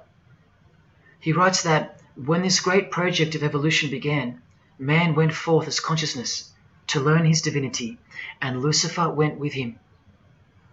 It is important to see that Lucifer, described as an angel, a being, a great and mighty planetary consciousness.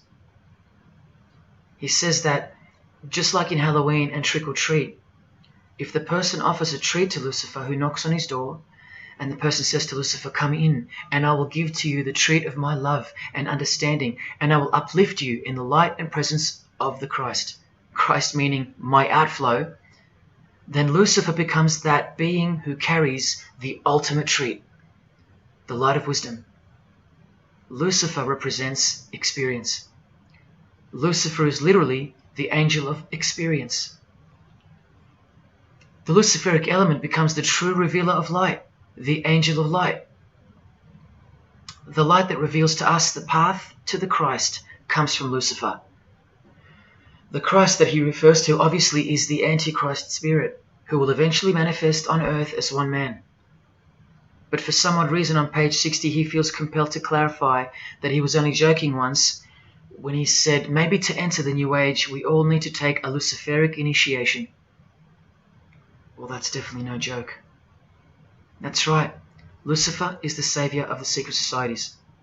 The solar system was the manifestation of the consciousness of a very great being known as the Solar Logos. And if we go back to the secret society of the Brotherhood of Saturn, we read that mankind will be able to take a measure of egocentric power from the Solar Logos. In this way, Lucifer is the savior of humankind.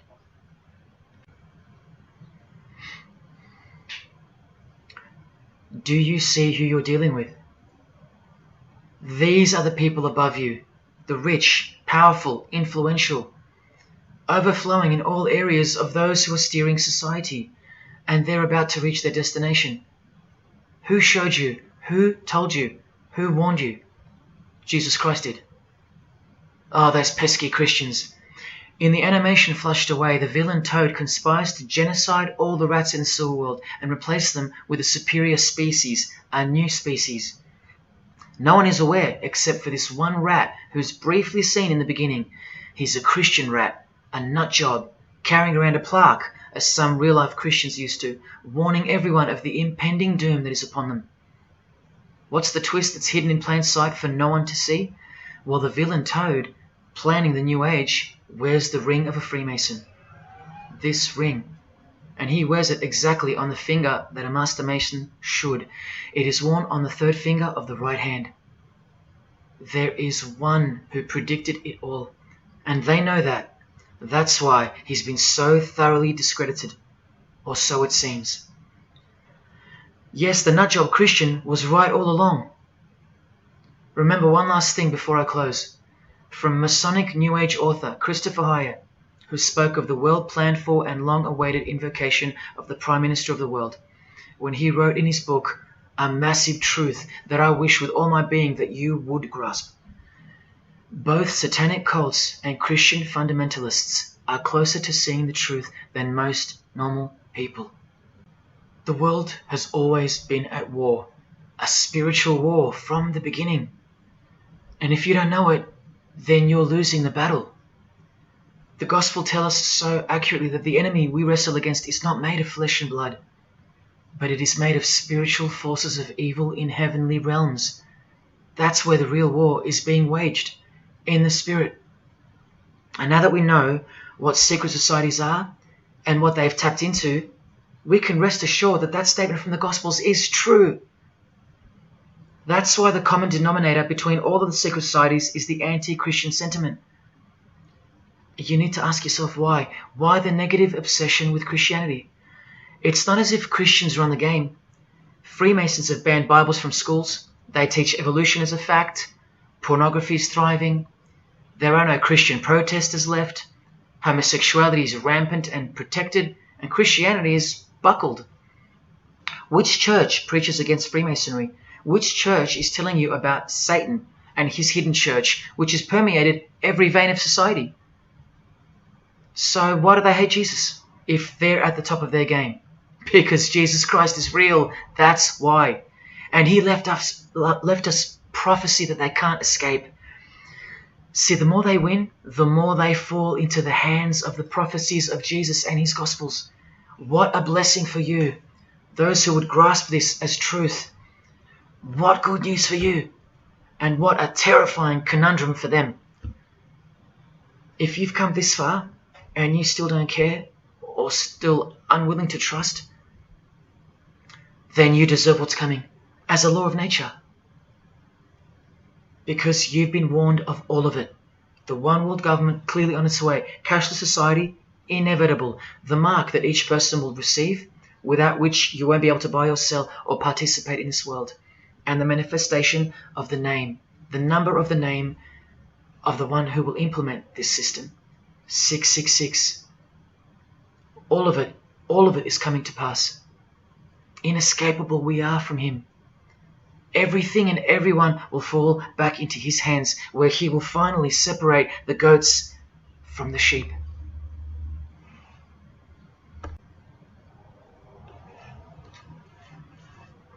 Now watch the Bible destroy Freemasonry like no other book in 2 minutes. Regarding their lodges and obelisks, their heart is faithless. Now they must bear their guilt.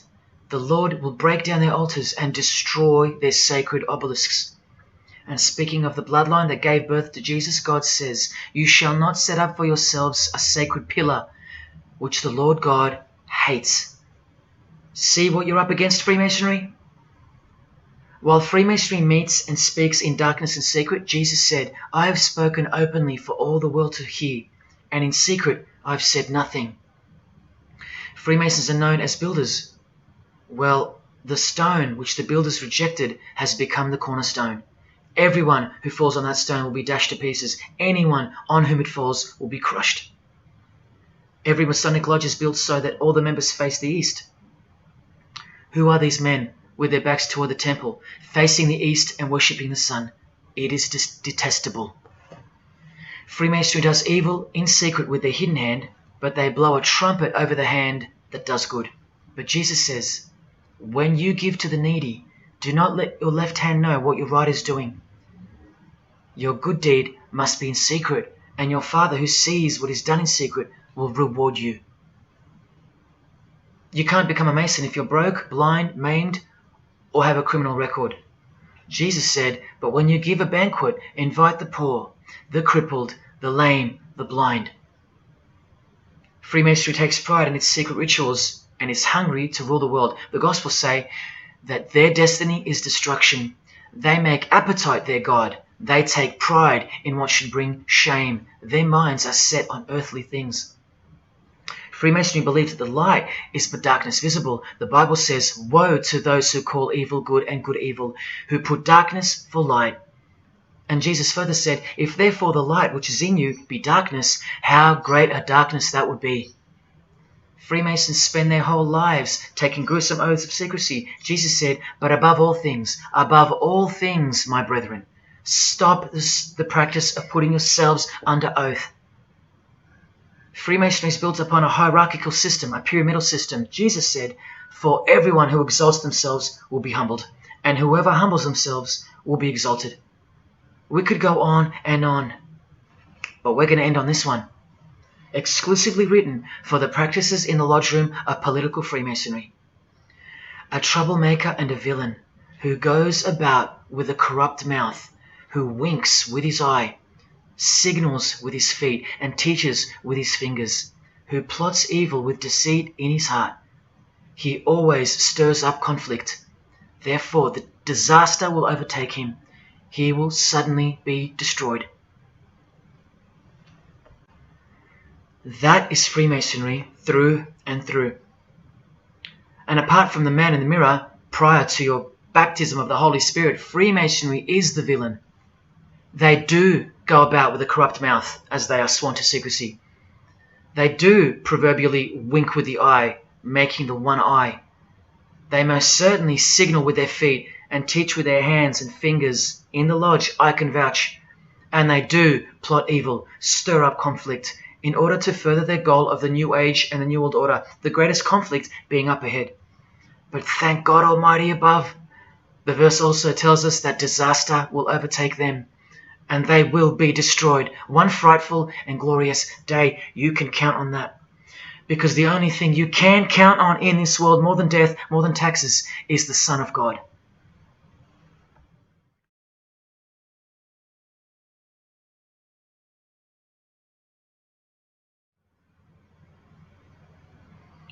This is it.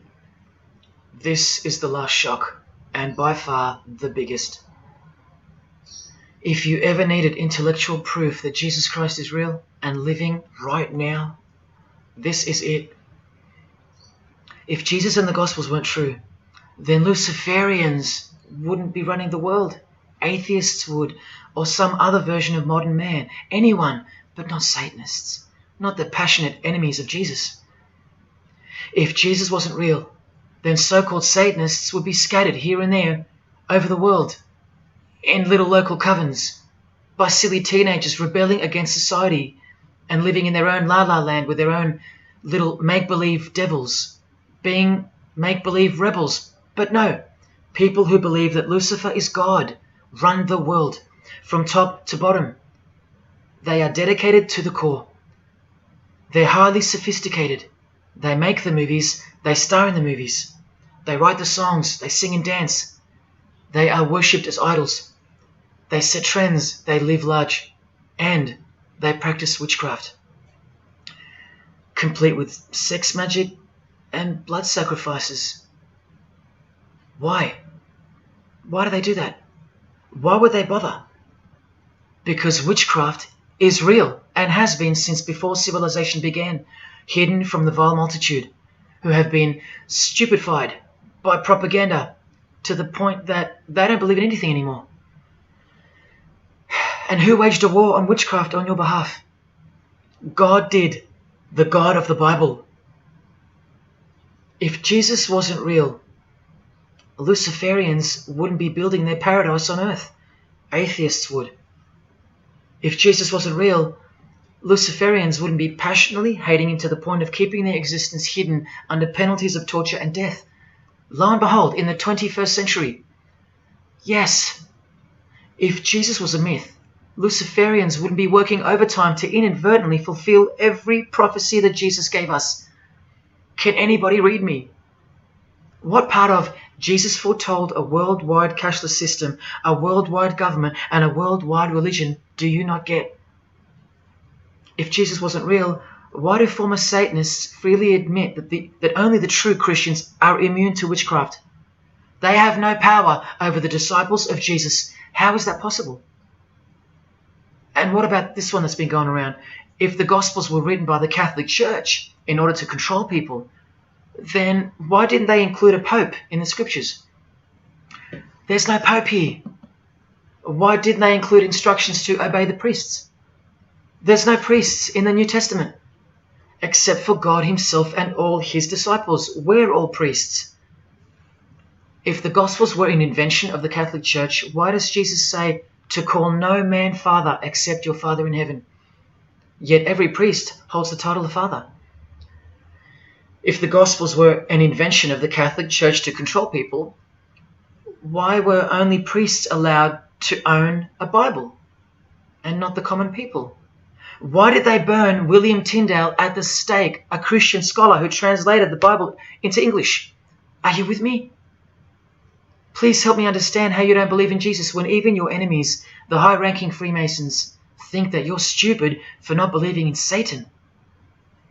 There was the first shock, which was the fact that an international secret society exists at all, and that all people in power, prominence, celebrities, they're members of it. That was the first shock.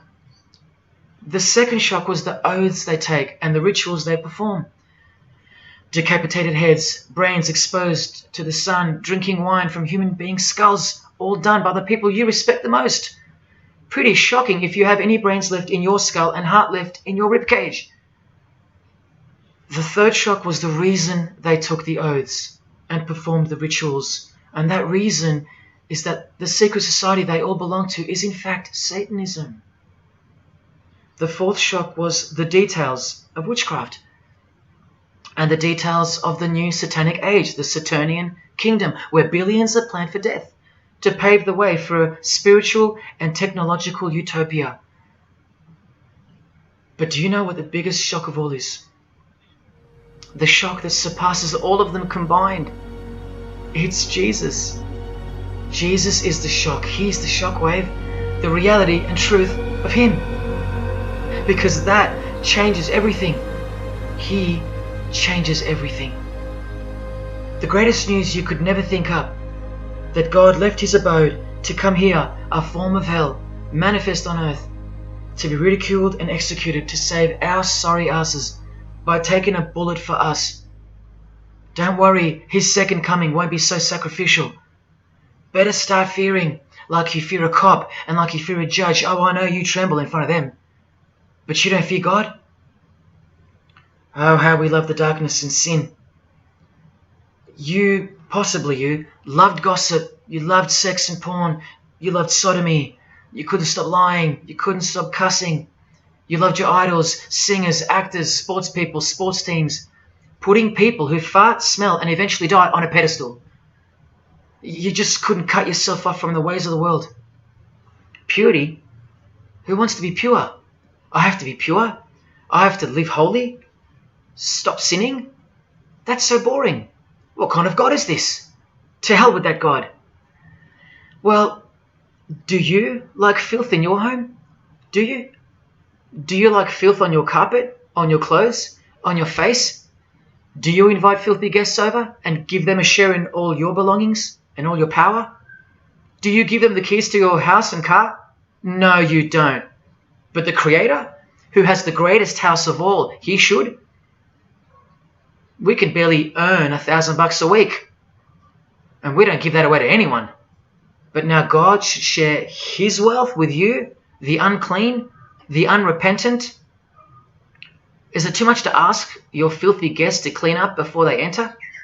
To watch their mouths, to control their willy? Is that too much to ask? Oh, but if God was real, what about all the children that die? What about them? What are you doing about them? Are you still stuck on which phone you're going to upgrade to or what's for dinner? Why don't you leave your abode, your luxuries and your loved ones and risk it all to go save some children yourself? Oh, but what about all those who've never heard of Jesus? Let me ask you, what's your excuse? I know they have one, but what's yours? You've heard of him. Every morning you wake up and look at the calendar is a testament to his name, because it's 2021 in Australia, it's 2021 in Brazil, it's 2021 in China, it's 2021 in every single country in the world. So let me ask you, 2021 years since what? Like I said, just waking up in the morning and knowing what day it is a testament to him. But if God was real, why wouldn't he just show himself? Show himself to who? To you? You can't even get on your knees and repent. You can't even hate sin and scream out to him. So why would he? How do I get the girl if I don't ask her out? And if I do, maybe she rejects me the first time and the second. How bad do I want her? How hard will I try? Most haven't even knocked on his door. Well, I did. I just kept knocking and knocking, and then I started banging and banging. I refused to leave his porch. I lay there like a hungry puppy. But even when he answered the door, I did the runner, because he was too big for me, and I loved sin a little too much. Yet he still left the light on for me. But here's the craziest part about people who ask me why he doesn't just show himself the way they'd like him to. Their hearts have been so hardened that even if he did appear to them, in 2 weeks they would go back to being their old self, and he knows that. That's why. They might even forget it ever happened. Oh, that was just a crazy day. That was probably all in my head. Oh, how we love to make excuses. But if God was real, what about all the other gods? What other gods? Did Buddha perform a miracle for you? Did he affect a plethora of witnesses? Were his followers stoned to death, sawn in half, eaten alive? Did historians of his era leave any trace of him? Did he prophesy all the kingdoms that would appear on earth, and in what order? Did he foretell of worldwide floods, of enemies that would despise his followers, use his name as a cuss word, and eventually attempt to set up a world kingdom? Did his appearance change the calendar from one end of the world to the other, and predict that his appearance would in fact change the calendar? What did the Prophet Muhammad do for you? Apart from stealing Jesus from billions of people and corrupting the Gospels, did he dedicate his entire life to sinlessness? Did he remain celibate so that his blood could make a difference in the hidden realm? By the science of sacrifice, which is practiced in secret every day, in order to shield your very soul? No, he didn't. Instead, he had 11 wives. One of them was 9 years old, and he lived like a king, while the real king lived like a slave, and died like one too, and washed the feet of his disciples, while demons trembled at his name and presence, and still do. And let's not even bother with the other pagan gods, Osiris, Odin, Vishnu, all inventions of fertility cults that worship the sun, sex, genitals, death, destruction, agricultural religions. Did anyone else apart from Jesus Christ ever say the words, I am the truth?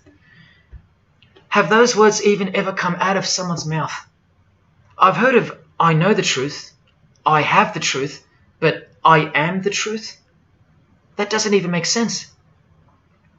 Unless truth itself was once upon a time born on earth as a man. Well, of course he's the truth.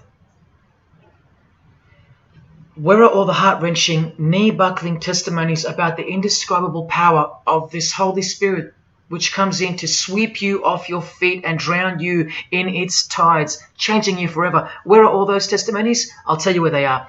In the Christian column. That's where. Oh yeah, you'll get them here and there in every genre, but Christian testimonies simply outclips the rest. Where are all the life-changing, electrifying Hindu testimonies? The Muslim testimonies? A Muslim, Buddhist, or a Jew on the street corner, or from the proverbial rooftops, shouting the truth for all to hear, no matter the cost, because they love us that much, because he loves us that much? Where are they? And Freemason testimonies? Have you even heard of one of those? Satanic testimonies? You ever heard of one of those? A Freemason on his knees, sobbing from joy because of the overwhelming knowledge that Lucifer loves him? No Mason or Satanist has ever done or heard of such a thing. But the biggest cult in size is the cult of society. Where do you think the word culture comes from? And the TV, the doctors, the idols, the PhDs, the scientists, they are the priests of the cult of society. You atheists think you don't live in a religious world of your own, filled with daily rituals and daily worship? Even your beliefs require faith in what your priests teach you. Evolution, no proof. Age of the earth, no proof. Distance of the sun, all faith-based on what you are told by strangers. You can see the rings of Saturn with your telescopes, but you can't see the buggy on the moon that was left behind in 1969, yet you still believe, because you have faith. Don't you worry, no matter who you are, you live in a religious world, because life is religion. And if you're still in the I'm not religious category, think again. You all worship something or someone, and your religion is futile. But for you, for the one, whoever you are, remember the advantage that evil has over good. A little good doesn't destroy evil, but a little bit of evil destroys all good. See this glass of water? One single drop of poison is enough to render the whole lot useless or deadly. That means that 99% of the goodness and purity of that water amounts to nothing, all because of one single drop. The whole glass is evil.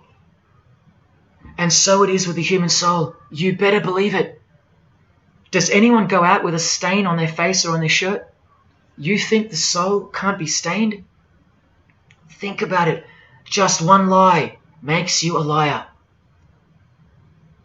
So you can't go where life is, stained with death? Now, in case someone thinks I'm playing the high and mighty role, I tell you this. I used to be a liar. I used to be a pervert. I used to be a drunkard. I used to smoke all kinds of poison. I used to have angry outbursts, use a filthy mouth, indulge in filthy humour. I used to. Past tense. But no more.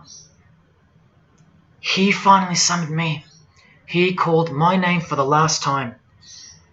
He took my dog, then my music. He took my band, broke it all, and broke me, flooded me clean. He sent for me. He woke me up from a deep sleep. on a high-speed midnight highway with a whisper, an actual whisper in my ear, and only meters between me and a concrete wall with my name on it, because he knew I had it in me. I had it in me to lay it all down, risk everything, so I can take a stand for him, for the Gospels, and for you. Well, this is me taking a stand. Brothers and sisters, I did all this for just one person, and I'll be hated and mocked and worse maybe, so that that one, whoever you may be, will wage war on sin and believe. Don't let even one drop in. No matter what the distractions this evil world may place in your path, in order to bury itself and its poison in your heart, where it will take root and overpower the 99% goodness in you. Just like only a few find success in this world, even fewer will find the kingdom. It's far more difficult than winning X Factor, or making $1 billion, or reaching a 33rd degree of a secret society. It's as difficult as loving your greatest enemy. And that's just about impossible. But if you can figure out how to do that, then you've found the road to life. And I hope to see you soon. God love. Jesus wins.